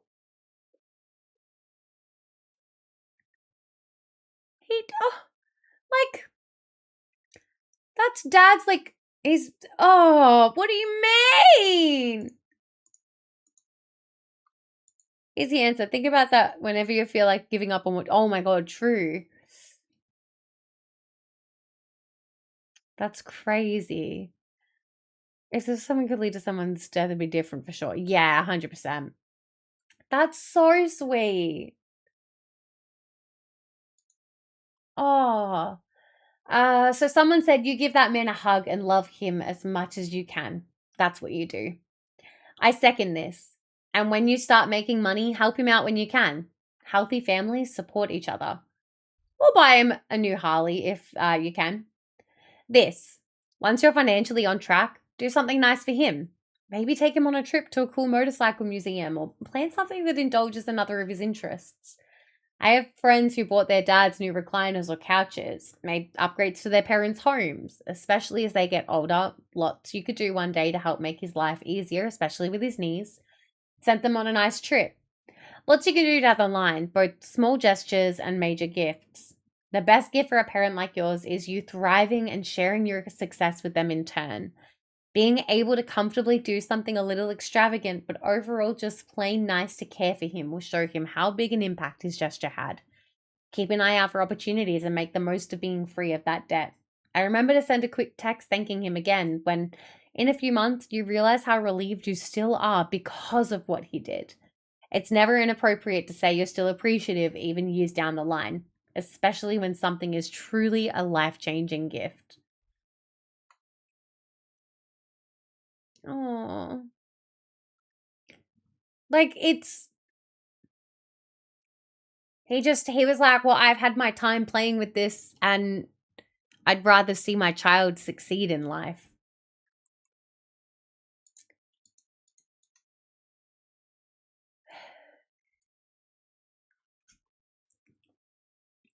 All right, let's try speed running a couple of these smaller ones that I've got. This is another story from the same thread, so true off my chest. So the next story is my boyfriend laughed at my proposal. My 25 female boyfriend, so me 25 female, my boyfriend 23 male, and I have been together for 5 years. I love him so much.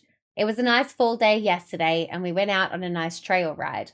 Then we went for a swim. There's a lake close to our place. We went out for dinner. Then we went on a nice evening hike. We were in this beautiful clearing. I've been thinking of proposing for a while now, and I figured that we were in the perfect spot. So I pulled out the ring, got down on my knee, and I asked him to marry me. He looked at me for a second, and then he started laughing. Ow!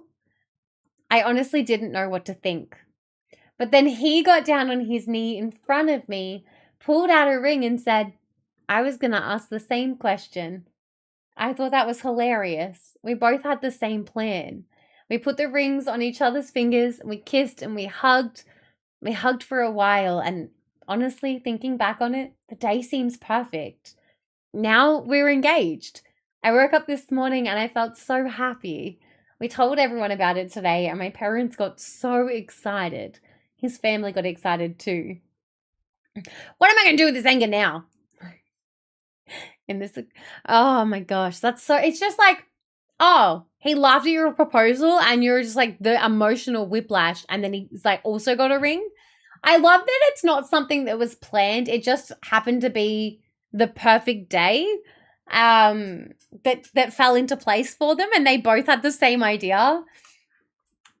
Unless his was intentional, but you know.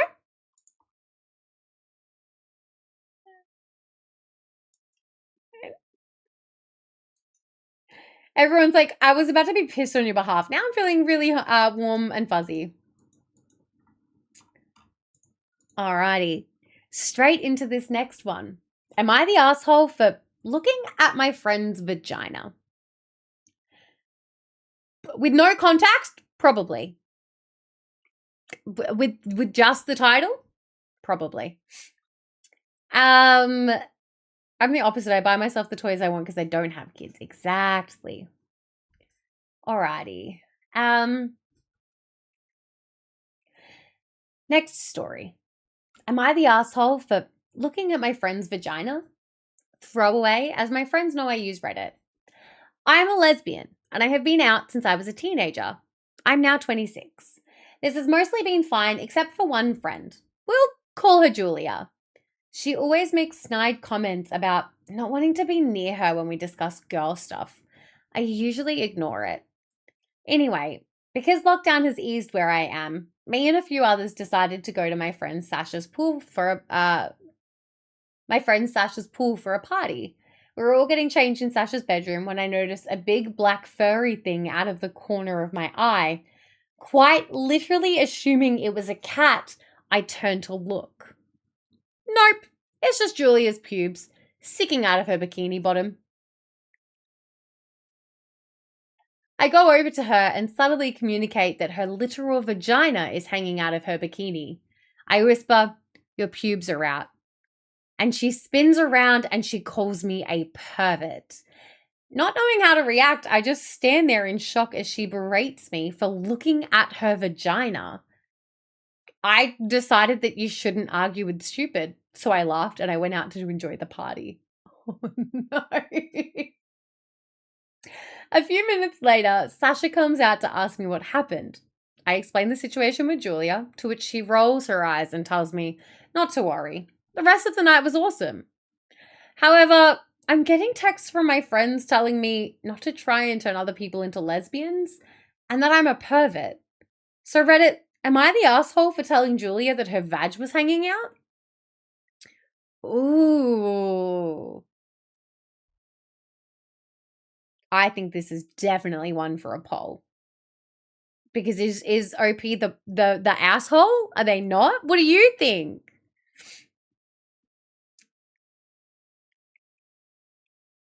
Enjoy, Brat.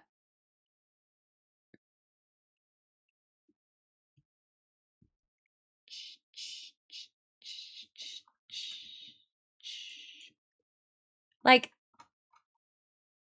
oh, actually. Alrighty, there's your poll, guys. What do you think? OP, original poster.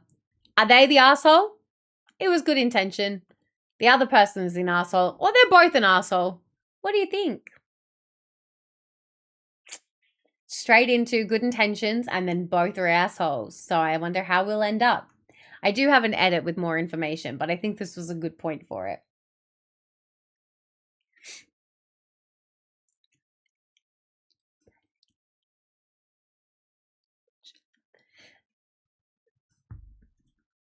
I don't think she was judging her for having pubes, by the way. Like, I don't think it was for having a bush. It was more just like the whiplash, but that's my take. Yeah, okay, perfect. So most people are on it was a good intention.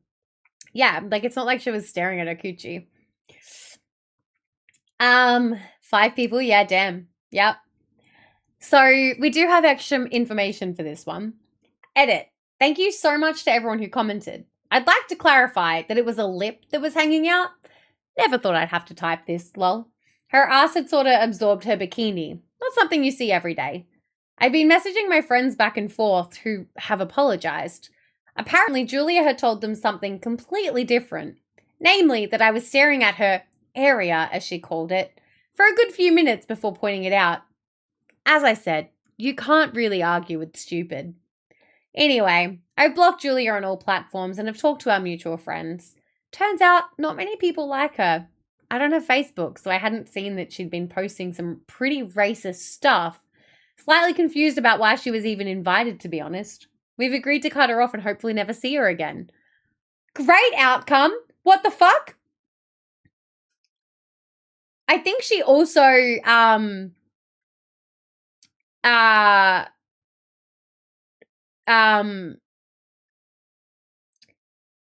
what's the one? Because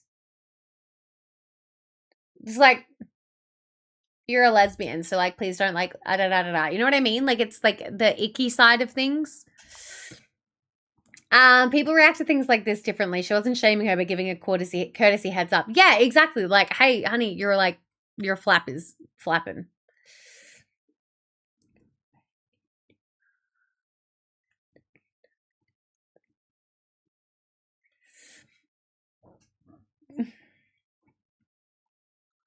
Yeah. Ugh. I did this one. So hide that one. Hide that one. Hide that one. Hide that one. Okay, I think this next one is gonna have to be one of the last ones for the day because we're pretty much at that time. So, 1, 2, 3, 4, 5, or 6. Pick a number between 1 and 6, or Pixel, you tell me out of those 6 that are remaining what's going to be the best one to do.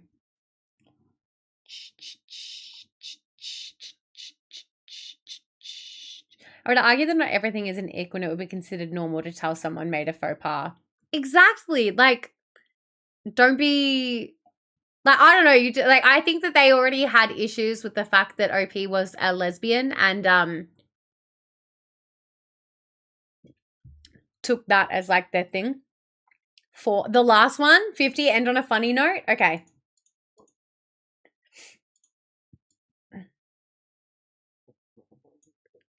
All right. Here we go.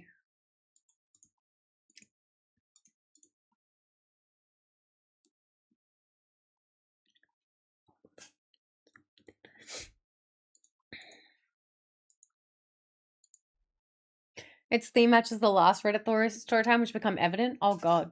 Okay, bet. Ugh.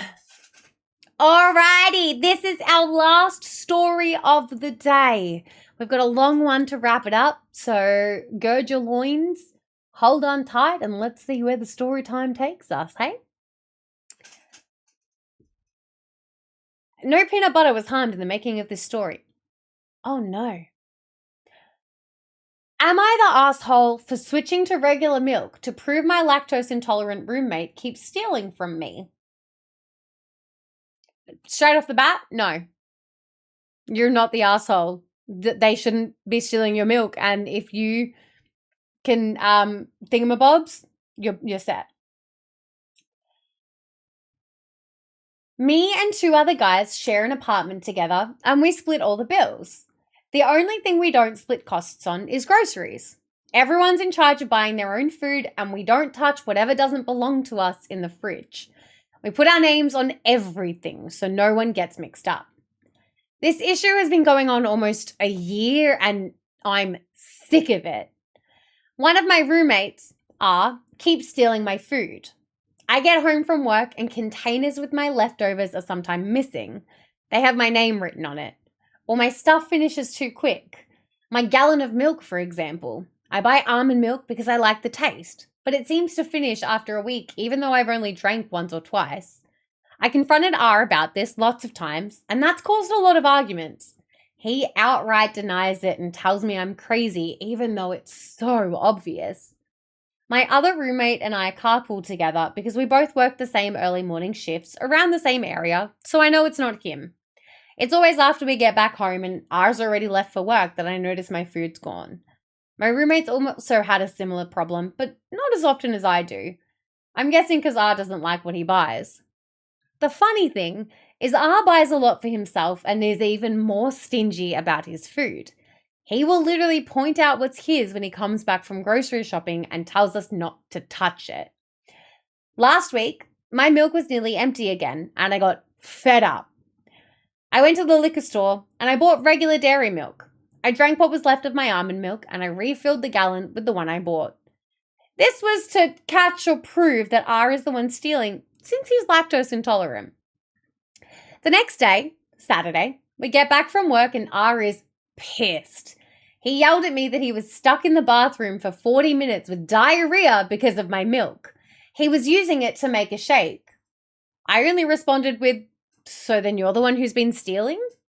He freaking exploded. Yeah, he admitted he was sometimes drinking my milk and eating my food, but he was more mad that I switched milks than the fact that he was caught. I told him I wouldn't have done that if he'd just stopped taking my stuff from the fridge, or at least told the truth instead of trying to make it seem like I was making it up. My roommate backed me up and thought it was kind of funny he got payback for stealing from us. It's a little tense right now, and my roommate told me R is trying to convince him to agree to kick me out. Little does he know, we're both looking to move somewhere else together because we're sick of his shit. I told some buddies what happened, and if you think I was an asshole for that, I feel like I'm not in the wrong here. He was taking my food and not even owning up to it, and I wanted to prove it. Does that make me the asshole? Wow. Jesus. So who's the asshole here, chat? Who do you think? You can be the judge, jury, and the executioner.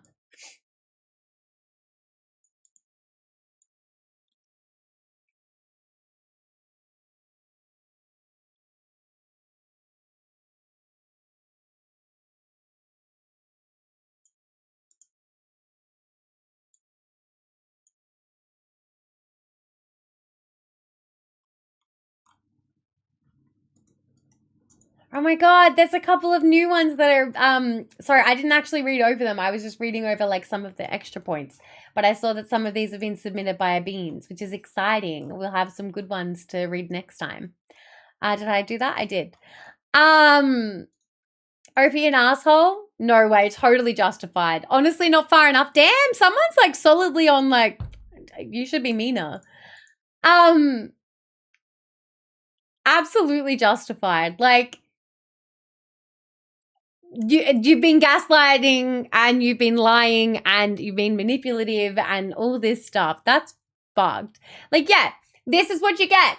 The peanut butter jar, the penis jar peanut butter eater absolutely deserved it. And the almond milk shitting bricks deserved it.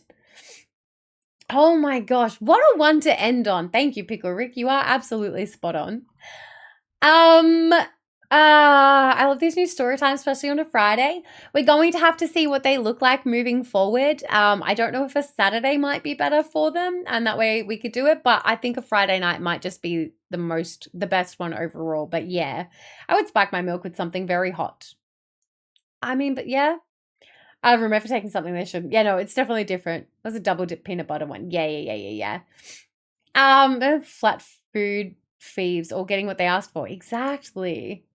Sometimes hashtag worst mod gets it right. Exactly. Nailing it. You've got this.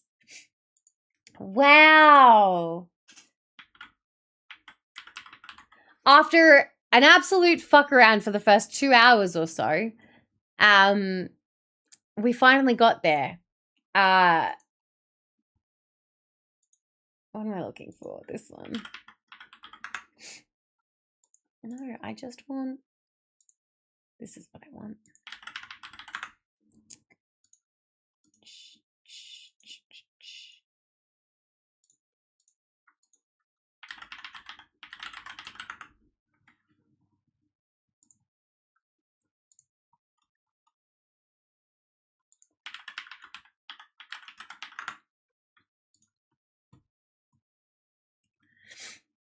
Hi, Mom.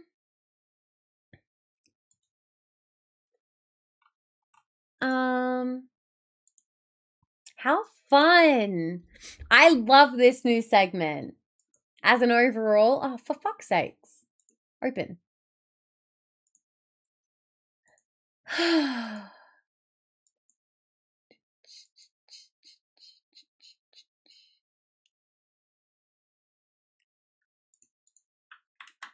You shouldn't actually pause stream. Push the pause button. There you go, Payne. Literally, you nailed it. Good job.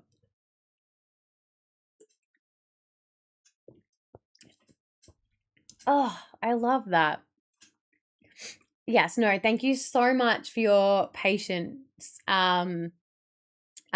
with me today, and my brain, and obviously ending stream and having a crash out and then coming back. The new layout, I know Pixel and everyone doesn't like change, so I apologize, but we're working on it. I want this space to actually feel cohesive, so it's a big focus. Yeah, no, it all the time, and it automatically pauses and stuff for me. It sucks. I will. Why are you on a laptop rather than on your PC, Mum? Like, you spent a fuck ton of money on it. Why don't you utilize it enough? 20 to 22 stories? Damn, look at me go. We would have gotten through more, except it was the end of the world as we know it. Because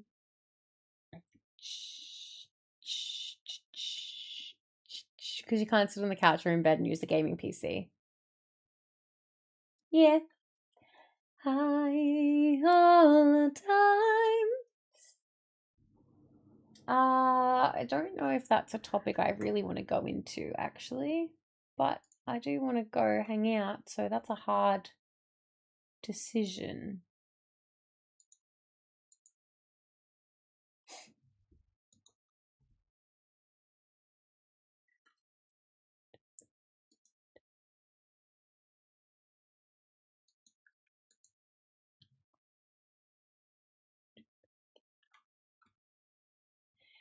Do you guys want... Hang on, we'll come back to this. It's great you perform the stories rather than blankly reading them out. Thanks. I just like, if they're written well, they're easy for me to be able to kind of get into the vibe of and know what's going on. And I'm live reacting to these with you. So I haven't pre-read them to be able to perform them for you, for an example. It is purely like being in the moment. I have the mods go through it. They're kind of playing with it all that way. And I will get a bit more going as we get more into this. We'll have a cleaner system and so on and so forth. Actually, that reminds me, I think straight off the bat, I need to adjust the form. Oh yes, no, the poop knife, and I think the motorbike one I ended up having known, but I didn't realize until like 3/4 in.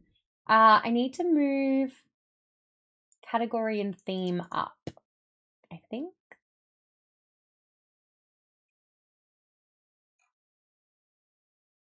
Oh, and the person who submitted that last story, they said there was something they wanted to say to chat and I missed it. Where is it? Here we go. They said, don't steal your roommate's food or you'll be stuck to a toilet for 40 minutes. GG's. Perfect.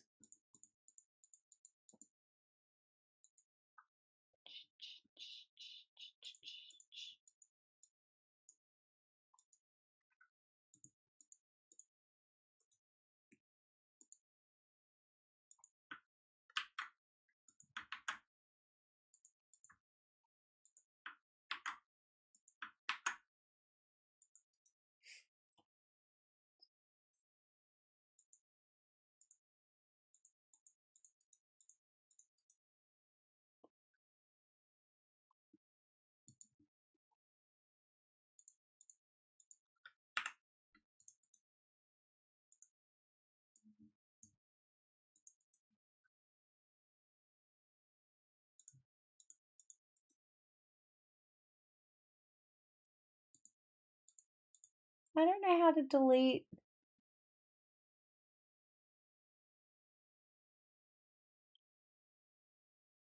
I don't know how to delete that table thing. I need to pee. I'll be right back.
Mum, this is our Reddit story time shenanigans. We do this once a month now. This is our second ever one.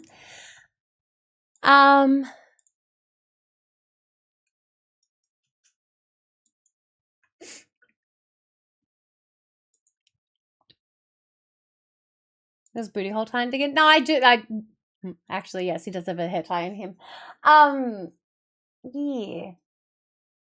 No, thank you guys so much for hanging out for our second ever Reddit story time. Your patience with all the jankiness and the interruptions and so on and so forth. This has been really, really fun, and I can't wait to dive into next month and see what we come up with, what stories you submit. We're just going to keep getting better. We're going to keep doing this bigger and better every month. Yeah.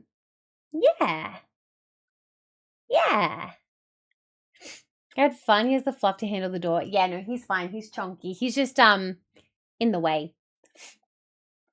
Alrighty, we're gonna wrap it up here. Now,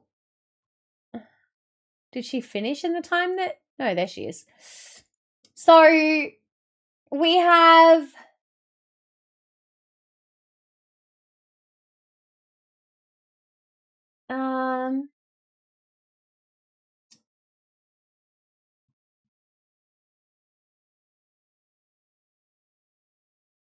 okay, now I understand what's going on. Okay, let's do this. We're gonna go give Sammy some love. I know we rated her last week, but I truly do love her so much. Sammy One Cat, she is a paranormal ghost hunter. She's a crafty streamer. She plays a bit of pew pews. She has 2 kitties. She works with with animals.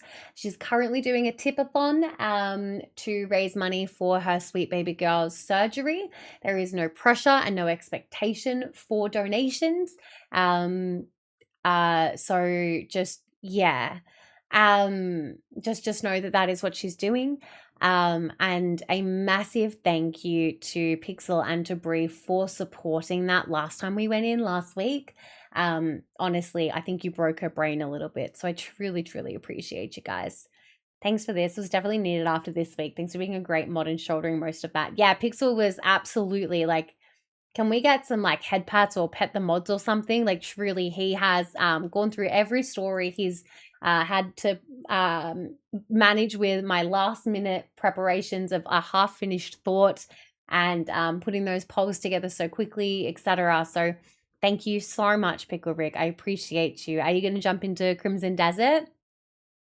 And if you guys are wanting more, the first one of these is live on YouTube. So you are welcome to go and rewatch that one or watch it if you missed it, etc. Here's the link to that one. Yeah, and I do put a timestamp for every story. So if you've missed a story, you can go back and you can watch them, etc. I am going to go jump off. I'm going to go jump into Discord. And I'm going to go, I need to get some editing done. Like I cannot procrastinate it anymore. Like it's getting stressful with the amount I have backlogged. Oh, she has Sweet Baby Bean on the screen right now. She also got a haircut. She chopped half her hair off. Yay. I love you guys. Thank you for being here. Let's do the raid things. You can stare at Kitty while we do. This is Lexi. Lacey is the one who is missing an eye and is the one who is having surgery because she's not well. But yes, we will be back next week. These are our last 2 weeks of normal stream times. We will be changing stream times 100%. I'm not set on days yet. I'm going to workshop that still. And I will come back to you guys and let you all know, etc. Keep you updated. If you're not already, please make sure you are in the Discord. Go to the roles section and look at the ones that you actually want to utilize. Ow! To ensure that you get pinged for the correct things. So announcements, live notifications, gambers, none of that, but you want YouTube or you want socials or you want movie nights, game nights, whatever, go to the roles and please make sure you choose accordingly. Copy the raid message that suits for you. Make sure you do the things and the stuff. I love you guys. Be good or be good at it. Go show Sammy so much love. And I'll see you next week. Bye. Etc. Run away, did you run away?